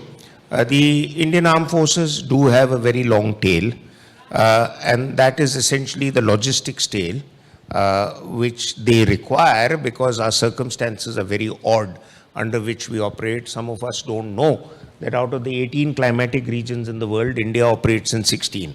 So it's very difficult to maintain troops in certain areas where man can only be serviced by a long tail. And the other aspect the general also referred to was about Rashtriya Rifles. Rashtriya Rifles was a force that was created to deal with the insurgency in Kashmir.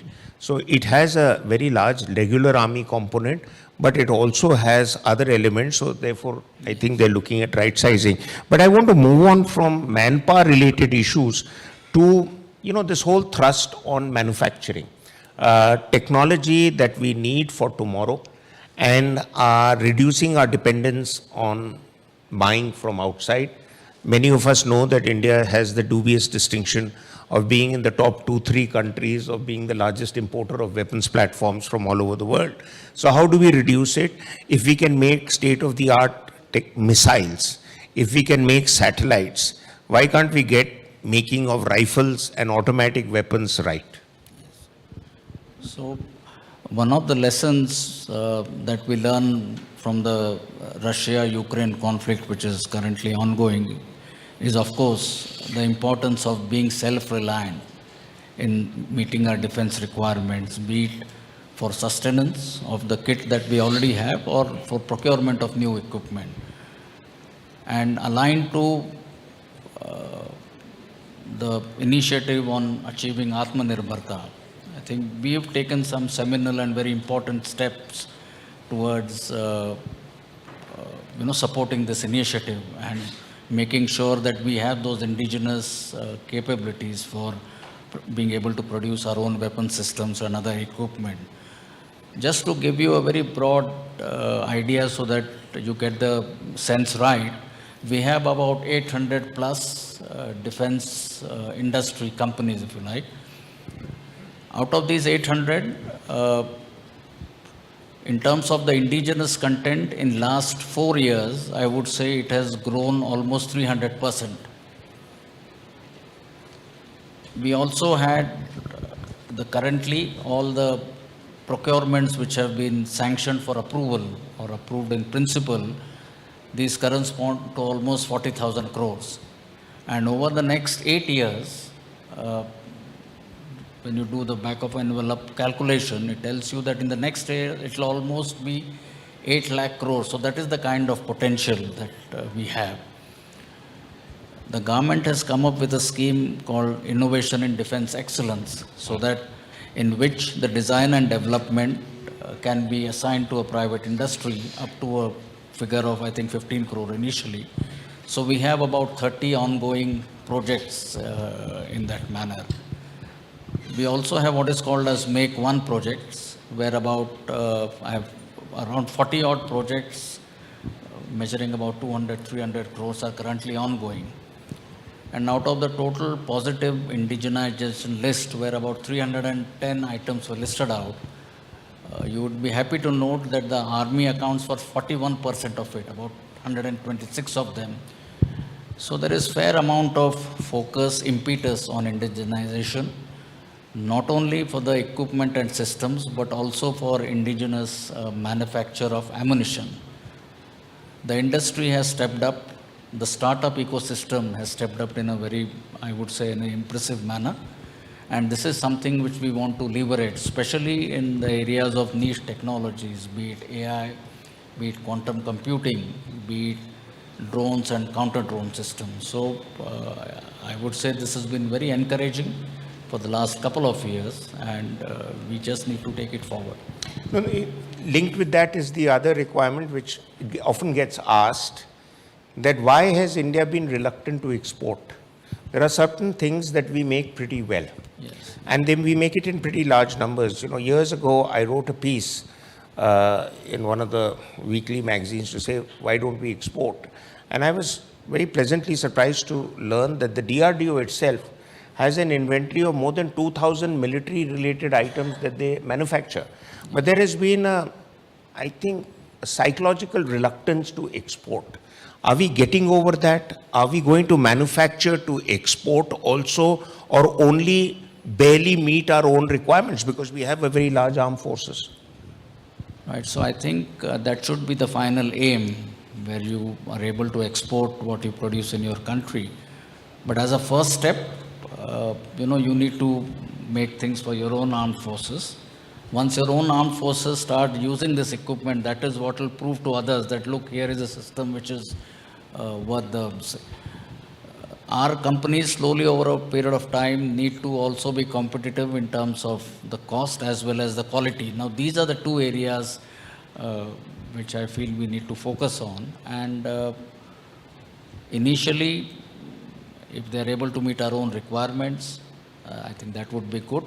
And soon, this potential for export is something which I feel is there in good measure. Okay. And talking of import-export, there has been an initiative now in terms of providing enhanced powers to military officers to make purchases, because you know it better than all of us that we were talking about it the other day also, that this whole cycle of purchasing military equipment is itself a very complicated and a long drawn out process.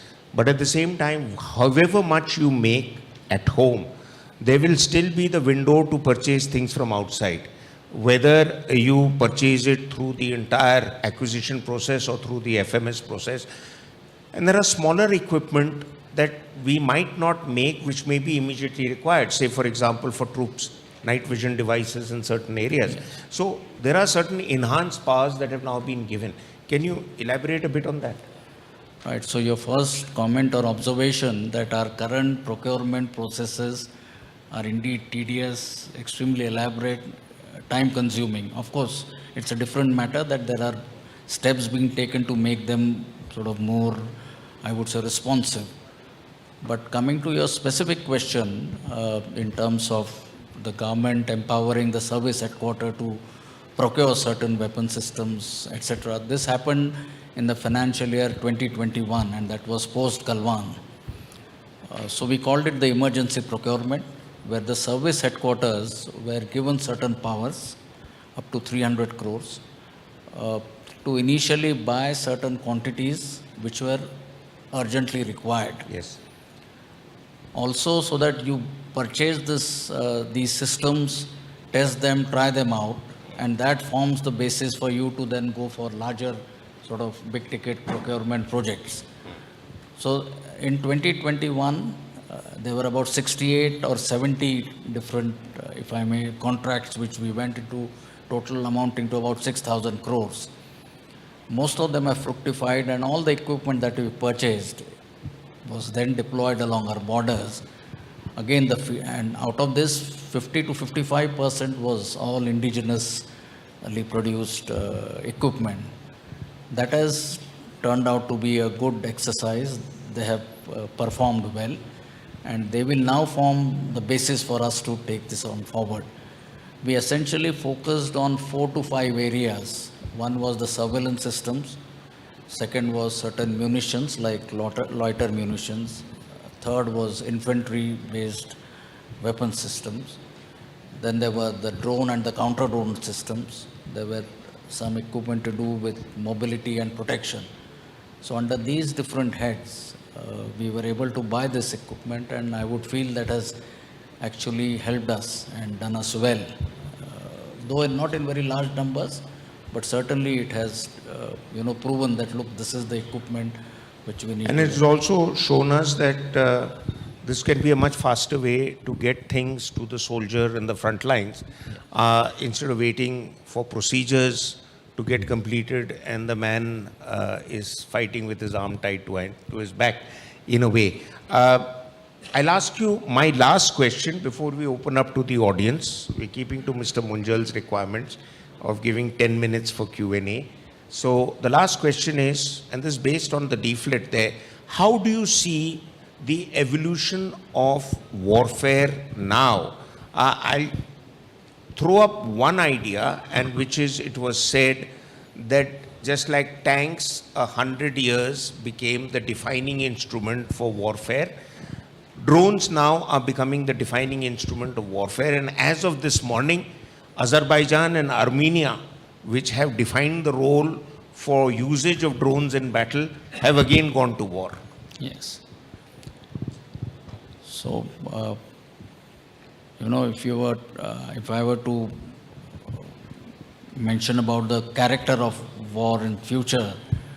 One aspect is, I think, the emphasis on the non-contact nature of warfare is something which we'll have to seriously look at. And that includes the components of cyber, your space warfare, as well as information warfare. Now, there are some very good lessons that come out of what is again happening in Russia and Ukraine, especially in the context of all three that I mentioned. It is, the need for armies to focus on these has come out loud and clear. But that notwithstanding, the Russia-Ukraine war, which is perhaps the closest that we have a reference point, has also disproven a lot of hypotheses. And let me count some of them. There was this idea that in future there will be no wars of the year, but that has been proven wrong. You're already into the 6th or the 7th month. So the relevance of hard power, I feel, will still remain, especially in our context where we have disputed borders with two of our immediate neighbors. Secondly, we were made to believe that wars in the future will be very short and swift, and because of number of reasons, including diplomatic, international pressures, the two adversaries will not be or will be constrained to continue fighting. But that has again not been the observation in this war. The third, relevance of the heavier war fighting platforms, such as tanks, artillery, guns, the rocket artillery and the likes. But again, notwithstanding the preeminence of drones, etc., these three war fighting platforms which I just mentioned, they still seem to be relevant. So we need to strike a very good balance between what capability you need to have to fight a classical conventional war vis-a-vis what you need to have if you were to fight in the gray zone, let us say in a situation such as this that you have on the China border. The requirements, I would suggest, are different, but we need to strike the right balance. But certainly, technology, infusion of technology, etc., it has a role. But if you have to guard the disputed borders, just as in our case, then even the importance of the numbers or boots on ground in very colloquial speaking terms, I think that I feel is as relevant and as important. I can't agree with you more, General Saab. I'll open it up to 3 questions, time being a constraint. We have 8.5 minutes. So no statements, please, just a question. You want to identify yourself, so much the better. Yes, sir. First person there.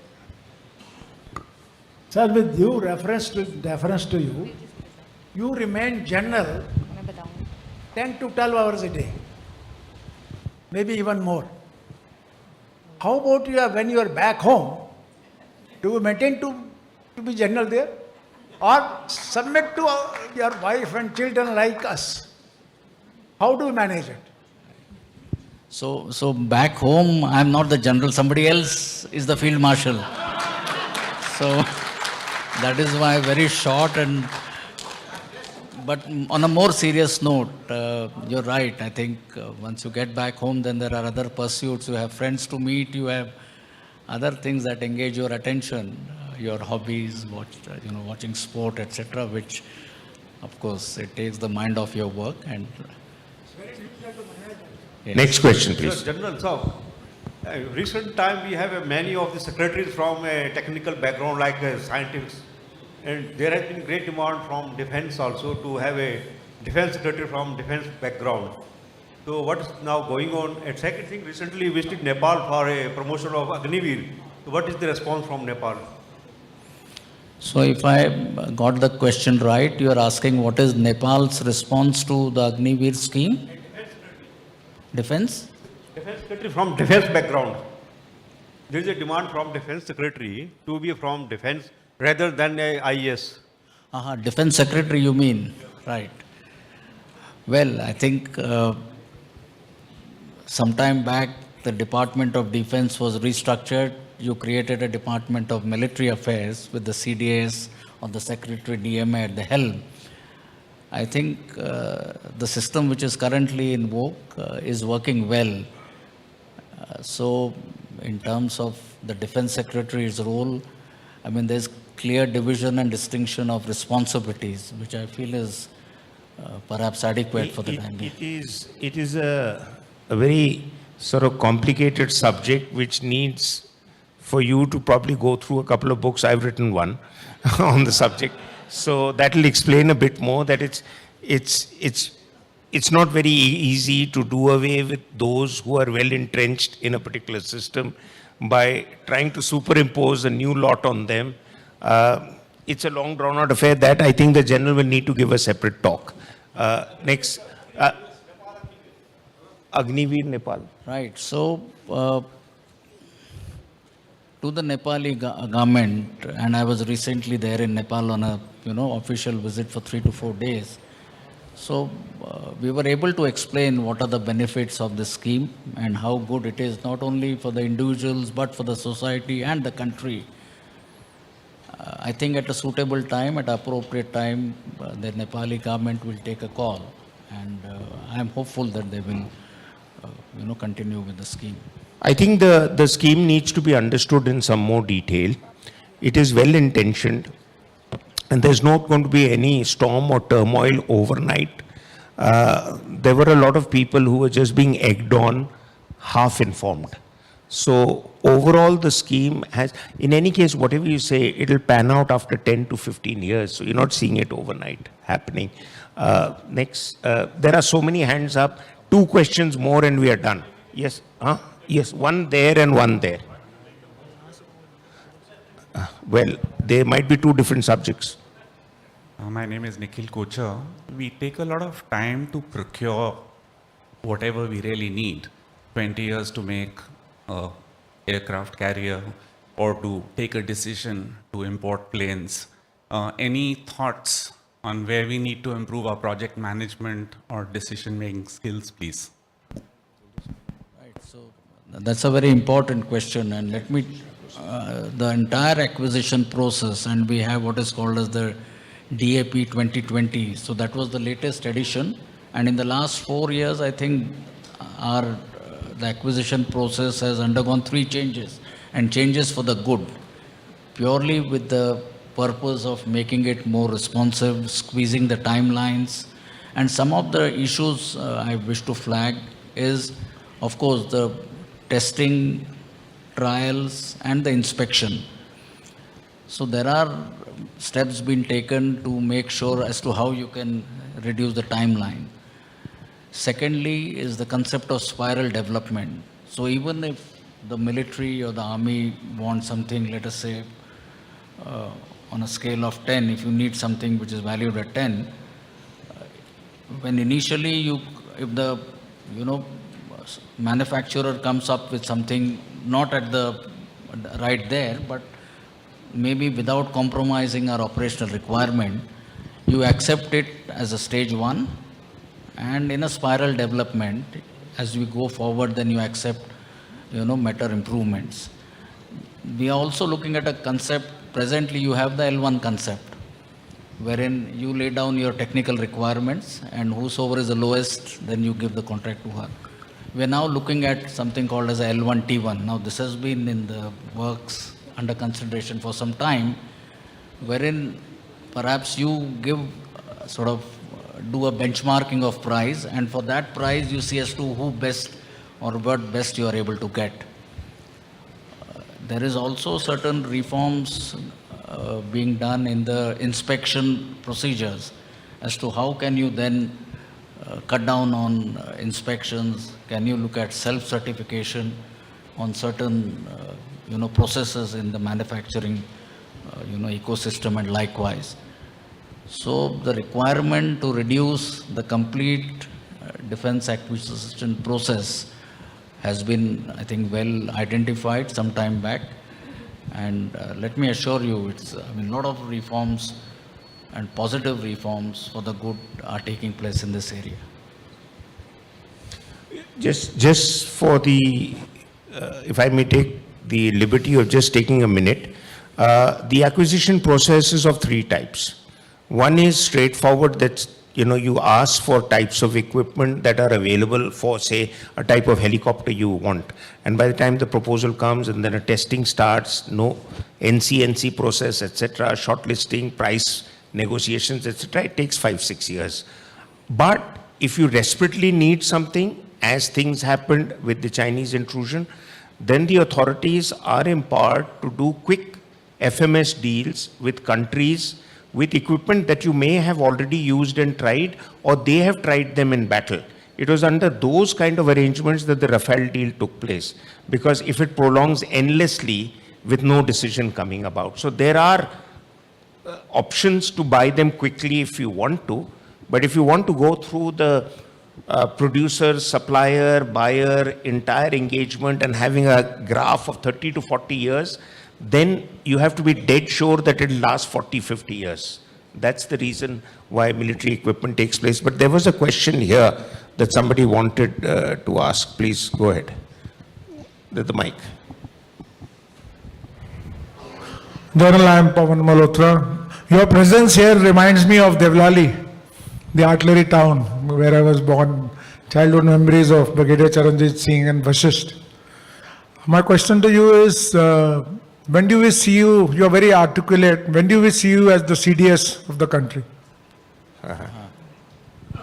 No, that is something out of the syllabus, so I can't really answer this. That's actually would be better if you ask Mr. Doval that. Okay. At that note, ladies and gentlemen, I'm exactly on the time up as it's flashing in front of me, 0000. I've done my duty, sir.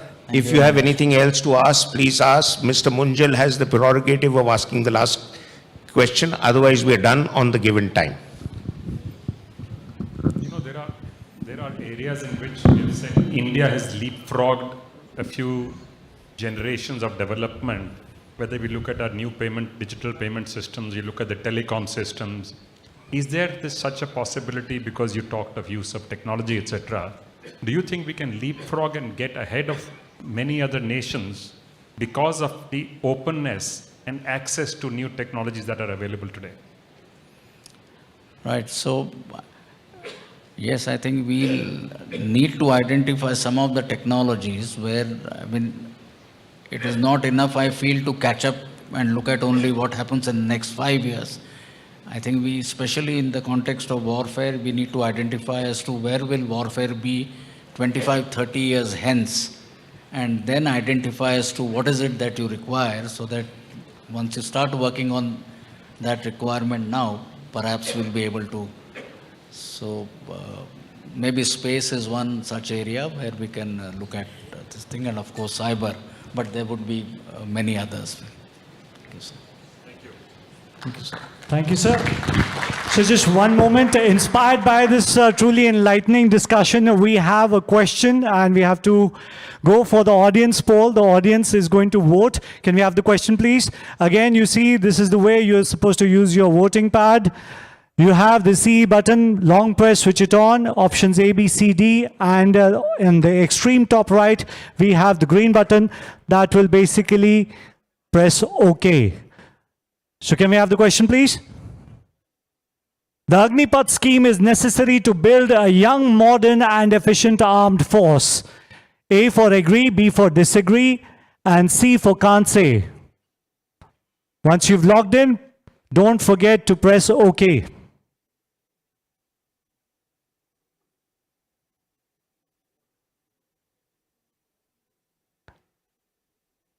Right, there you go, 84.62% agree with this. Can we have a round of applause for this polling?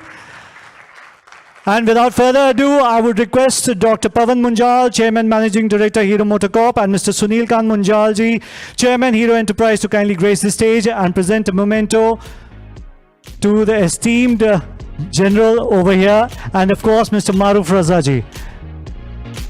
So पहले general Manoj Pandey ji के लिए जोरदार तालियां. Thank you, sir, for giving us your precious time. तालियां जोरदार होनी चाहिए. Come on.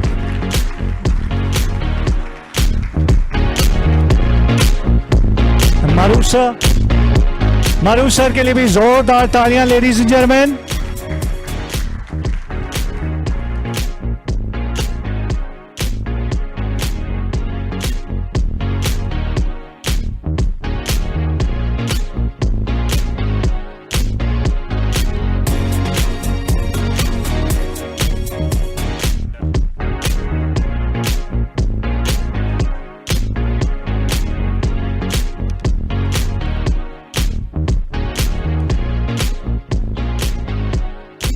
Thank you. Would humbly request to please keep some space open.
आप रुक क्यों गए?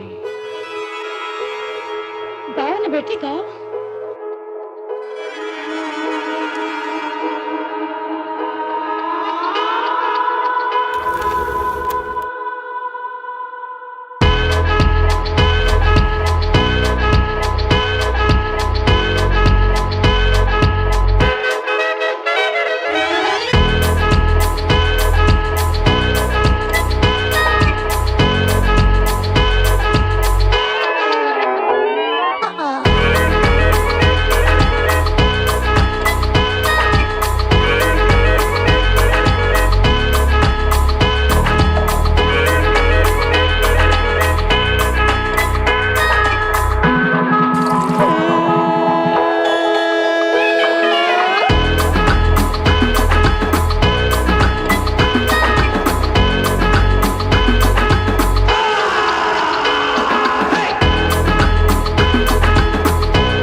सुपर हीरो ने किया गाड़ी के नट्स एंड बोल्ट्स को डैमेज। कार का यार कर लेगा इनकंज्यूमेबल एक्सपेंसेस को भी manage. Car insurance by Reliance general देता है consumable expenses cover. No matter what happens to your car, we will take care of it यार।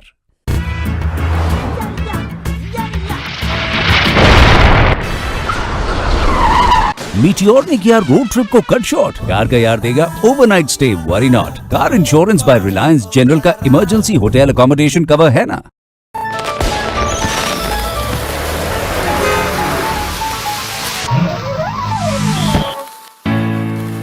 उड़ते रॉकेट ने किया टायर को बर्स्ट। कार का यार will take care of the worst. Car insurance by Reliance general का टायर प्रोटेक्ट कवर है ना। Compromise it's everywhere.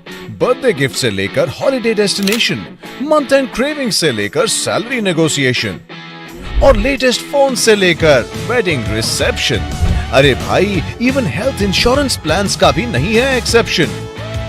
No no no more compromise, क्योंकि अब आ गया है एकदम नया, ताजा, power packed, fully loaded Reliance health gain policy.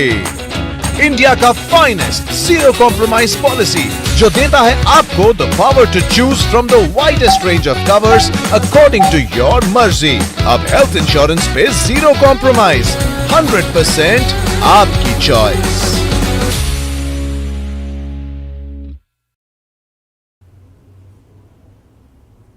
Nice pen. Yeah, nice pen.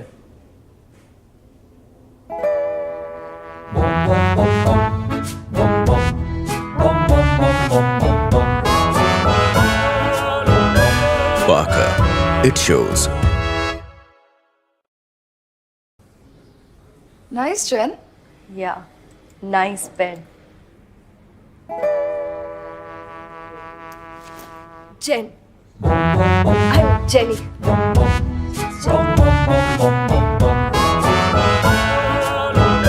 Parker, it shows.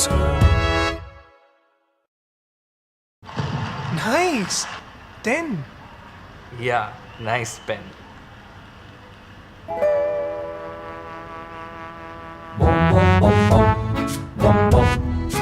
Nice pen. Parker, it shows.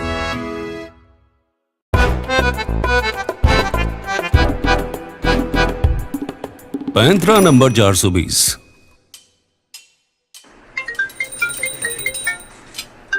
Hello, नमस्कार जोशी जी, मैं बैंक से बात कर रही हूँ। आशा करती हूँ आपके दिन की शुरुआत शुभ रही है। हो शुरुआत शुभ हुई है, बोला। तो जोशी जी, सबसे पहले तो मैं आपको बधाइयाँ देना चाहूंगी कि बैंक की तरफ से आपकी क्रेडिट कार्ड लिमिट 5 लाख से बढ़ाई जा रही है। क्या आप इसे पाना चाहेंगे? हो चालेल। जी सर, इसे पाने के लिए आपको अपनी कुछ डिटेल्स हमें कंफर्म करानी होंगी। Please confirm the 16 digit number on a credit card and a 3 digit number on the back side of a credit card. अच्छा, वो नंबर ना, लिखो 100।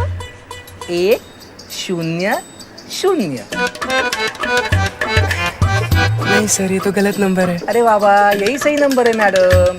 अरे ओ लड़की की आवाज में बात करने वाले लड़के, अब बंद कर दे घिसे पीटे पुराने तरीके। हमारा बैंक हमसे हमारा क्रेडिट कार्ड नंबर और सीवीवी नंबर कभी नहीं मांगता, समझ लगा? रख फोन। आपका बैंक आपसे कार्ड नंबर, सीवीवी नंबर या कार्ड पिन नहीं मांगता। सो इंडिया, रहो cyber safe. Issued in public interest by RBL bank, अपनों का बैंक।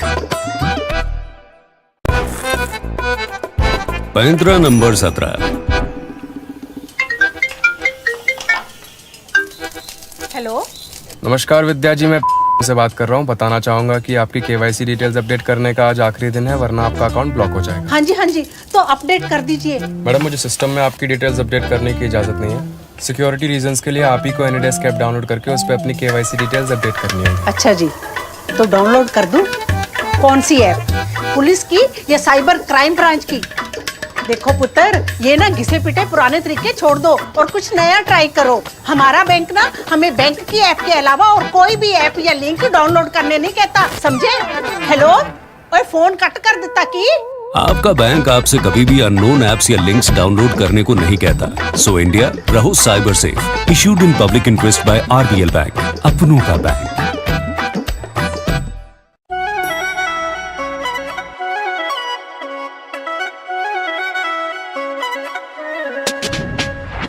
कॉम्प्रोमाइज नहीं, कस्टमाइज कर अपनी पॉलिसी कवर खुद चूज कर, कॉम्प्रोमाइज नहीं कस्टमाइज कर, अपनी पॉलिसी कवर खुद चूज कर। हेल्थ है तेरी तो कॉम्प्रोमाइज क्यों हो, पॉलिसी तेरी तो फीचर्स की चॉइस भी तेरी हो। कॉम्प्रोमाइज नहीं कस्टमाइज कर, अपनी पॉलिसी कवर खुद चूज कर। रिलायंस हेल्थ गेन पॉलिसी कर ले तू चूज, सारे हेल्थ कॉम्प्रोमाइजेस कर दे तू लूज। Double cover हो या cumulative bonus, this is RGI, you can depend upon us. PED waiting period हो या hospital room rent, नहीं करनी अब तुझे कोई फिकर, तेरी होगी हर choice इधर। Consumable expenses का मत ले load, unlimited refill के लिए हो जा enroll। Compromise नहीं customize कर, अपनी policy cover खुद choose कर। कॉम्प्रोमाइज नहीं कस्टमाइज कर, अपनी पॉलिसी कवर खुद चूज कर। कॉम्प्रोमाइज नहीं कस्टमाइज कर, अपनी पॉलिसी कवर खुद चूज कर। कॉम्प्रोमाइज नहीं कस्टमाइज कर, अपनी पॉलिसी कवर खुद चूज कर।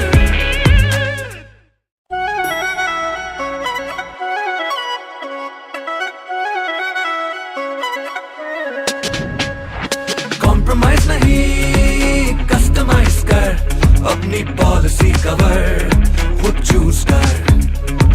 कॉम्प्रोमाइज नहीं कस्टमाइज कर, अपनी पॉलिसी कवर खुद चूज कर। हेल्थ है तेरी तो कॉम्प्रोमाइज क्यों हो, पॉलिसी तेरी तो फीचर्स की चॉइस भी तेरी हो। कॉम्प्रोमाइज नहीं कस्टमाइज कर, अपनी पॉलिसी कवर खुद चूज कर। रिलायंस हेल्थ गेन पॉलिसी कर ले तू चूज, सारे हेल्थ कॉम्प्रोमाइजेस कर दे तू लूज। डबल कवर हो या cumulative bonus, this is RGI, you can depend upon us. PED waiting period हो या hospital room rent, नहीं करनी अब तुझे कोई फिकर, तेरी होगी हर choice इधर। Consumable expenses का मत ले load, अनलिमिटेड रिफिल के लिए हो जा एनरोल। कॉम्प्रोमाइज नहीं कस्टमाइज कर, अपनी पॉलिसी कवर खुद चूज कर। कॉम्प्रोमाइज नहीं कस्टमाइज कर, अपनी पॉलिसी कवर खुद चूज कर। कॉम्प्रोमाइज नहीं कस्टमाइज कर, अपनी पॉलिसी कवर खुद चूज कर। कॉम्प्रोमाइज नहीं कस्टमाइज कर, अपनी पॉलिसी कवर खुद चूज कर।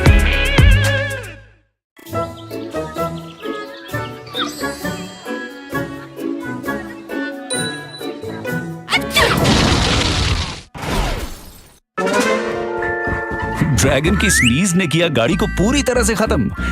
कार का यार देगा गाड़ी की पूरी रकम। Car insurance by Reliance general का रिटर्न टू इनवॉइस कवर है ना। No matter what happens to your car, we will take care of it यार।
यूएफओ ने मारा गाड़ी को टक्कर।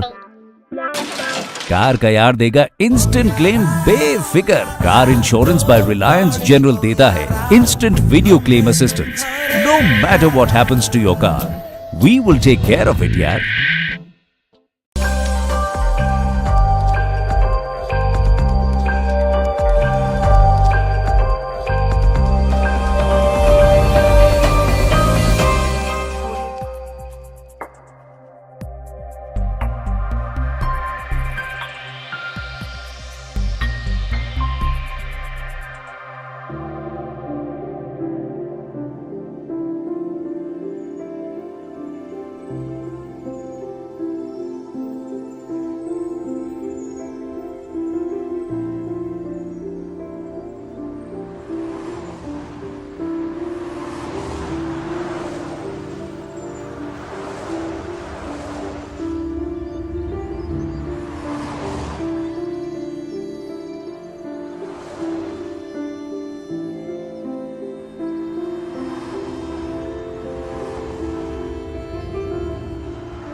आगे आप रुक क्यों गए? गाओ ना बेटी गाओ।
सुपर हीरो ने किया गाड़ी के नट्स एंड बोल्ट्स को डैमेज। कार का यार कर लेगा इनकंज्यूमेबल एक्सपेंसेस को भी manage. Car insurance by Reliance general देता है consumable expenses cover. No matter what happens to your car, we will take care of it यार।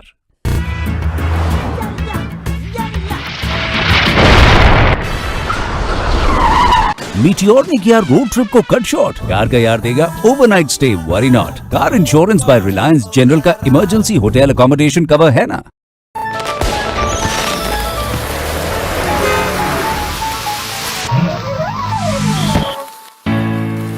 उड़ते रॉकेट ने किया टायर को बर्स्ट। कार का यार will take care of the worst. Car insurance by Reliance general का टायर प्रोटेक्ट कवर है ना। Compromise it's everywhere. Birthday gift से लेकर holiday destination, month end craving से लेकर सैलरी नेगोशिएशन और लेटेस्ट फोन से लेकर wedding reception.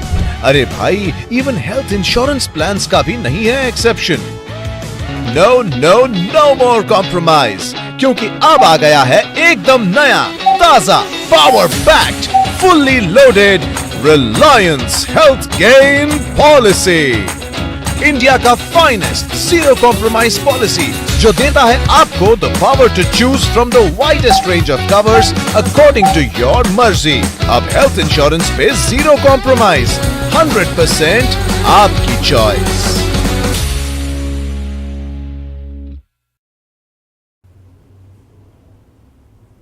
Nice pen. Yeah, nice pen.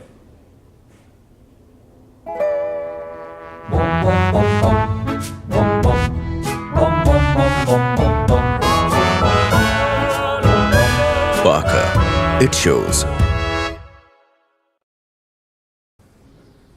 Nice, Jen. Yeah, nice pen. Jen. I'm Jenny.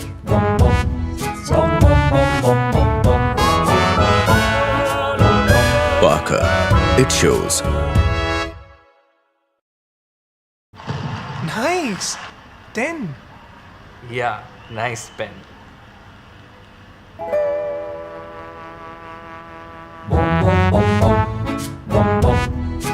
Nice pen. Parker, it shows.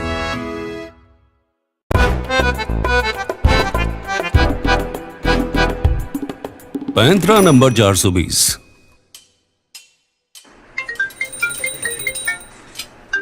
Hello.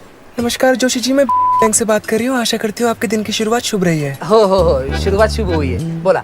तो जोशी जी, सबसे पहले तो मैं आपको बधाइयाँ देना चाहूंगी कि बैंक की तरफ से आपकी क्रेडिट कार्ड लिमिट 5 लाख से बढ़ाई जा रही है। क्या आप इसे पाना चाहेंगे? हो चालेल चालेल। जी सर। इसे पाने के लिए आपको अपनी कुछ डिटेल्स हमें कंफर्म करानी होंगी। Please confirm the 16 digit number on your credit card and a 3 digit number on the back side of your credit card. अच्छा, वो नंबर ना, लिखो लिखो, 100। नहीं सर, ये तो गलत नंबर है। अरे बाबा, यही सही नंबर है मैडम। अरे ओ लड़की की आवाज में बात करने वाले लड़के, अब बंद कर दे घिसे पीटे पुराने तरीके। हमारा बैंक हमसे हमारा क्रेडिट कार्ड नंबर और सीवीवी नंबर कभी नहीं मांगता, समझ लगा? रख फोन। आपका बैंक आपसे कार्ड नंबर, सीवीवी नंबर या कार्ड पिन नहीं मांगता। सो इंडिया, रहो cyber safe. Issued in public interest by RBL bank, अपनों का बैंक। पैंतरा नंबर 17। हेलो। नमस्कार विद्या जी, मैं से बात कर रहा हूँ। बताना चाहूंगा कि आपकी केवाईसी डिटेल्स अपडेट करने का आज आखिरी दिन है, वरना आपका अकाउंट ब्लॉक हो जाएगा। हाँ जी, तो अपडेट कर दीजिए। मैडम, मुझे सिस्टम में आपकी डिटेल्स अपडेट करने की इजाजत नहीं है। सिक्योरिटी रीजंस के लिए आप ही को एनएडेस्क ऐप डाउनलोड करके उस पर अपनी केवाईसी डिटेल्स अपडेट करनी है। अच्छा जी, तो डाउनलोड कर दूं? कौन सी ऐप, पुलिस की या साइबर क्राइम ब्रांच की? देखो पुत्र, ये ना घिसे पिटे पुराने तरीके छोड़ दो और कुछ नया ट्राई करो। हमारा बैंक ना हमें बैंक की ऐप के अलावा और कोई भी ऐप या लिंक डाउनलोड करने नहीं कहता, समझे? हेलो, ओए फोन कट कर देता की? आपका बैंक आपसे कभी भी अननोन ऐप्स या लिंक्स डाउनलोड करने को नहीं कहता। सो इंडिया, रहो cyber safe. Issued in public interest by RBL bank, अपनों का bank.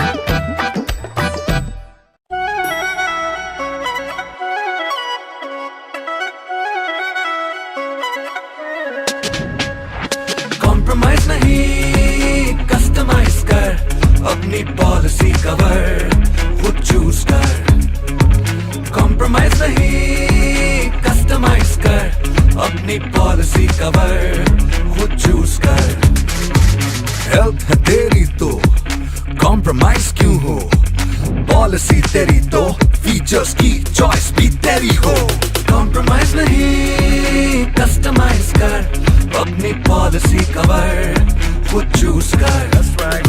Reliance health gain policy कर ले तू चूज, सारे हेल्थ कॉम्प्रोमाइजेस कर दे तू लूज।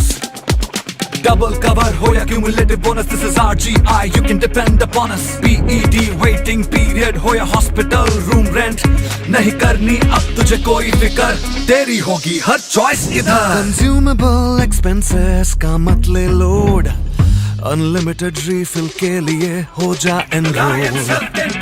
कॉम्प्रोमाइज नहीं, कस्टमाइज कर अपनी पॉलिसी कवर, खुद चूज कर। कॉम्प्रोमाइज नहीं, कस्टमाइज कर अपनी पॉलिसी कवर, खुद चूज कर। कॉम्प्रोमाइज नहीं, कस्टमाइज कर अपनी पॉलिसी कवर, खुद चूज कर।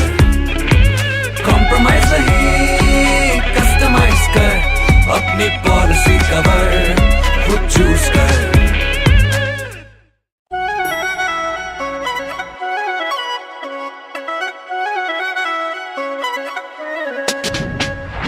कॉम्प्रोमाइज नहीं, कस्टमाइज कर अपनी पॉलिसी कवर, खुद चूज कर। कॉम्प्रोमाइज नहीं, कस्टमाइज कर अपनी पॉलिसी कवर, खुद चूज कर।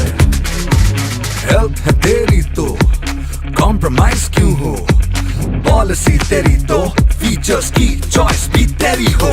कॉम्प्रोमाइज नहीं, कस्टमाइज कर अपनी पॉलिसी कवर, खुद चूज कर। रिलायंस हेल्थ गेन पॉलिसी कर ले तू चूज, सारे हेल्थ कॉम्प्रोमाइजेस कर दे तू लूज।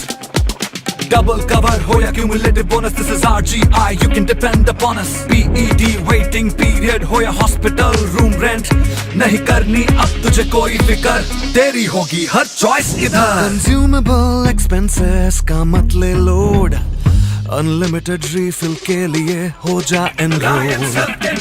कॉम्प्रोमाइज नहीं, कस्टमाइज कर अपनी पॉलिसी कवर, खुद चूज कर। कॉम्प्रोमाइज नहीं, कस्टमाइज कर अपनी पॉलिसी कवर, खुद चूज कर। कॉम्प्रोमाइज नहीं, कस्टमाइज कर अपनी पॉलिसी कवर, खुद चूज कर। कॉम्प्रोमाइज नहीं, कस्टमाइज कर अपनी पॉलिसी कवर, खुद चूज कर।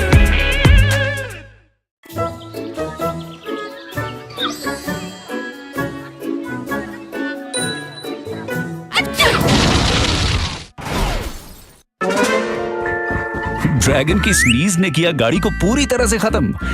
कार का यार देगा गाड़ी की पूरी रकम। Car insurance by Reliance general का रिटर्न टू इनवॉइस कवर है ना। No matter what happens to your car, we will take care of it यार।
यूएफओ ने मारा गाड़ी को टक्कर। कार का यार देगा इंस्टेंट क्लेम बेफिक्र। Car insurance by Reliance general देता है instant video claim assistance. No matter what happens to your car, we will take care of it यार।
सुनो ना, आप रुक क्यों गए?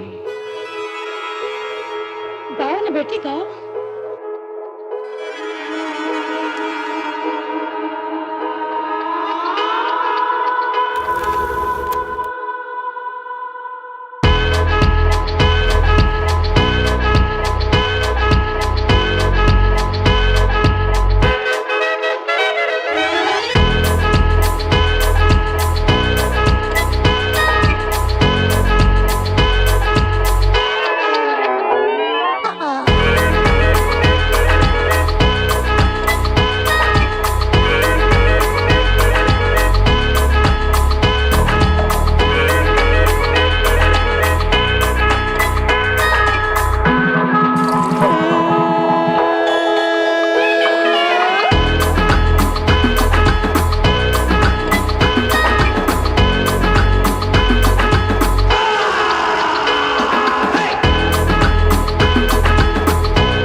सुपर हीरो ने किया गाड़ी के नट्स एंड बोल्ट्स को डैमेज। कार का यार कर लेगा इनकंज्यूमेबल एक्सपेंसेस को भी manage. Car insurance by Reliance general देता है consumable expenses cover. No matter what happens to your car, we will take care of it यार।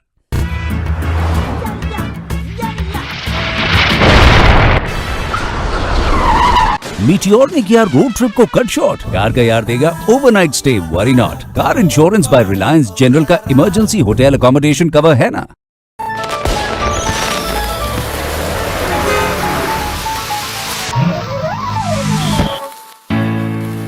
उड़ते रॉकेट ने किया टायर को बर्स्ट। कार का यार will take care of the worst. Car insurance by Reliance general का टायर प्रोटेक्ट कवर है ना। Compromise. It's everywhere. Birthday gift से लेकर holiday destination, month end craving से लेकर सैलरी नेगोशिएशन और लेटेस्ट फोन से लेकर वेडिंग रिसेप्शन। अरे भाई, even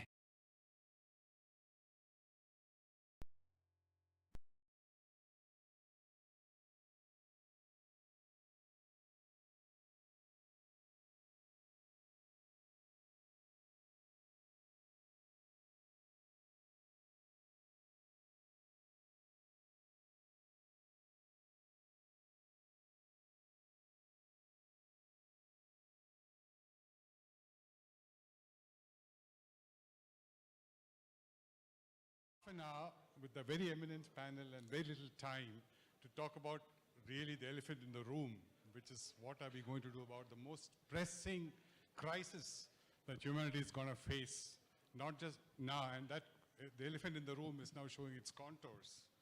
So I don't know who thought of the title for this session, which says, how do you get real about sustainability? And that is the crux of the problem, because climate change is something we read about in the papers or see on TV. We do not act in, we are not focused and we are not fearful. When COVID came, we got those two things together because it was in our drawing rooms. But climate change is something which happens to other people in other places in other times. And unless we feel the threat to our lives and our families, this show will go on. You all know what's going to happen to our children now, the way it's going. Once temperature rises about 2 degrees centigrade, large parts of the planet are going to be uninhabitable. Even now we are seeing those changes that come from the deep south of India, where the climate aberrations are scary. The Western Ghats are sliding down. In the south of England, 40 degrees centigrade this summer. That's where we are. we need to really focus and fear around this whole threat. The numero uno threat to the whole of humanity. So I don't want to take much time. We have very eminent people on the panel here. Sunita Narayan, the doyen of environmental sustainability in this country, back in the days when nobody knew much about it. And every passing month, her voice becomes even more prophetic. What she has done for this country, just immeasurable.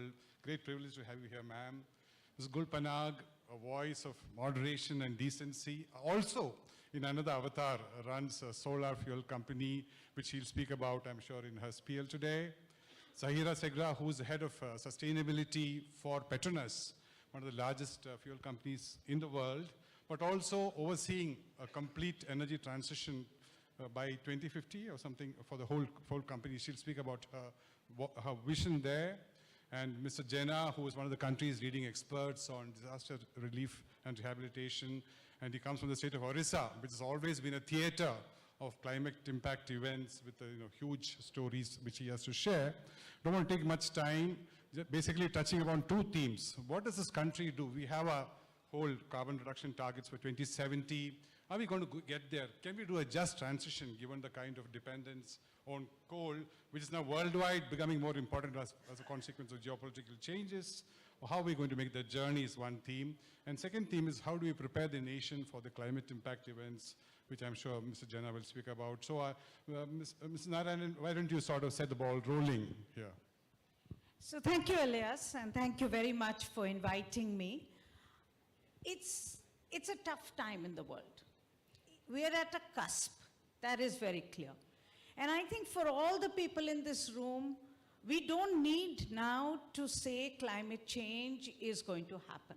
It's happening. And we see it. We see it in our world.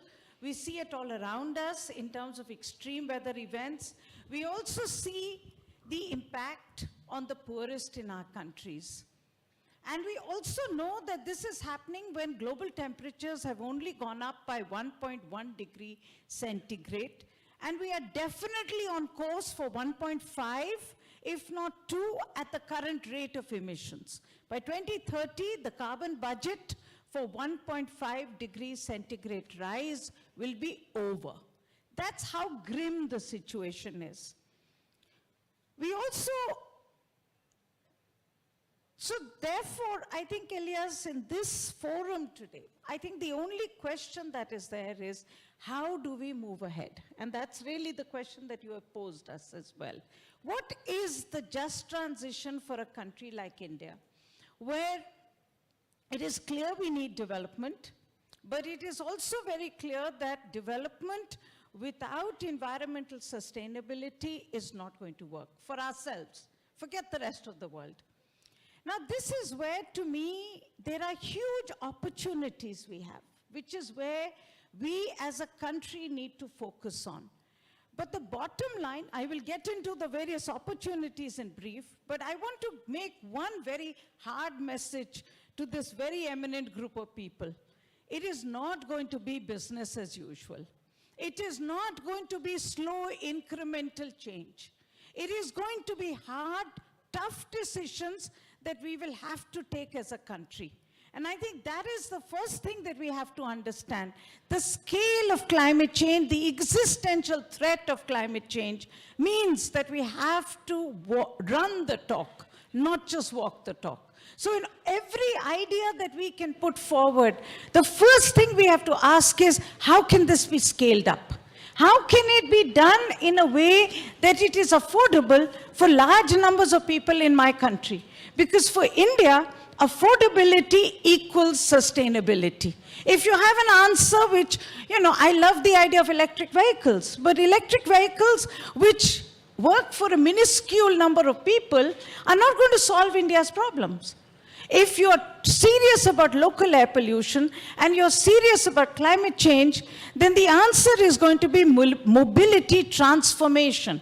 And mobility transformation, and that's the just transition that we should be talking about, that mobility transformation has to start with the vehicle of the poorest, the cycle, the two-wheeler, the three-wheeler, the bus.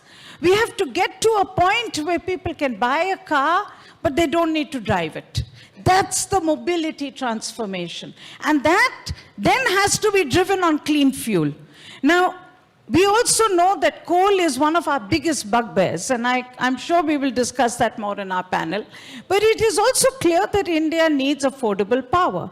Now, to me, the answer for coal is that first, and I hope there is nobody here from the thermal power sector, but I will make it very clear to you, you are absolute laggards when it comes to implementing the 2017 emission norms, which were done to essentially make sure that at least coal-based power plants were cleaner and would meet the local air pollution norms.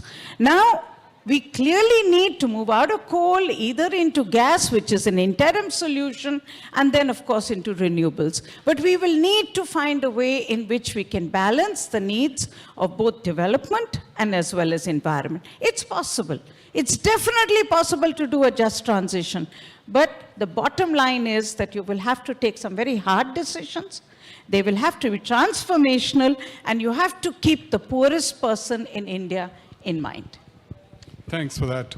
And the good thing, Mr. Naran, is that the economics of energy transition have tilted in favor of renewable energy. The best thing which has happened in our generation. Ms. Panang, in your lesser known avatar, you're also a great champion for sustainable energy. You have this own company of yours. So can you tell us a bit about what are your thoughts around how we need to do this in a sustainable way? I think the sustainability piece needs to be broken down into 3 packets: the short term, the medium term, and the long term. That's the first bit. The second bit is, unless we attack it with a short term, medium term, and long term focus, we could potentially be completely incapacitated by another black swan event. We've seen one which people only see once in their lifetimes, with what the COVID pandemic did to us economically. But we're not too far from our neighboring country that is being devastated by floods. We are just a fraction of area away from them in the map. What is happening in Pakistan today could very well happen to us. So we have to keep a horizon in a manner that allows us to evaluate our short-term, our medium-term, and our long-term goals. And as Sunita very candidly and very correctly put, in my opinion, sustainability in India is deeply tied to affordability, and that is an opportunity for innovation. Interestingly, today, the fastest adoption of EVs has actually happened at the lowest scale with two-wheelers, entry-level two-wheelers that are being used for food delivery. And they're not using those two-wheelers because they are sustainable. They're using them because they are cheaper. And no one thought a couple of years ago that India was going to lead the charge in EV adoption from the entry-level segment. India has a unique ability to scale up, and they can be certain force multipliers as a result of technology. When people talk of us not being ready for EVs because of lack of charging infrastructure, or because of the fact that today EVs are being charged by dirty power, and as Sunita once again pointed out, there is a short-term and a medium-term solution to the way thermal power is generated, and of course a long-term one which is doing away with it altogether. But as per our Honorable Prime Minister's mission, India is going to be the largest producer of clean power in the world. We will be adding 100 gigawatts of clean power very, very soon. It was supposed to have been 2023. I think we may miss that by a year. But the fact remains that we will be the largest producers of renewable energy. So that takes care of the medium term. I think the air we breathe impacts us immediately. And sustainability, affordability, short-term, medium-term, long-term solutions is really how you can keep sustainability real, and breaking it down for people to be able to understand.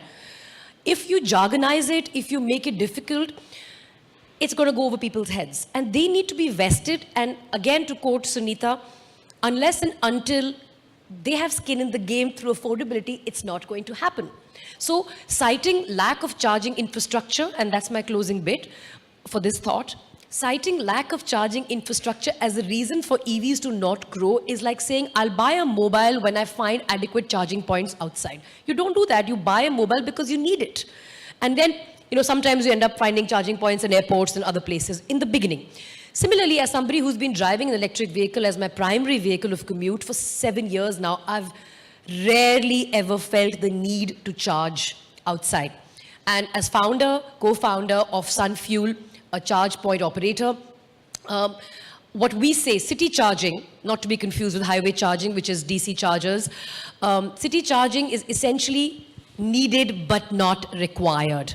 It's needed to assuage your anxiety that in case I run short of charge, there's a charger, but you always charge at home. So I think to conclude, we need to attack the short-term piece immediately and tie it in with innovation to be able to find medium-term and long-term solutions to make sustainability real and achievable.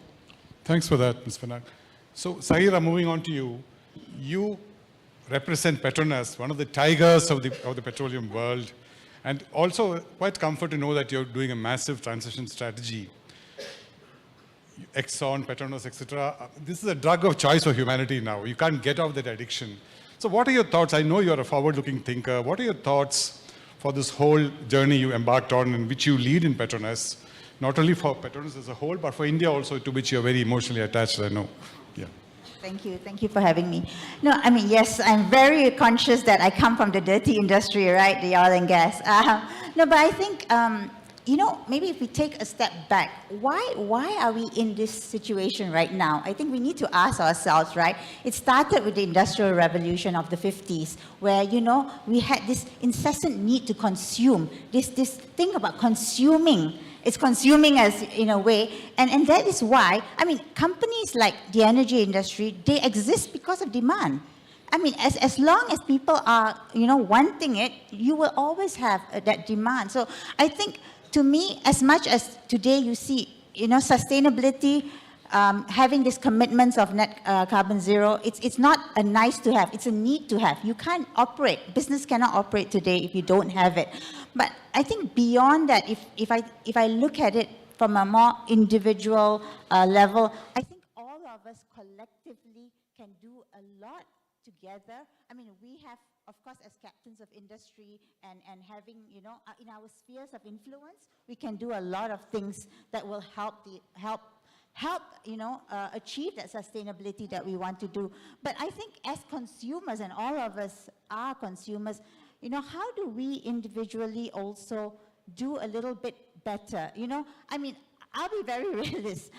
Hand in heart, I don't think tomorrow I can move into a farm and stop the kind of lifestyle I have or the kind of things I have. But I know that consciously I do things less, right? I don't need to consume so much today. And then tomorrow I hope that I'll consume less than I did today. So I think that is at an individual level we need to do it. But of course at company levels, at societies, at nations, there is a lot of emphasis, and I think collective movement needs to happen. And I was just, when I was talking to you guys earlier, I was saying that talking about renewables, talking about sustainability, this was something at a corporate level we talked about 10, 15 years ago. We did a lot of studies, how do we transition? But the numbers never added up. We could never, crack the code.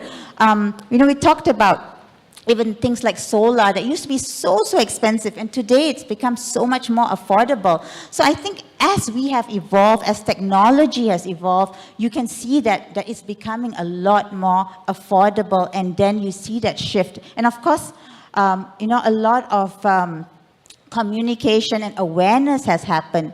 Now, if I come to India specifically, 1/6 of humanity sits here, right? 1/6 of humanity. And when you think about that and the complexities, it's amazing the kind of commitments that India has done. And that's why I follow India very closely. Of course, I told you my roots are here. But why I have a lot of affinity to this country is really because I honestly see India as going to be taking the leadership role in sustainability, in showing the world how it's done.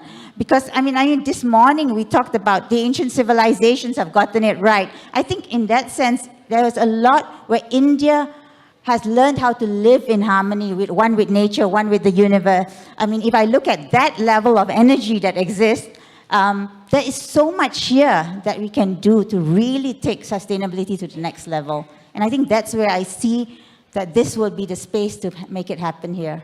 Yeah. Good to hear that, Zahira. My colleague Pradeep, you have one of the most difficult jobs in this country. Disaster resilience in Orissa, where the monsoon acts out its tandava every year on year.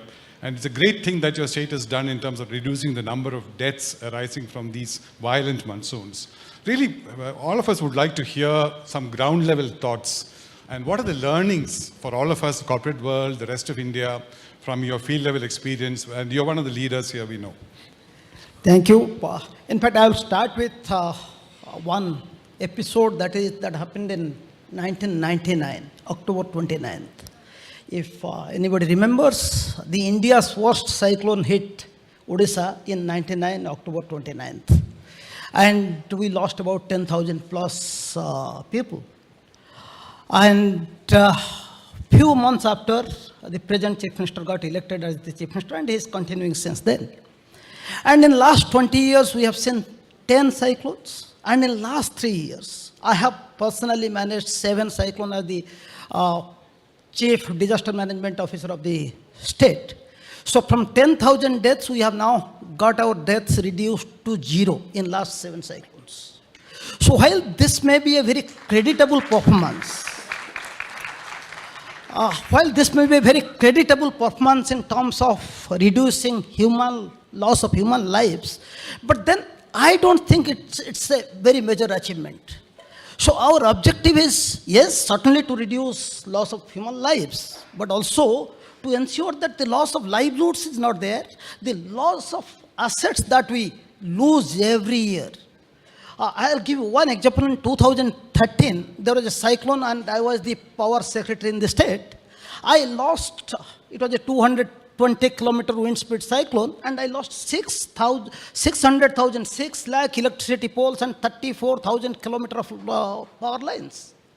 So what happens? We immediately restore them, but then we don't build them better. As a result, what happens? Next time, whenever there is another cyclone, again, half of the assets will again be lost. The same thing happened in 2019, the most severe summer cyclone of the country hit Odisha. That was 2019 May, and we lost about 300,000 electricity poles. So this recurrence of damages and loss is becoming too much for a state to manage. So what is more important, while we have done quite a lot in our response actions, in forecast technologies, in early warning dissemination, and then search and rescue, relief, immediate reconstruction, then possibly we as a country possibly have not done too well when it comes to bringing in disaster resilience. So that is a big challenge that we as a country should face. And what we saw in Bangalore few days back, and 1 day's waterlogging immediately wiped out 226 crore value of work. And what we saw in Pakistan few weeks before, we might see it in our country anytime. So are we prepared to reduce such disasters, to minimize occurrence of disaster? That's a long-term thing. I don't know how we as a country work on reducing the climate change impacts. That's a global action is required. But along with global action at national level and subnational level also, we need to work there. But what I would talk about is how do we bring in resilience into our infrastructure, into our livelihoods, and what is happening right now in the country. Unfortunately, after the response phase is over, again it becomes a business as usual. The simple reason is that during response phase, there is too much of media glare, too much of scrutiny, therefore everybody tries to do a good job, and once that response phase is over, the TRP rating would not there, media moves away, and the issues are forgotten. So that is where I, as the Chief Disaster Manager of the state of Odisha, I have a challenge. How do I motivate my government, my colleague officers to mainstream disaster risk reduction in the governance framework? I'll give you two examples. Just rural housing. In fact, earlier in 99 super cyclone, the state lost about 1 million houses. So then these rural houses, only $1,500 cost house, a concrete small house. Because we have now built large number of such Pradhan Mantri Awas Yojana and previous Indira Awas houses, today I don't have to evacuate large number of people. And those houses are able to withstand wind speed up to 250, 300 km per hour.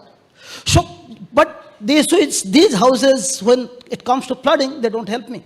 I have to evacuate lakhs and lakhs of people. So when we are going for housing for all, can't we think of making a disaster resilient housing for all?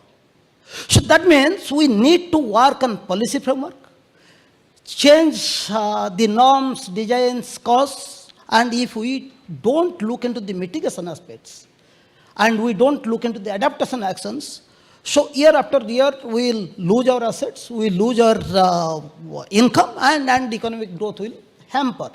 So the challenge before me is basically how do we as a society, we as governments, we as privates, and we as civil society, how do we keep the pressure on the government to start thinking differently, redesign the programs, schemes, components, and gradually mainstream disaster risk reduction into the governance program of the country. That is. Thanks, Pradeep. Coming back to Ms. Narayan, if I can ask you a very difficult question. India has upped its RE target to about 500 gigawatts in the last COP26, most ambitious of any country in the world, if I remember right. And governments can only be a mediator, take the middle road, because you look at the momentum of existing industries, the power producers, the coal manufacturers, so many forces act on any government in this world of ours. So how do you think can government navigate that middle path and bring the same focus which they brought into the COVID strategy to make us all aligned on the same road? That is my question. There are no easy answers, but I thought you are the best person to answer that. Yes, very good question. Obviously very complicated, but let me give you a framing for this, because so for me, the only way that we will be able to navigate the future is as we come together to understand a co-benefit approach. We need to look at how we can find answers which are good for us and which will work for the environment. Let me take Pradeep ji's issue one step forward. The fact is our cities today are extremely vulnerable to flooding. The most ironic of images that we have seen in this last 10 days was people's, with huge luxury cars being evacuated from their homes in lowly tractors. That is the equalizer of climate change. But the fact is, why is Bangalore in this mess? Why are our cities in our mess? Because we have forgotten the drainage systems of our cities. We have forgotten the value of holding the raindrop, recharging it in the ponds and tanks that existed across the country, from Kerala to Odisha to every part of India. Now, in today's climate risk world, we have a greater risk of excess water and also long-term drought. If we want to find an answer, the only answer that we will have, which will work for all, which will be to go back to look at our traditions of harvesting water where it falls, recharging the groundwater, reprotecting our lakes, ponds, drainage. Your state of Kerala has to do a drainage master plan so that every drop of water can be protected in the lakes, the dug wells that you have. That works for us. Same thing with industry. Look at the hard to decarbonize sectors. Look at steel industry. Look at cement industry. Clearly we need cement as we go ahead. We will need steel. But what is the decarbonization route for both those industries is going to be, how can you deepen the circular economy in those two industries? You have steel, you have scrap, How do you increase the percentage of scrap that is used in steel? How do you lower the resource intensity of every ton of steel that is produced? How do you make sure that the fly ash or the slag that is produced by thermal power plants, today we are only using still, not enough. We have a cap of 30% on cement for the use of recycled material. Can we not increase that? So, to me, when I sit here, I am not coming here to say there's a total disaster. There are huge opportunities. But again, the bottom line is, it's not going to be incremental, it's not going to be business as usual. Tough decisions will need to be taken. And this is where, Pradeep, in some senses, government is going to have to set out a much tougher roadmap. The 500 gigawatts roadmap of our Prime Minister, very good, but now we have already whittled it down to installed capacity rather than total generation. Still ambitious, still good, but we need to do much more. And I think that's what we need to speak about. Thanks for that. Ms. Panag, if I can take the conversation to another dimension. People like you are influencers of this country. Thousands of people hang on to every word of people like you.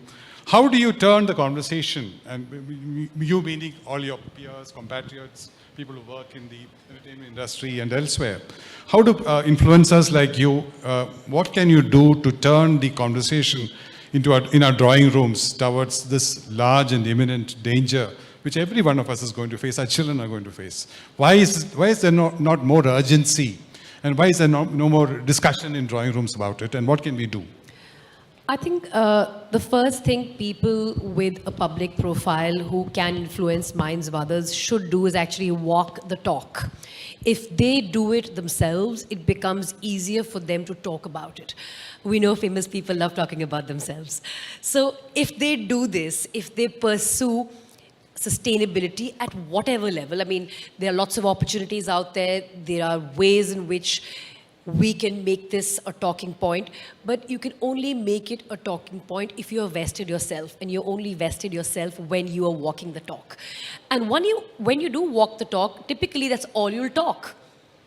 That is the quickest way to get people with influence talking about sustainability and the action each one of us can take in our drawing rooms, in our cafeterias, and wherever we go. And mind you, today everybody is an influencer. Everybody in this room is an influencer. Everybody consuming images and information and videos coming out of the summit is an influencer in their sphere of influence. The sphere of influence may vary, but let there be no mistake, everybody in this room is an influencer. And if all of us can walk the talk and then talk about it, I'm sure we'll influence a lot of people, and God knows we need to. Thanks, Ms. Panag. We are running out of time. Any famous last words, Zahira, Pradeep?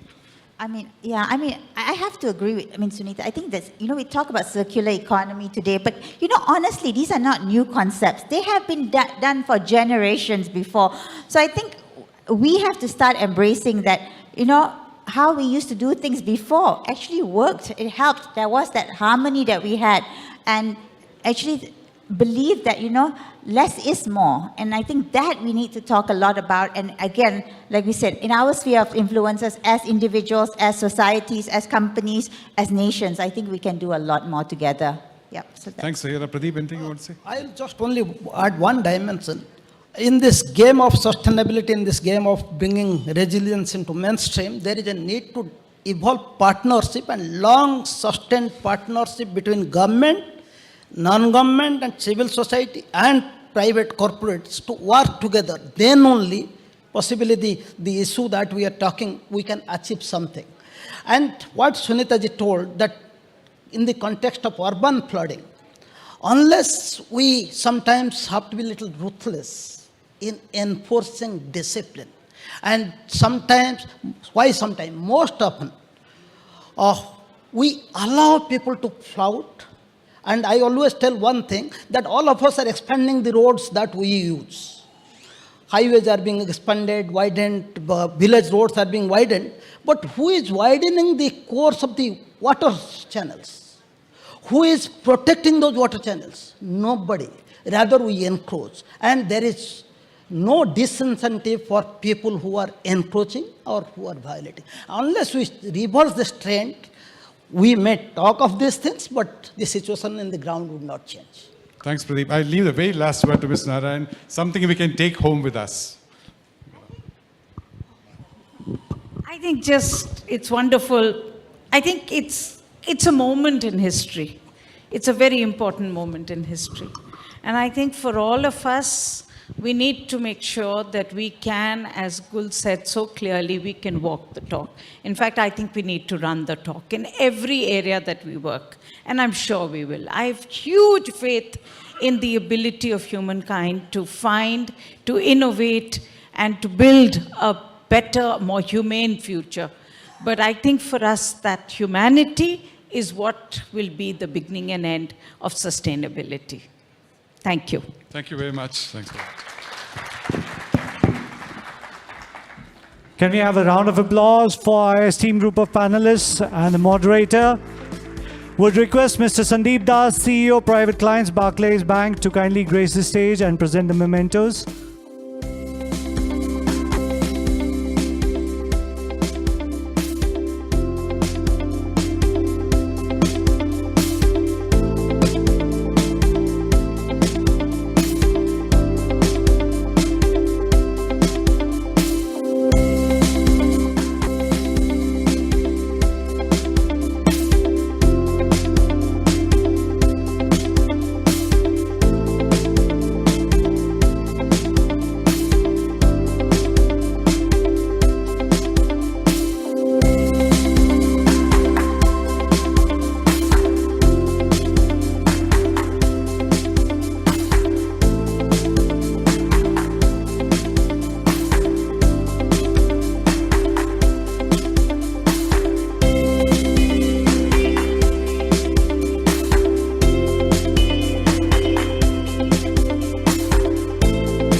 फिर से जोरदार तालियां. Let's have it for our panelists.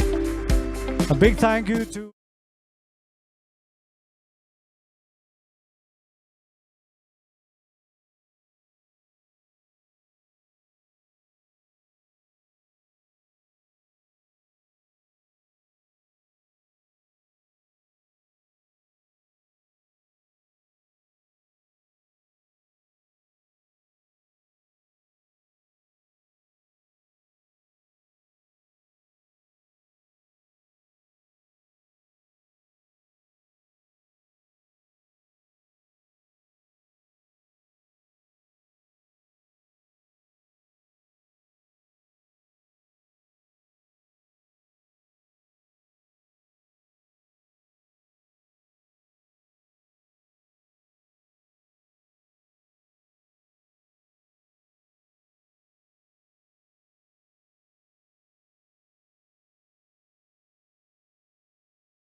तालियां देखें. Energy कम नहीं होनी चाहिए. शाम है, बढ़ते ही रहनी चाहिए.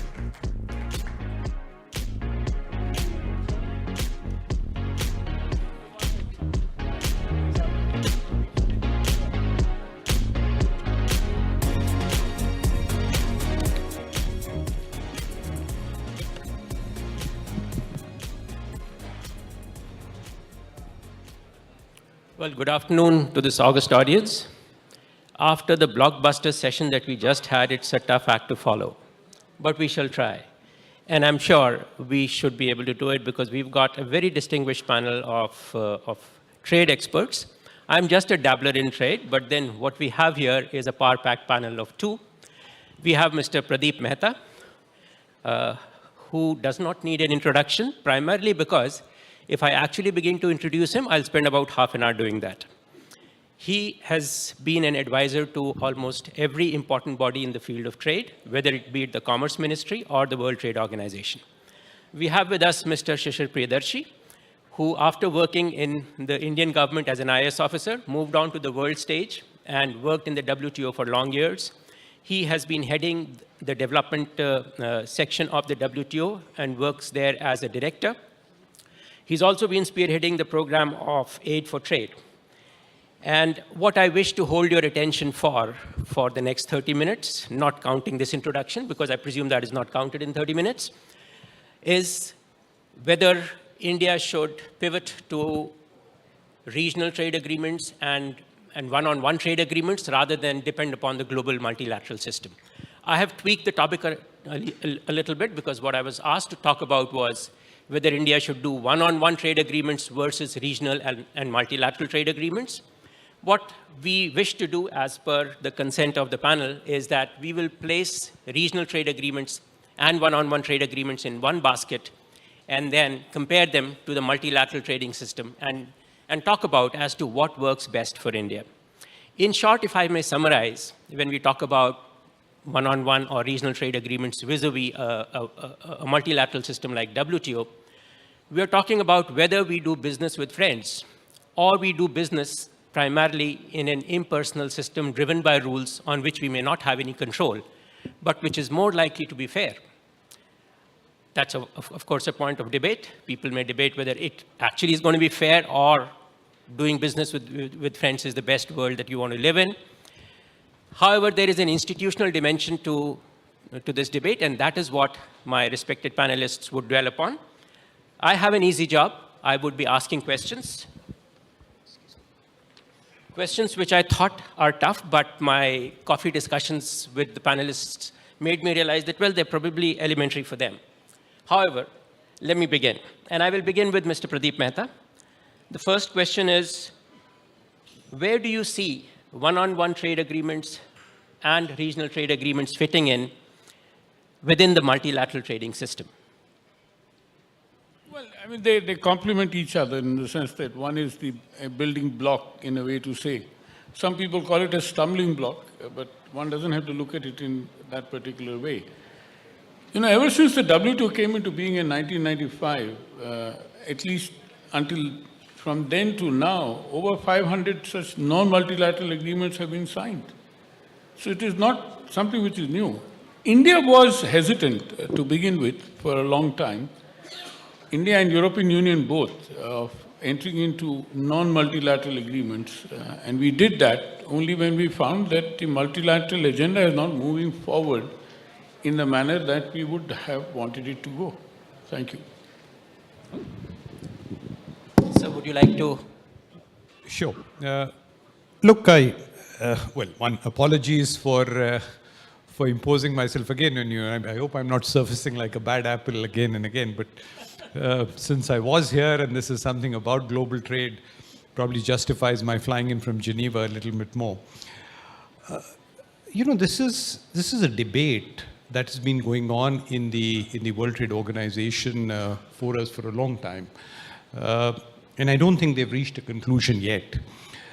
It's probably like seeing regionalism as a second best solution, but not wanting to throw out the second best solution like the baby and the bathtub. You're striving to improve the coverage and the consistency of regional arrangements with the multilateral framework, but I think there's still a big gap. Thank you, sir. Second question, and I would begin with Mr. Shishir Priyadarshi. Some officials, in various interactions that I have, and maybe many of us have heard, have expressed the view that in the world of trade, it is primarily national interests that should predominate. We should all look out only for ourselves. It's every man for himself. Self-interest should rule. Where do you think that leaves us if that really becomes the predominant national policy? Because do you think there should be an environment in which we should concede the minimal and try to get the maximum out of the trading system, where do you think are the implications for rule of law in the international trading system if this view predominates? That's a slightly tough question, and I'll tell you why. For 20 years, I wore the Indian hat at the WTO, and obviously I was looking at India's self-interest. And the next 20 years, I've been wearing a WTO hat, where it's strongly rule of law. Look, my take, perhaps, on this is that there's absolutely no harm. In fact, every country should strive to protect its self-interest, no doubt about it. But you also need the rule of law, because unless there is certainty and predictability in a country's policy regime, investment regime, you are not going to be able to attract FDI. You're not going to be able to attract technology.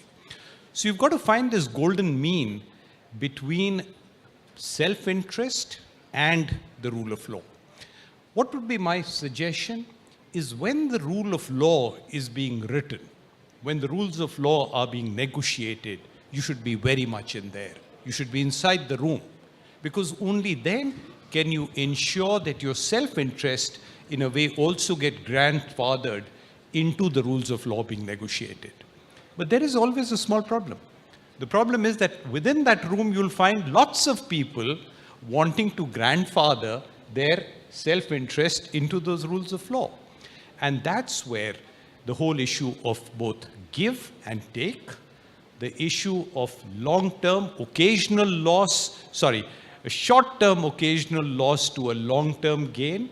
And again, as I'd mentioned in the morning, weighing both the opportunities and challenges.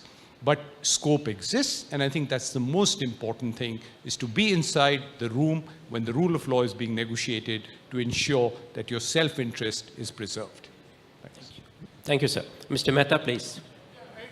Following on from what Shishir just mentioned, from the last point which he made, being inside the room doesn't help you to actually craft the rules the way you want. It's an unequal world. The WTO, it's a mercantile agreement. It's not a friends agreement, as it were. And there's no friendship in this particular village or the jungle of trade. As it stands today, it is an iniquitous world. Now, what we try to do is, among the developed and the developing, you still have the north-south divide in the WTO itself. Or including, you look at the climate change agreement as well, on what there wasn't much said in the last session. But even there, you'll find the same north-south friction going on along and along. Now, what I'm only trying to say, these are pragmatic realities. When it comes back to trade, what Shishir mentioned is something which I would like to expand is give and take, in the sense that there are always trade-offs. So you try to make the best out of something by giving concessions on something which you may not have wanted to do. And that is where quite often in our own headlines, you'll find people shouting that, look, the minister has sold the country. The minister has not sold the country. What he's tried to do is try to get the best out of what you can possibly get. And that is something which you must understand. But let me again reiterate and conclude this point, that it is an iniquitous world. Like you go to a village, it's the Chaudhary who's still the commanding force. And the poor again and again get oppressed or beaten at times. So it's the same thing. It's a human tendency. Thank you. Well, my third question is for Mr. Mehta. We'll begin with you, and then Mr. Pradarshi can add. India has signed 13 FTAs and 6 limited coverage preferential trade agreements. That's the data as was reported in the Parliament. Now, this has increased the coverage of trade agreements of India's trade, and this coverage seems to be creeping up. Now, there are a lot of talks about agreements with the European Union, UK, and even US, especially post the signing of the trade agreement with UAE and Australia. I believe the coverage has increased. And if we include all of this, I do not know, I do not have the exact numbers, possibly one of the panelists may have. The coverage could go north of 60 or 70% of trade. Whether we include the tariff lines or not, that's a different thing, but at least the FTA countries' trade could end up being 70% or more. Now, in a situation where a hugely predominant part of our trade is with FTA countries, where does that leave the relevance of the multilateral system? No, as Shishir said very clearly in his beginning, that these are issues of choices, in the sense that this is not replacing the multilateral system, but what additional benefits you can get. Now, the agreements that we have signed so far have not been 100%. They are 50% of what Australia or UAE, the last two agreements you're talking about, they're not even 40%. I beg your pardon, Australia. UAE may be full and doesn't have such a large coverage as such. Now, agreed that we are also now negotiating agreements with the UK, Canada, EU, etc. Now, EU is something which we have been demanding, our businesses are demanding, because it's a big market. Now, US is also a big market, but there are too many difficulties there, what we call red lines. There are too many difficulties for us to be able to get any kind of agreement. With the EU, we have agreed to the social clause, which is something which is very unusual, because we've always been opposing, including in the latest statement which came out from the industries minister, commerce minister from Los Angeles on the IPEF, the Indo-Pacific Economic Framework Agreement, that we'll take everything but for the trade pillar at the moment. I mean, he didn't say no to the trade pillar. He says we are not a part of the trade pillar. And one of the arguments there was the issue about social clauses. Social clauses are basically issues relating to environmental standards or labor standards, human rights, and so on and so forth, which we find difficult because we may not be able to maintain the same standards. We have not developed to that extent as well. Number one. Number two is that they are often used for protectionist purposes by rich countries. I mean, they misuse these kind of conditionalities, as has been seen in many cases. Now, the point is that we will continue to explore what better avenues we can get. And EU, as I said, has been strongly demanded by our industry because we get outbeaten by other competitors from, say, Bangladesh or Vietnam or Cambodia, etc. So it is in our interest that in our net interest we will gain.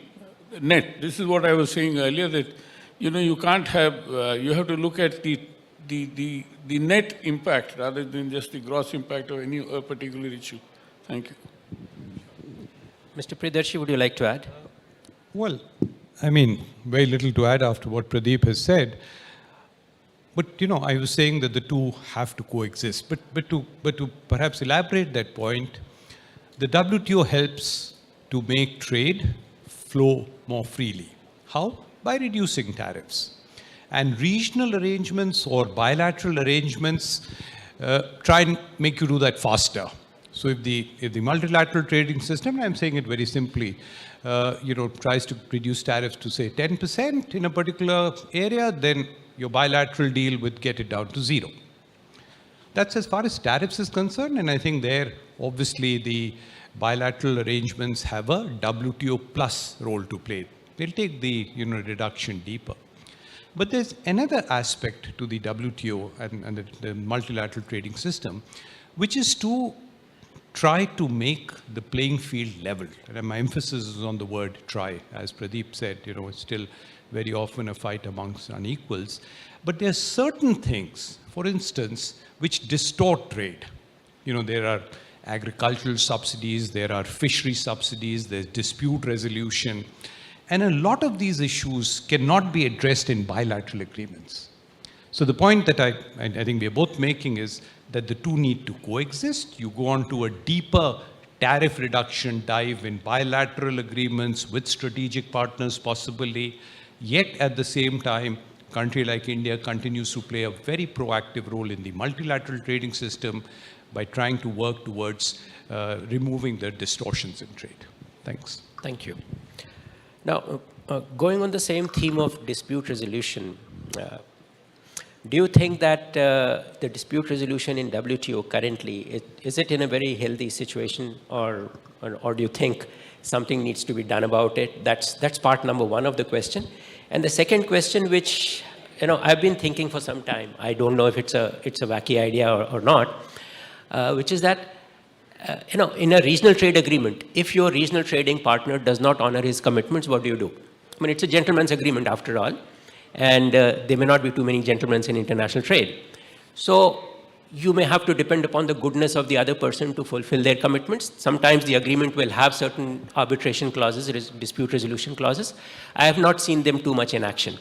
So do you think that if the dispute resolution system of WTO being at what state it is in, if it improves, do you think at some stage it can evolve to even cover regional trade agreements? WTO can find maybe new relevance in being the honest broker between two contracting parties. So those are two questions, part A, part B. Okay. I knew the minute I mentioned dispute resolution, I would get a question on what is clearly at the moment, does leave many of us working in the WTO a bit red-faced. Because when the WTO was set up, its dispute resolution system, which was binding, completely binding, was touted as the jewel in the crown. But for the last about 4 years, the dispute resolution system is in a limbo. We do not have the appellate jurisdiction simply because the United States has completely blocked the appointment of new judges. And WTO being a consensus-based organization, even if one member says no, so we are in a limbo. Having said that, I think as far as the regional arrangements are concerned, Manasvi, your suggestion is excellent. I'll tell you what the ground exists now. Pradeep talked about 500 odd regional arrangements, some in the process, non-multilateral. Now, at least if you looked at the RTAs and the FTAs amongst them, the regional trading arrangements and the free trade agreements, about 1/3 of them have a dispute resolution chapter. Now, that chapter could probably go in two directions. In some of them, they say that if parties to a FTA and RTA have a dispute, they'll go to the WTO. Obviously, this is the good old days. Alternatively, they also provide for some mechanism in which a dispute would be settled amongst them. But about 2/3 of the FTAs and RTAs have no mention of dispute resolution. And that's where I think your suggestion is very valid. We'll have to find a way to address it if FTAs are going to stay here, if FTAs are going to be negotiated more and more, like India is doing, then you will need to factor in the possibility of parties to the agreement running into a difference of opinion, which needs to be settled amicably. And I think your session's a good one. Pradeep. Just to add a few footnotes to what Shishir spoke about, the dispute settlement system in the WTO used to be voluntary before the WTO came into being, the GATT. There was a dispute panel, it came to a decision, the parties could agree to it or not agree to implement it. It became mandatory under the WTO regime. Now, what has happened, there is a panel which is comprises of people like you and me, generally trade experts, who are normally a panel of 3, which comprises of members from the impugned countries and the countries which are fighting. And there is an appellate body, which is a standing body of judges. Again, they could be judicial and non-judicial people both. What the US has done has to withhold approval of the appointment of judges. With the result, the appellate body is dead. As it stands today, it is dead. And therefore, all the disputes are, whatever the panel judgments are lying in limbo as such. Now, the beauty about this is, and just a bit of history I thought is important for us to remind the audience. The Havana Charter, where the whole issue about the GATT was discussed in 1948, the year I was born, there was a discussion about an international trade organization like the WTO, which came into being now, which included a dispute resolution system the way it is now. It was shot down by the US Congress. They said we cannot allow our sovereignty to be challenged multilaterally in an outside forum. That's the kind of hegemonistic flavor or thinking was existed then, and that continues to operate even today. And this is important. Shishir is an international civil servant. He's not going to be as blunt as I am. And therefore, somebody has to call a spade a spade. This is the problem today is this. Secondly, the inequity of the system is, let me give you one example of the inequity of the system which exists. Understanding that developing countries are at a lesser status than the developed countries, there's a provision of what is called special and differential treatment, which is that in many cases you will get longer term lines for implementation, etc., etc., and you will get other concessions as well. But that has not been done in the manner in which it was envisaged, and we raised this problem in Doha in 2001, but that has not been resolved as yet. On the contrary, this is the example of inequity, and Shishir mentioned the issue about agriculture subsidies. Now, agriculture subsidies in the West are absolutely dirty and vulgar. The reputation goes that they are subsidizing even their cow with the $2 a day. And that special and differential treatment is enforceable. You can't challenge it. And that has been a big debate in the WTO since a long time, including in the last ministerial, which was held, and it was not taken up as such. I'm just giving an example of this to understand what is the inequity of the system, which you must understand.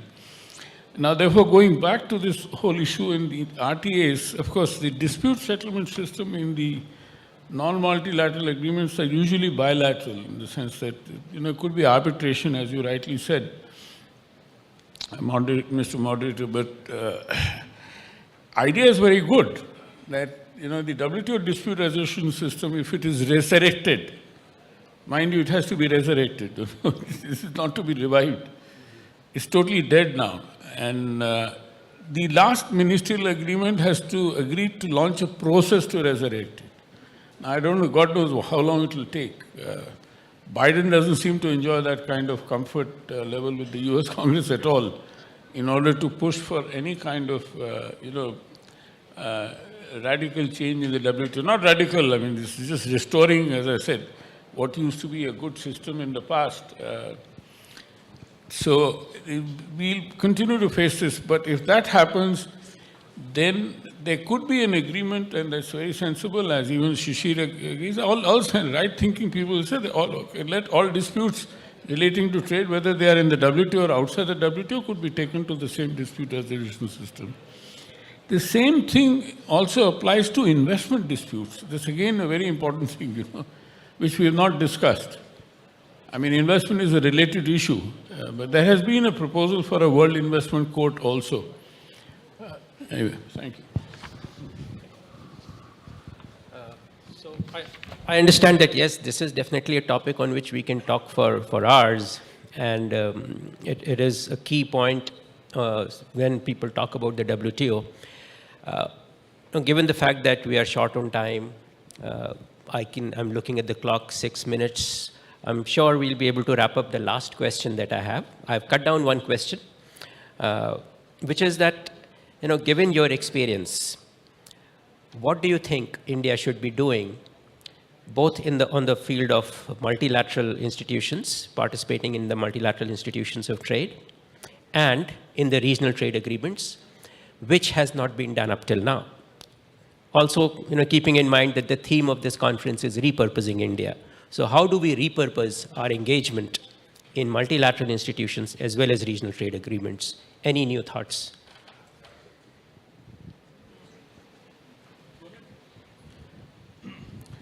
Thanks, Manusri. Look, I mean, over the last, 20 odd minutes, I think this is exactly what we've done. One, traced India's history from the late 90s, when India, I must say, opposed any non-multilateral agreements, to a period, I would say, from about 2001 to 2010, when India signed a fairly large number of such agreements, largely with its eastern neighbors, to a hiatus from about 2011 to perhaps 2 or 3 years ago, when we didn't even initiate any agreements which were already in the pipeline, came to a standstill, and the last 2, 3 years when we've been pushing ahead. That's on the bilateral side. Unfortunately, I think on the multilateral side, and I would probably exclude the present ministerial conference which just happened and the present regime which represented India at that ministerial conferences. For many in the past, and I hope Pradeep you'd agree, rightly or wrongly, India has often seemed to be perceived as an obstructionist member of the WTO rather than a facilitating member. It is changing, and I think part of the reason is only this, is that we always have our wish list on the table, not willing to accept that a wish list will only come about through payment. It's a very standard thing, but that's something we don't accept. My own sense, to answer your question, is that India absolutely, positively, necessarily has to be proactively inside the room. You know, Pradeep said, just being inside the room is not enough, and I agree. You've got to be strong, you've got to be proactive. You've got to look for allies, but you've got to also be prepared to go alone. And there must be some consistency in what you do nationally and what you do internationally. And I'll end with one small example to just explain this point. Right over the last 3 years, I think there's been a strong thrust within India on digitalization. You had a fantastic session this morning on digitalization.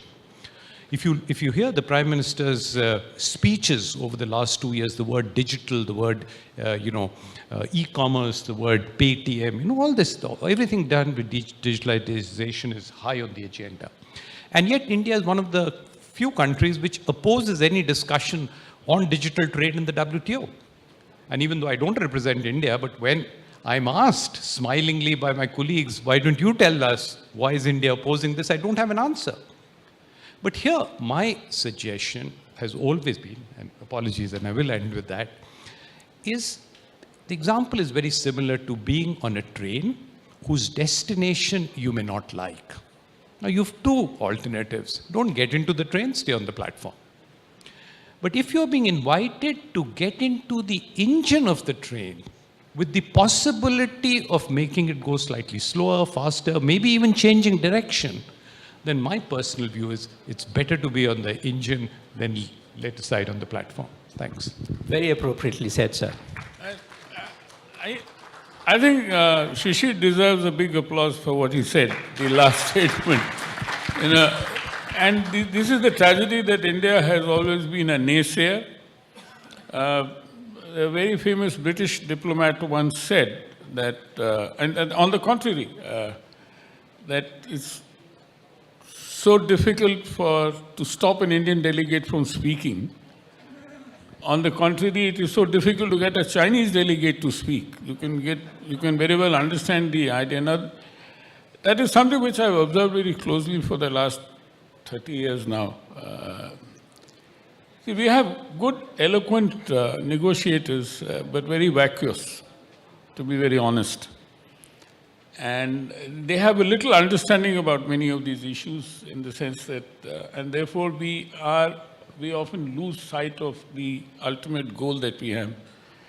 We need trade liberalization. We have raised our tariffs unnecessarily. I mean, this is not something which is very happy. I mean, there are a lot of people in this country who are opposing it, including Sunil, for example. We have been talking about liberalizing the... See, we Indians are inherently good, solid entrepreneurs. You give the space to us, we can reach the moon.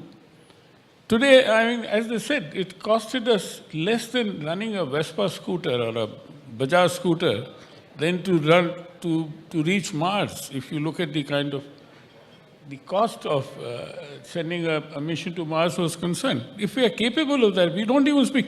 In the digital trade, ladies and gentlemen, you'll be shocked to know that we are so innovative. There are two things which India has done which nobody else has done in the world. And we should be proud about that. The ONDC, the Open Network of Digital Commerce, is absolutely innovative. It's just mind-blasting. And nobody in the world has thought about that, that you have a free open highway for any trader to, or any consumer to sell and buy. Secondly, the UPI, the United Payments Interface System. Again, it's so revolutionary that at least 16 countries abroad have adopted it. Now, we are so used to getting everything from America that our minds seem to have got numbed that we are not capable of doing innovative things. We are capable of doing many innovative things. I give you just 2 examples, and there are many such examples I can talk about. The point is that we are capable. And we have to allow our sort of animal spirits unbound, And that, unfortunately, is not happening. And the one person, which of course the Honorable Prime Minister is somebody who's very gung-ho about it, but then he gets blocked by various other forces. A little bit of advertising, if those of you read Economic Times, there's my article today in the Economic Times on the edit page in terms of how we have said no to the trade pillar in the Indo-Pacific Economic Framework Agreement at Los Angeles. I mean, it's so... I would term it very incorrect, except that Shishir felt it was baffling as to how do we do these kind of things. We have not said no, but we have not said that we are willing to join it at all. And that has sent a very bad signal, generally speaking. And therefore, please have a look at it. You'll find it very enlightening in order to particularly answer some of the basic fundamental questions that you've raised. Thank you. Thank you very much to the distinguished panel and to this august audience for their patience. So we take home the message that we should be in the driving engine of world trade rather than sit on the platform, and that we should not be afraid to unleash the animal spirits. We may not need all that much protection that many people think we do need. Thank you very much, sir. Thank you, gentlemen. Would request Ms. Dipali Nair, Director Digital Sales IBM, to kindly grace the stage and present the mementos to our esteemed group of panelists. Zordar taaliyan ma'am ke liye. Welcome, ma'am.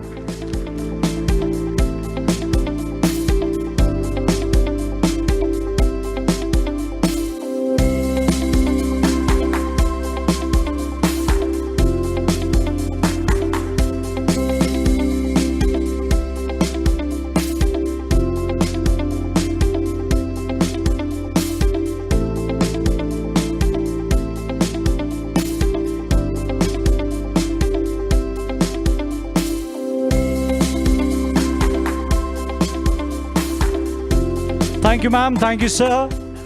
Come here.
Esteemed group of panelists, none other than the film director and author, Mr. Vivek Ranjan Agnihotri.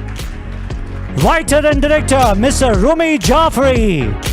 CEO PVR Pictures, Mr. Kamal Gyanchandani ji. And film trade analyst as a moderator, Mr. Komal Nata. तालियां जोरदार होनी चाहिए, come on.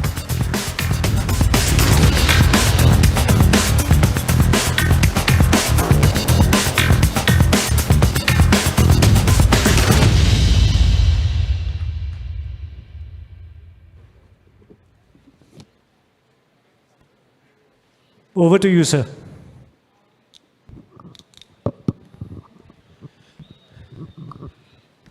Hello friends, I'm Komal Nahata and I shall be moderating this session. Before I introduce our esteemed panelists, I would like to take this opportunity to thank Mr. Sunil Munjal for giving the film industry this wonderful platform to discuss an issue which has caught the fancy of not just the industry people, but the public at large. As you all know, in the last 2 years during the coronavirus pandemic lockdown, people have gotten used to watching content, consuming content on the OTT platforms, sitting in the comforts of their homes. As soon as the film industry reopened after the pandemic, a couple of films did very well, including one made by our esteemed panelist. I shall come to that later. But a lot of big budget, small budget, medium budget films flopped. And everybody wanted to know what was going wrong. Was it the content that was bad, or was it because of the formidable competition posed by OTT platforms and the habit that people had gotten into of consuming content at home that was affecting the business of films? So we shall discuss this important topic, this burning topic of OTT versus big screens, who's winning the battle for our screens and why. But now let me begin by introducing our esteemed panelists for the discussion.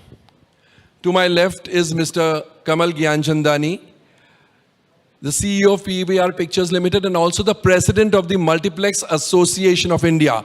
I might add here that the multiplexes contribute the largest share of revenue for most films made in India today. The importance of single screen cinemas is reducing and that of the multiplexes is going up day by day. In the center is Mr. Vivek Ranjan Agnihotri. I don't know whether to introduce him as a national award-winning filmmaker or just say the Kashmir Files and leave everything to you.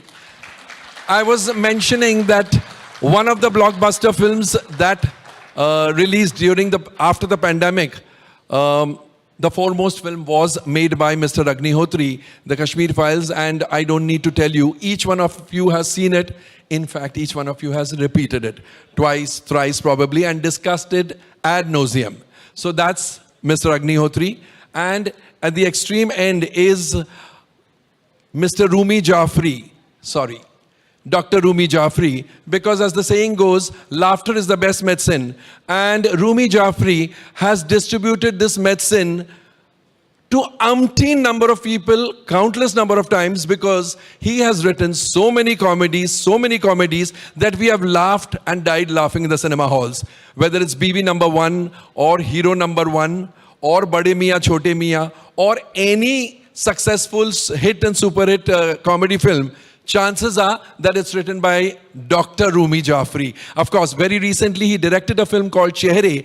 Although it was not a comedy, it was a brilliant film, giving an insight into his mind that if he can make people laugh, he can also make people think. So these are my esteemed panelists. Without much ado, let me start by putting this question to Mr. Agnihotri.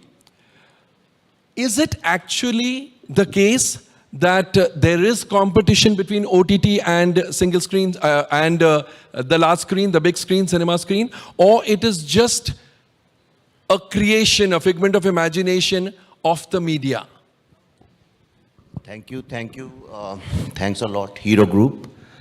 Thank you, Mr. Munjal, and wonderful audience. See, it's a complex question, but I'll try to have a simple answer to that. See, when Maruti came, everybody said, okay, it's going to change the market. It did change. But we don't realize that because Fiat and Ambassador stopped upgrading themselves. That's the problem. And when printing press came the first time, then at that time the theater people who used to do opera and all, and they said, okay, now opera is this the end of opera. But then they upgraded themselves. Today we have opera also, we have theater also, and we have printing press also. Then radio came, same thing came. People said, now radio has come, it's over. Then television came. See, whenever there is a technological disruption, there will be some new channel or avenue it will find to communicate stories, to tell stories. If Kindle has come, it doesn't mean that we stop writing stories, in print. Similarly, what is happening here, OTT found so much of space, because there were no films were releasing. That was one of the reasons. But we have to go a little back also. What happened was that stories have to be told in a certain way so that they connect with the audience. And it's very simple. When I go to management institutes, they ask me the same question. I just tell them, okay, you pick up the 10, 15 films which you say have not worked. And you will find there is no common man in those films. There are no common issues. There's no common problem. Now, how do you expect the audience to relate with those stories? It's not about them. Any story to be successful has to either intellectually stimulate you or emotionally stimulate you. Or it has to be a physical, it should stimulate your five senses like these superhero films and big extravagant spectacle, what you call. The problem is that we got disconnected with the audiences and we started making films for the trade. We said, okay, about the trade. And same mistake we are making again. A lot of people started making films, I don't know now, but in last couple of years, अच्छा theater में नहीं चलेगी तो OTT में तो चली जाएगी तो I am safe. And I am telling you, I am in the industry. Rumi ji also knows. Everybody talks in these terms. कि यार OTT में price safe. What should be the budget of the film? Whatever OTT gives us. So we stopped thinking that a film requires this kind of a design, this kind of a production, and we started making film for the distribution channels. I think that's, and so whenever you go wrong in fundamentals, no business will work. And we are seeing the repercussions of that now. I think the only thing we need is we have to tell stories about the common people, about common interest, whether it is television, whether it's cinema or OTT. When TV came, I remember when Z came and Star, everybody was saying this is the end. No films after this. Films are gone, finished.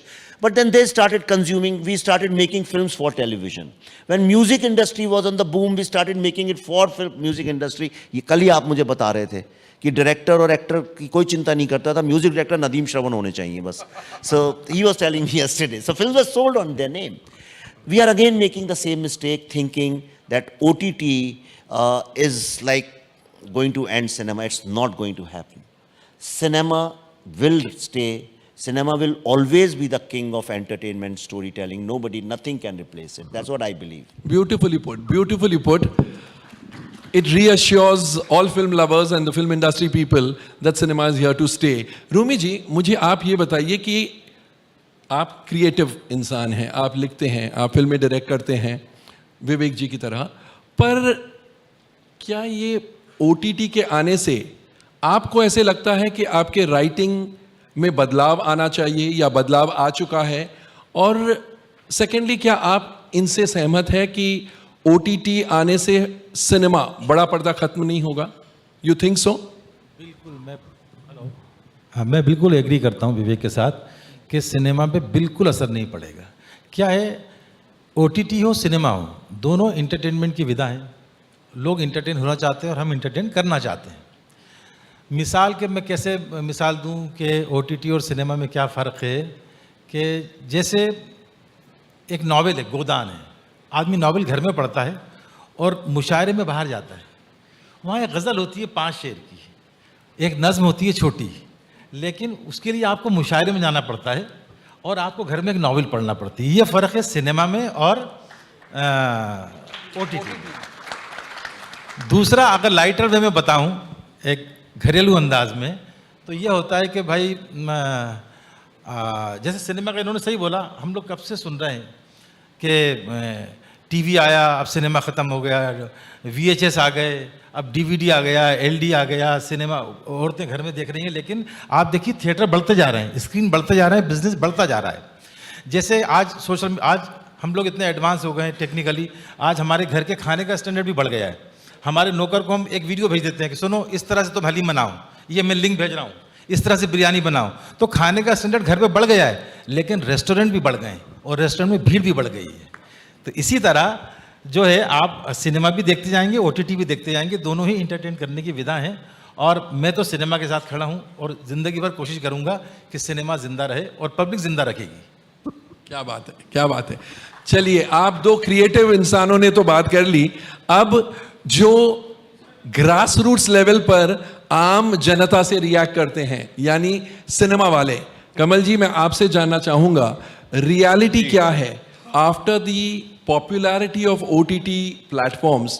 क्या आपको ऐसे लगता है कि public का flow cinema घरों में कम हुआ है?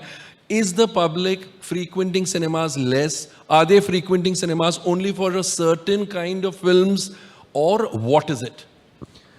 कोमल ji, thank you for having me. And I think पहले तो ओटीटी का कोई आदमी होना चाहिए था यहाँ पे डिफेंड करने के लिए, क्योंकि दोनों फिल्म मेकर्स थिएटर्स के साथ हैं और हम तो ऑब्वियसली थिएटर्स में ही हैं। चलिए, मैं डबल रोल प्ले कर लेता हूँ। मैं किसी ओटीसी से जुड़ा नहीं हूँ, लेकिन OTT, I will play the devil's advocate. OTT लोग घर में देखते हैं ना, इसलिए घर में नहीं, सो I think at the outset when you started, you mentioned that we had couple of hits and then we also had some disappointments. A phase where films were not performing. But what I can share with you is that February when COVID finished and March is when the regular films started. We actually, when I say we, I mean cinemas across the country, we experience demand by force. मार्च में विवेक जी की भी film आई, पर उसके अलावा बहुत सारी films आई जिन्होंने बहुत ही अच्छा परफॉर्मेंस दिया बॉक्स ऑफिस पे. So much so that Q1, which is April, May, June of this financial year, this calendar year, turned out to be the biggest quarter that PVR has had in the entire history of his business. Oh, wow. And this was not just, and we are a listed company, so all our data is available freely on our website and various other public platforms. So the fact is that in spite of COVID, 2 years of cinemas being shut, people going out of habit, people having been forced to stay at home, watch, consume content only at home. In spite of this fear that if I go to a theater or a public place, there could be, I could come back with an infection. In spite of all of these issues, cinemas bounced back in a big manner. As soon as we opened, we saw a lot of reception from people. People were just dying to be out of home, and dying to is maybe incorrect in this context. I should not be using in context of COVID, but people just wanted to be out of home, and we benefited tremendously from that demand. It is also a fact that Komalji, what he was saying, that in July and August, we've had terrible 2 months, for whatever reason, and I won't get into reasons, and maybe Komalji is a better person to analyze those reasons. But we saw the worst 2 months that we've seen in the last 6-7 years. Some of the big films that we were pegging a lot of hopes on disappointed us at the box office. But that's the DNA of our business. We've got peaks and valleys, hits bhi aati hain, flops bhi aati hain. A lot of films were in production for a long time, moods, taste, preferences, a lot of things have changed, and maybe that was the reason why we saw what we saw in July and August. But now with Brahmastra, things are looking extremely positive. But going back to the original question, I totally agree with Romi ji, and I also agree with Vivek ji that cinemas are here to stay. If COVID could not, put brakes on this industry, then probably cinema is not as weak as we think it is. We face these technological advancements. We've had wars, we've had these epidemics, pandemics, even in the past. And each time cinema has bounced back with new vigor, with a better, stronger force. This time will be no difference. I think we've not just bounced back, but I think the next couple of years would be the best that we've had in the business. Well, you said that I'll be in a better position. I'll just say one thing. All the films that have flopped in the months of July and August, I always tell people, it's not really cause for concern. The cause for concern would be, अगर फिल्में अच्छी होती और नहीं चलती. ये जो फिल्में flop हुई है, they deserved to flop because they were not good content. So this particular aspect, जैसे विवेक जी ने कहा कि we are not upgrading ourselves, तो फिर we will go out of fashion. तो मेरे ख्याल से this underlines that OTT and cinema can coexist. It's not as if OTT is eating into our collections. But having said that, कमल जी, आपसे मैं एक और बात जानना चाहूँगा. क्या कहीं ऐसा हो रहा है that our ticket prices are so high that cinema is becoming a luxury and affordable only for the rich and affluent class and not really for the middle class or the lower middle class, and therefore perforce they have turned to OTT? No, it's a fair question, Komalji, and in an inflationary economy where everything is becoming more expensive, increase in cost of ticket price is an equal concern, and this is a discretionary expense, right? I mean, it's not like kapde ya khana pina that you have to spend money on it. People have a choice to not spend on entertainment. We are fully sensitive to this aspect, but let me tell you some facts. The reality is that PVR, which is spread across the country in about 75, 80 odd towns and cities, our average ticket price is no more than 245 rupees. And 245 rupees in an inflationary economy where everything grows expensive by 6-7% every year, there is a cost to quality and safety, because we invest a lot of money in safety of our customers. A lot of money goes into giving, service standards which are absolutely international standard. There is a cost which is attached to it. That's Sorry it. to interrupt you here, but probably I'm also including the cost of concessionaires. You order popcorn, you want samosas, you want a cold drink, you want a bottle of water, and that doesn't come cheap. So. No, you're totally right. I mean, it's the entire expenditure for the experience, and it's not just F&B, but it's also the effort to get out of home, get into your vehicle, the travel costs, the parking costs. Everything is getting more expensive. Absolutely no doubt about that. But the reality is, there are choices available across the country. You've got cinemas which are expensive, you've got cinemas which are inexpensive. Within these cinemas which are expensive, you've got shows which are inexpensive, you've got days when tickets are sold at lesser prices. But our experience has been that for these small ticket experiences or expenses, and the reason I call it small ticket is in relation to high ticket expenses like buying clothes or traveling for a holiday or something of that sort, people tend to upsize their experience. अगर आप जाके देखेंगे cafe coffee day और a smaller unbranded chain of coffee or tea, you would find more people in Starbucks, which is 2x of an unbranded chain, simply because people want to upsize these experiences. People, want to have a great time when they go out with their family or with their friends or with their girlfriend or whoever they're going out with. They want to have a great time. And I think these small ticket expenses, people are looking for premium expenses. That's the feedback we're getting from people, because every time we offer a facility which is where we strip down the service standards or we remove some of the bells and whistles from the experience, we get a negative feedback. So this is slightly counterintuitive, but the reality is that people are more receptive to a premium experience. Indian society is aspirational, but it's also a fact that we are an inflationary society, country, economy. And as a result, everything goes up. We have no choice but to, if you want to maintain a certain service standard, you have to invest more. And the cost is sort of emitting from that. Point accepted. विवेक जी, आपसे जानना चाहूँगा कि Netflix ने अपने figures जब reveal किए a couple of months back, Netflix said that they had made huge losses in India. They retrenched staff, etc.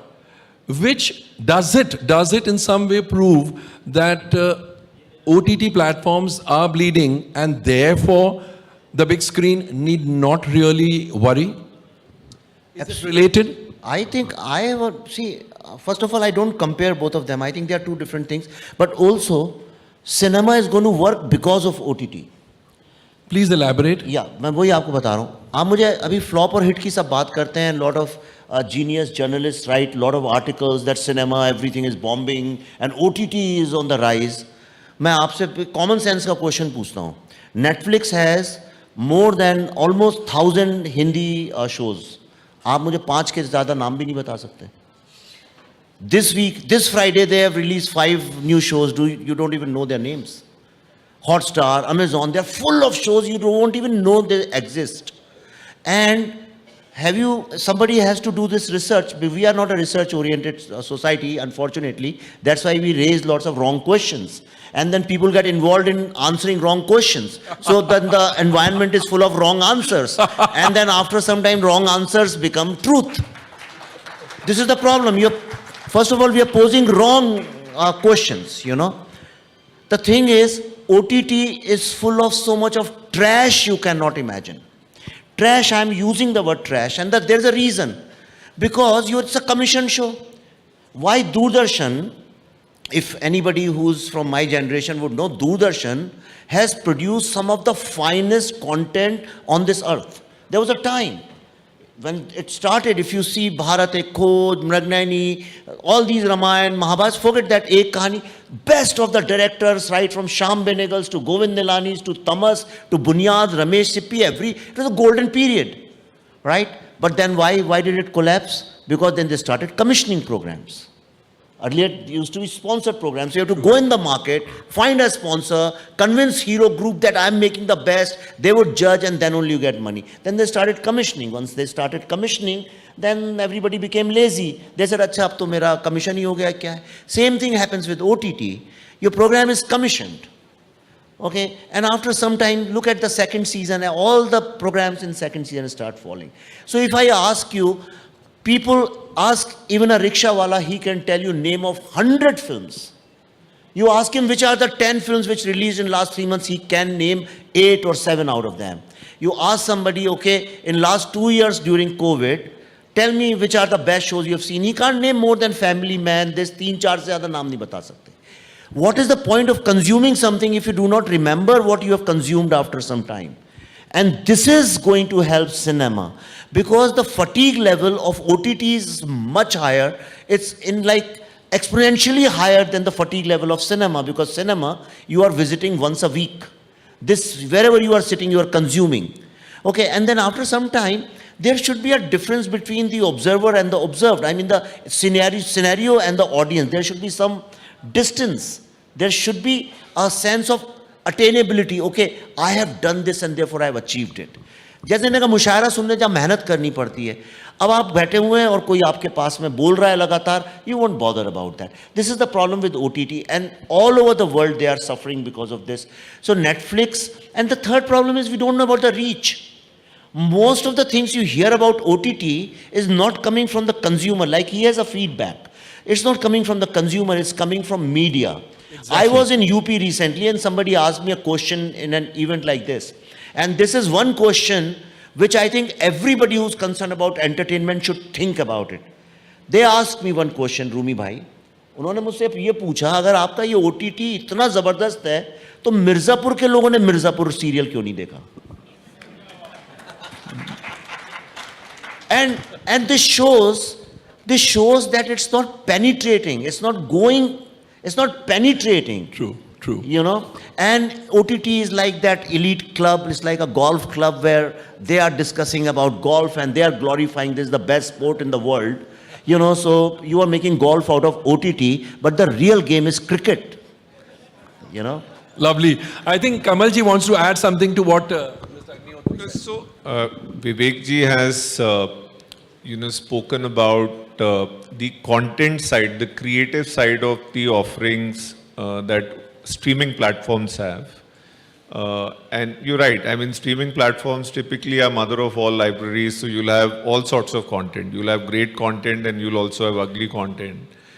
But from industry perspective, and I'm leaning on the side of OTT now, there is actually a positive cycle which is taking place between streaming platforms and theaters.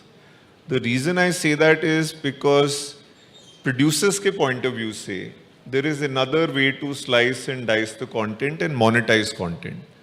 And the fact remains, our business, like any other business, is also about commerce. It's also about return on investment. So now producers have another way to monetize their content and make money out of it. The other thing is, and this is something which we are noticing, we are not able to put our finger and say this is exactly what is happening, but we get a sense that this is happening, is that there are films which when you release in theaters, they are small in terms of box office potential for whatever reason. But then they come out on streaming platform and subsequently on television platforms, and they gain a lot of popularity, penetration, a lot of people end up watching it. And if that film has a sequel, if that film becomes like an IP which is developed into part 2, KGF as a case in point. I was about to say that, yes. KGF is a case in point, which released in theaters and it was reasonable but nothing great in terms of box office. Lot of people saw it on streaming platforms, television pe bahut logon ne dekhi. As a result, when it came out, KGF 2, when it came out this year, it gave us disproportionate returns. I mean, we couldn't imagine the way box office exploded, the number of people who came out supporting that film. And we feel streaming platforms helped in the success of KGF 2 in theaters. So there is also a positive cycle. Superb. I'll just put into figures what Kamalji said. KGF, the net collections in India were 40 crore and KGF Chapter 2 was 400 crore. So what he says is the OTT platforms helped the business of KGF Chapter 2. Rumi जी, आपसे जानना चाहूँगा कि अगर film के लिए लिखना है और OTT के लिए लिखना है, आपके पास दो चॉइसेस हैं, रेवेन्यू सेम है, आपकी फीस सेम है, आप दिल से किसको प्रेफरेंस देंगे? मेरा इष्ट तो सिनेमा है, मेरी महबूबा तो वो है, तो पहले तो वही है। लेकिन एक चीज़ और जो मैं यहाँ पे ऐड करना चाहूँगा, क्योंकि पिछले दिनों काफ़ी बड़ी बड़ी फिल्म नहीं चली हैं, तो क्योंकि इस प्रोफेशन में हूँ तो थोड़ा सा मैंने भी अपना दिमाग लगाया, रिसर्च किया कि इसका क्या रीज़न हो सकता है। तो सबसे बड़ी चीज़ जो तुमने बोला कि जो फिल्म नहीं चली वो सचमुच अच्छी नहीं थी। जैसे पैंडेमिक में भी रूही चली थी, नई फिल्म थी वो, है ना, गंगूबाई चली और अपना अभी भूल भुलैया चली। तो मुझे ऐसा लगा एक पैंडेमिक में एक चेंज मुझे ऐसा फील हुआ है कि आया है कि 2 साल लोगों ने मतलब घर में बैठ के बाय फोर्स बोलो, मजबूरी में बोलो, उन्होंने OTT वगैरह सब चीज़ें देखी। और ऐसा मेरा तजुर्बा है कि जैसे अगर आप 10 दिन तक आप बिना शक्कर की चाय पिएंगे तो 11वें दिन वो आपको अच्छी नहीं लगेगी, शक्कर वाली चाय, आपका टेस्ट बदल जाता है। तो इस 2 साल में लोगों ने जो कंटेंट देखा है वो बहुत ही अलग कंटेंट देखा है, तो टेस्ट थोड़ा बदला है। अब जो रेगुलर कमर्शियल फिल्म होती थी जिसको हम फार्मूला फिल्म बोलते थे, जैसे हीरोपंती, बच्चन पांडे, ये शायद पैंडेमिक से पहले शायद चल जाती, लेकिन उसके बाद नहीं चली। तो फिक्र भी होती है हमको कि हमको, अच्छा हमारी इंडस्ट्री में, हम सब इंडस्ट्री के लोग हैं, हर आदमी ये बोलता है कि मैं कुछ नया बना रहा हूँ, और ये मैं 35 साल से सुन रहा हूँ कि अब वो नहीं चलेगा जो चलता था, अब नया चलेगा। ये सुन के उम्र गुजर गई, और अभी भी लोग, अच्छा कई लोग ये बोलते हैं हम बना रहे हैं नया, लेकिन उनको ये नहीं पता कि नया अच्छा है या बुरा है। नया कई बार खराब भी हो सकता है, कि जैसे अच्छा कई लोग दूसरों की राय पे चलते हैं, कि मैं नाम नहीं लूँगा, मैंने एक दोस्त से पूछा कि क्या कर रहे हो, बड़े फिल्म मेकर हैं, बोले अभी तो मैं OTT बना रहा हूँ। मैंने कहा फिल्म क्यों नहीं बने, बोले बहुत लॉस हो चुका है। मैंने बहुत दोस्तों से पूछा क्या बनाऊँ, तो मेरे दोस्तों ने मुझे एडवाइस किया OTT बना। तो मैंने कहा एक छोटी सी कहानी मैंने बचपन में सुनी थी कि एक आदमी की भैंस बीमार हो गई, तो वो अपने दोस्त के पास, उसे याद आया उसकी भैंस भी बीमार हुई थी, मैं जाके पूछता हूँ उसने क्या दवा दी थी। तो वो दोस्त के पास गया कि यार मुझे एक मशवरा दे दे कि मेरी भैंस बीमार हो गई, तूने अपनी भैंस को क्या दवाई दी थी? उसने दवाई का नाम बताया, ला के उन्होंने दवाई दे दी, इनकी भैंस मर गई। तो वो भाग के उसके पास गया कि यार मेरी भैंस तो मर गई। तो बोला मर तो मेरी भी गई थी। तो ये खुद भी मरेंगे और तुमको भी मरवाएंगे। अपना दिमाग लगाओ कि हमको जो बनाना है वो अच्छा बनाना है। रूमी जी बेहतरीन एग्जाम्पल दिया और घड़ी बता रही है, इशारा कर रही है कि हमें यहीं रोकना पड़ेगा, लेकिन बहुत अच्छा एग्जाम्पल दिया।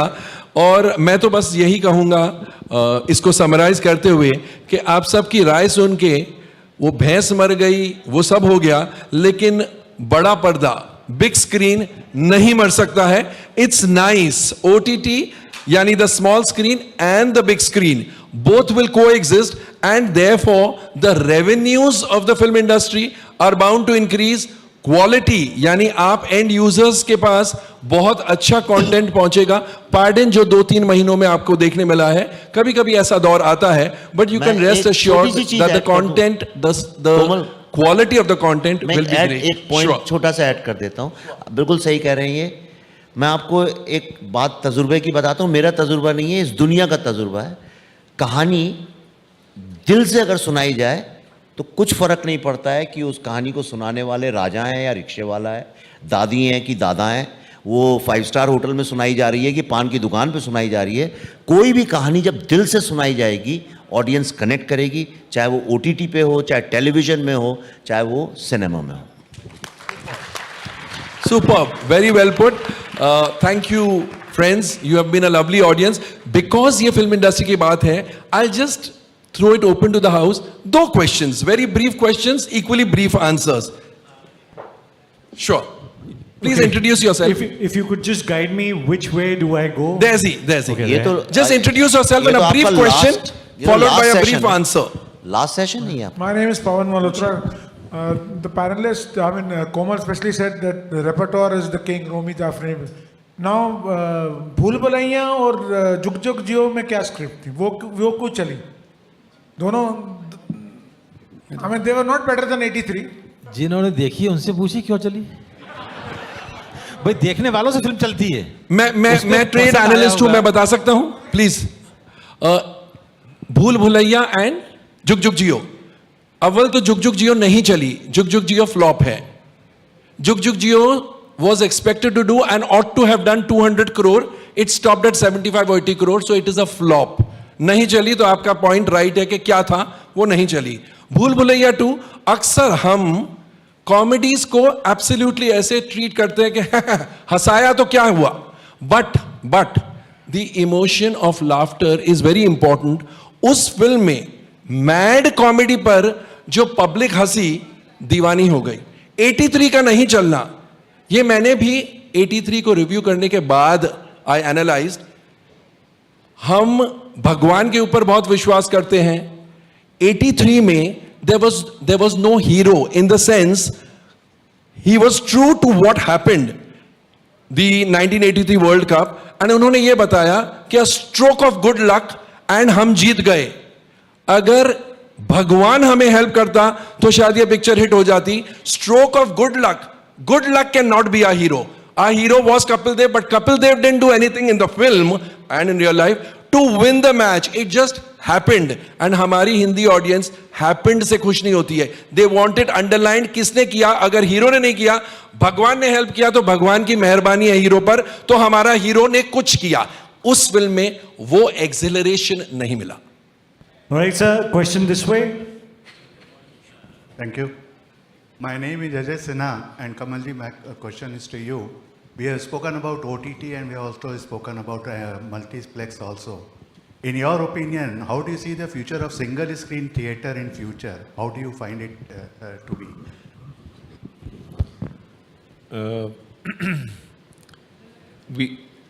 We have, you're from Delhi, I'm assuming, so you would have seen Delight Cinema, which has been, around for many decades.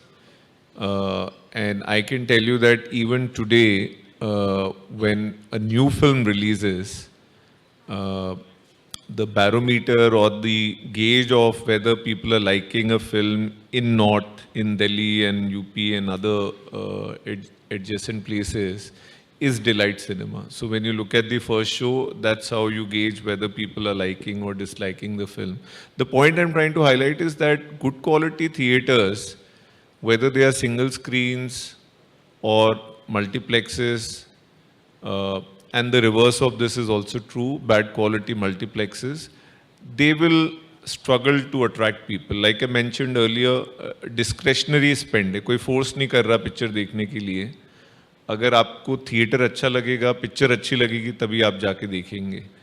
ये बात आपका करेक्ट है कि multiplexes have conceptual advantage over single screen because they have the advantage of choice and they can play a lot many more films. And unfortunately in Delight or single screens, if you play a film which does not do well, then you're stuck for a week. तो वो एक conceptual issue है, but otherwise good quality theater, single हो या multiplex हो, definitely attract करेगा. यानी content भी अच्छा हो तो चलेगा, सिनेमा भी अच्छा हो तो चलेगा. We all want quality, whether it's the outlet, the platform, or the content. Thank you so much, Rumi ji, Vivek ji, Kamal ji. Thank you so much, and thank you, Mindmine Summit, for giving the film industry this platform. Thank you. Thank you, gentlemen. I would request you to please be seated just for 5 more minutes. We have a very special film. Since it's all about films over here, so on the short screen we have a very special film. This is the Serendipity Arts Festival that we have, and it starts from 15th to 23rd December in Panjim, Goa. So if you're there, definitely do visit us. This is the Serendipity Arts Festival.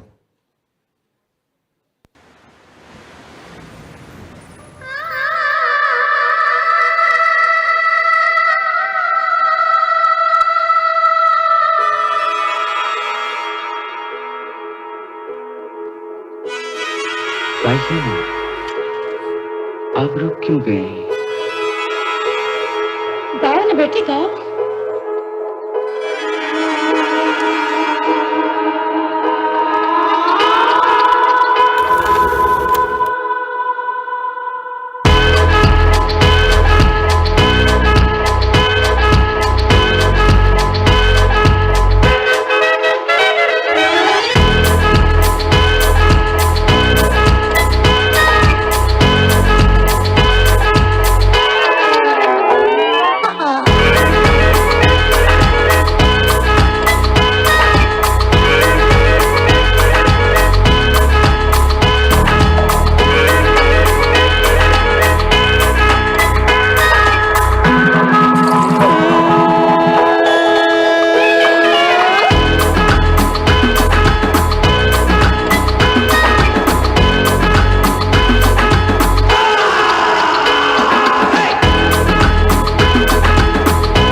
There we go, ladies and gentlemen. 15th to 23rd December at Panjim, Goa. Would request none other than Dr. Chandan Chaudhary ji, Senior Associate ISB Dean, and of course, Executive Director, Munjal Institute of Global Manufacturing, to kindly grace the stage to present the memento to our esteemed group of panelists. Can we have a round of applause for sir?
Thank you, gentlemen. Can we have a round of applause for all the panelists? With that being said, ladies and gentlemen, we will exit this hall right now. कुछ चीजों का please जरूर ध्यान रखिएगा. Please ध्यान से सुन लीजिए. उठने से पहले आप ध्यान से सुन लीजिए. All those who are in the hall, audience, if you have the word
भाई सुनो, आप रुक क्यों गए?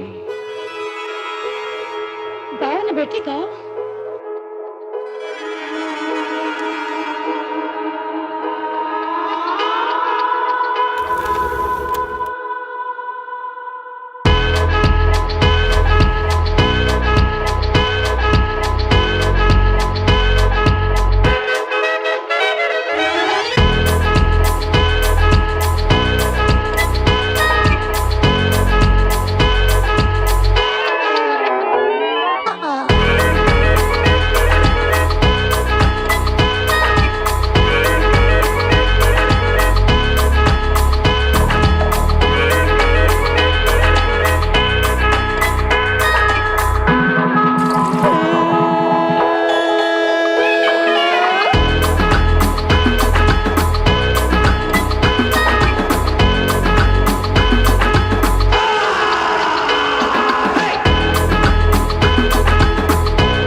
सुपर हीरो ने किया गाड़ी के नट्स एंड बोल्ट्स को डैमेज. कार का यार कर लेगा इनकंज्यूमेबल एक्सपेंसेस को भी manage. Car insurance by Reliance general देता है consumable expenses cover. No matter what happens to your car, we will take care of it यार.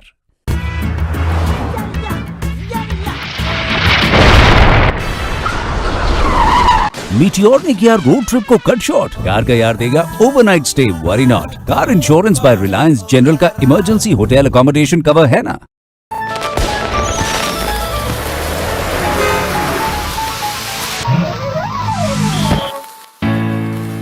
उड़ते रॉकेट ने किया टायर को बर्स्ट। कार का यार will take care of the worst. Car insurance by Reliance general का टायर प्रोटेक्ट कवर है ना। Compromise. It's everywhere. Birthday gift से लेकर holiday destination, month end craving से लेकर सैलरी नेगोशिएशन और लेटेस्ट फोन से लेकर वेडिंग रिसेप्शन। अरे भाई, इवन हेल्थ इंश्योरेंस प्लान्स का भी नहीं है exception. No no no more compromise, क्योंकि अब आ गया है एकदम नया, ताजा, power packed, fully loaded Reliance health gain policy. India का फाइनेस्ट जीरो कॉम्प्रोमाइज पॉलिसी, जो देता है आपको the power to choose from the widest range of covers according to your मर्जी। अब हेल्थ इंश्योरेंस पे जीरो कॉम्प्रोमाइज, 100% आपकी choice.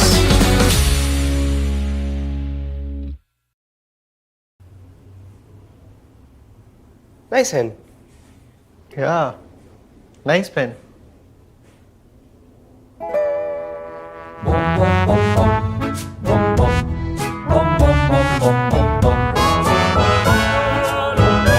Parker, it shows. Nice, Jen. Yeah, nice pen. Jen. I'm Jenny.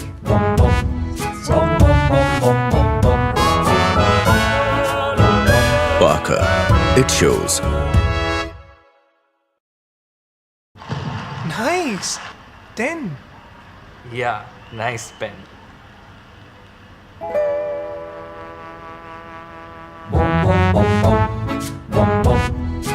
Nice pen. Parker, it shows.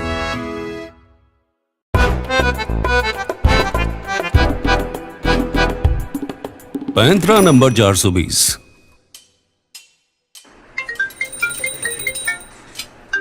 Hello, नमस्कार जोशी जी, मैं bank से बात कर रही हूँ। आशा करती हूँ आपके दिन की शुरुआत शुभ रही है। हो शुरुआत शुभ हुई है, बोला।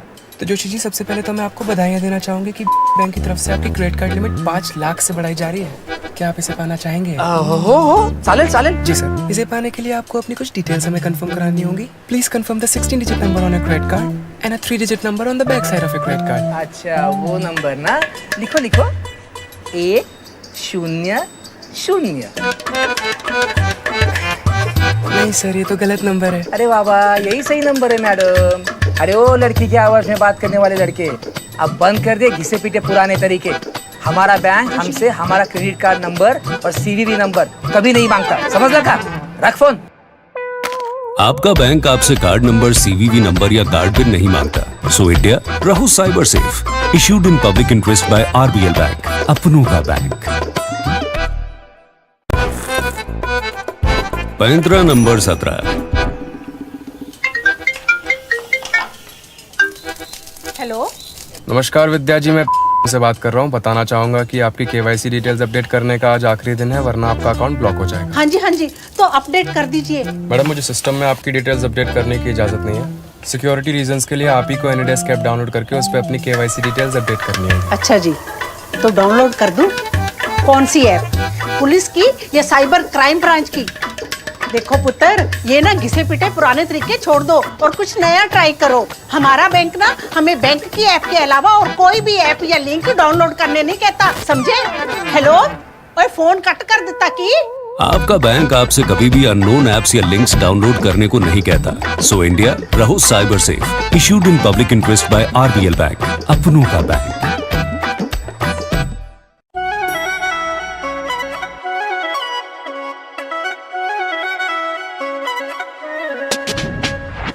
कॉम्प्रोमाइज नहीं, कस्टमाइज कर अपनी पॉलिसी कवर, खुद चूज कर। कॉम्प्रोमाइज नहीं, कस्टमाइज कर अपनी पॉलिसी कवर, खुद चूज कर। हेल्थ है तेरी तो कॉम्प्रोमाइज क्यों हो, पॉलिसी तेरी तो फीचर्स की चॉइस भी तेरी हो। कॉम्प्रोमाइज नहीं, कस्टमाइज कर अपनी पॉलिसी कवर, खुद चूज कर। रिलायंस हेल्थ गेन पॉलिसी कर ले तू चूज, सारे हेल्थ कॉम्प्रोमाइजेस कर दे तू लूज। Double cover हो या cumulative bonus, this is RGI, you can depend upon us. PED waiting period हो या hospital room rent, नहीं करनी अब तुझे कोई फिक्र, तेरी होगी हर choice इधर. Consumable expenses का मत ले load, unlimited refill के लिए हो जा enroll. Compromise नहीं, customize कर अपनी policy cover, खुद choose कर. Compromise नहीं, customize कर अपनी policy cover, खुद choose कर. Compromise नहीं, customize कर अपनी policy cover, खुद choose कर.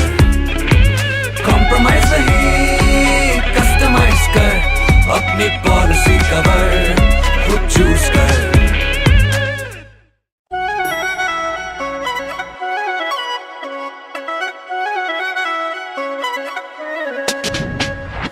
Compromise नहीं, customize कर अपनी policy cover, खुद choose कर.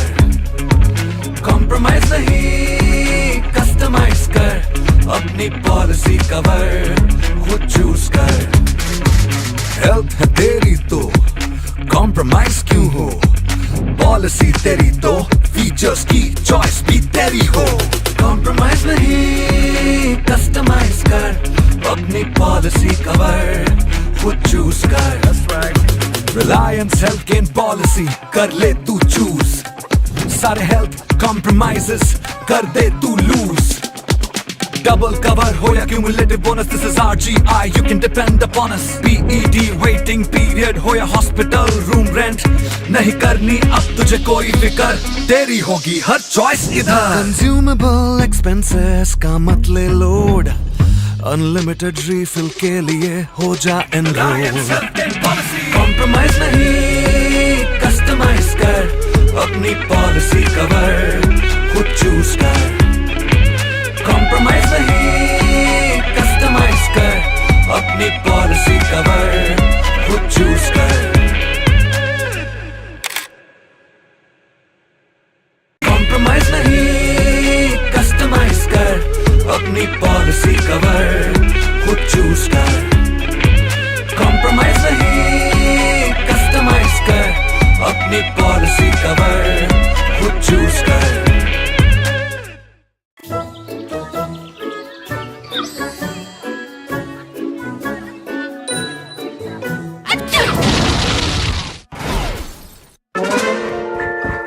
ड्रैगन की स्नीज ने किया गाड़ी को पूरी तरह से खत्म. कार का यार देगा गाड़ी की पूरी रकम. Car insurance by Reliance general का रिटर्न टू इनवॉइस कवर है ना. No matter what happens to your car, we will take care of it यार.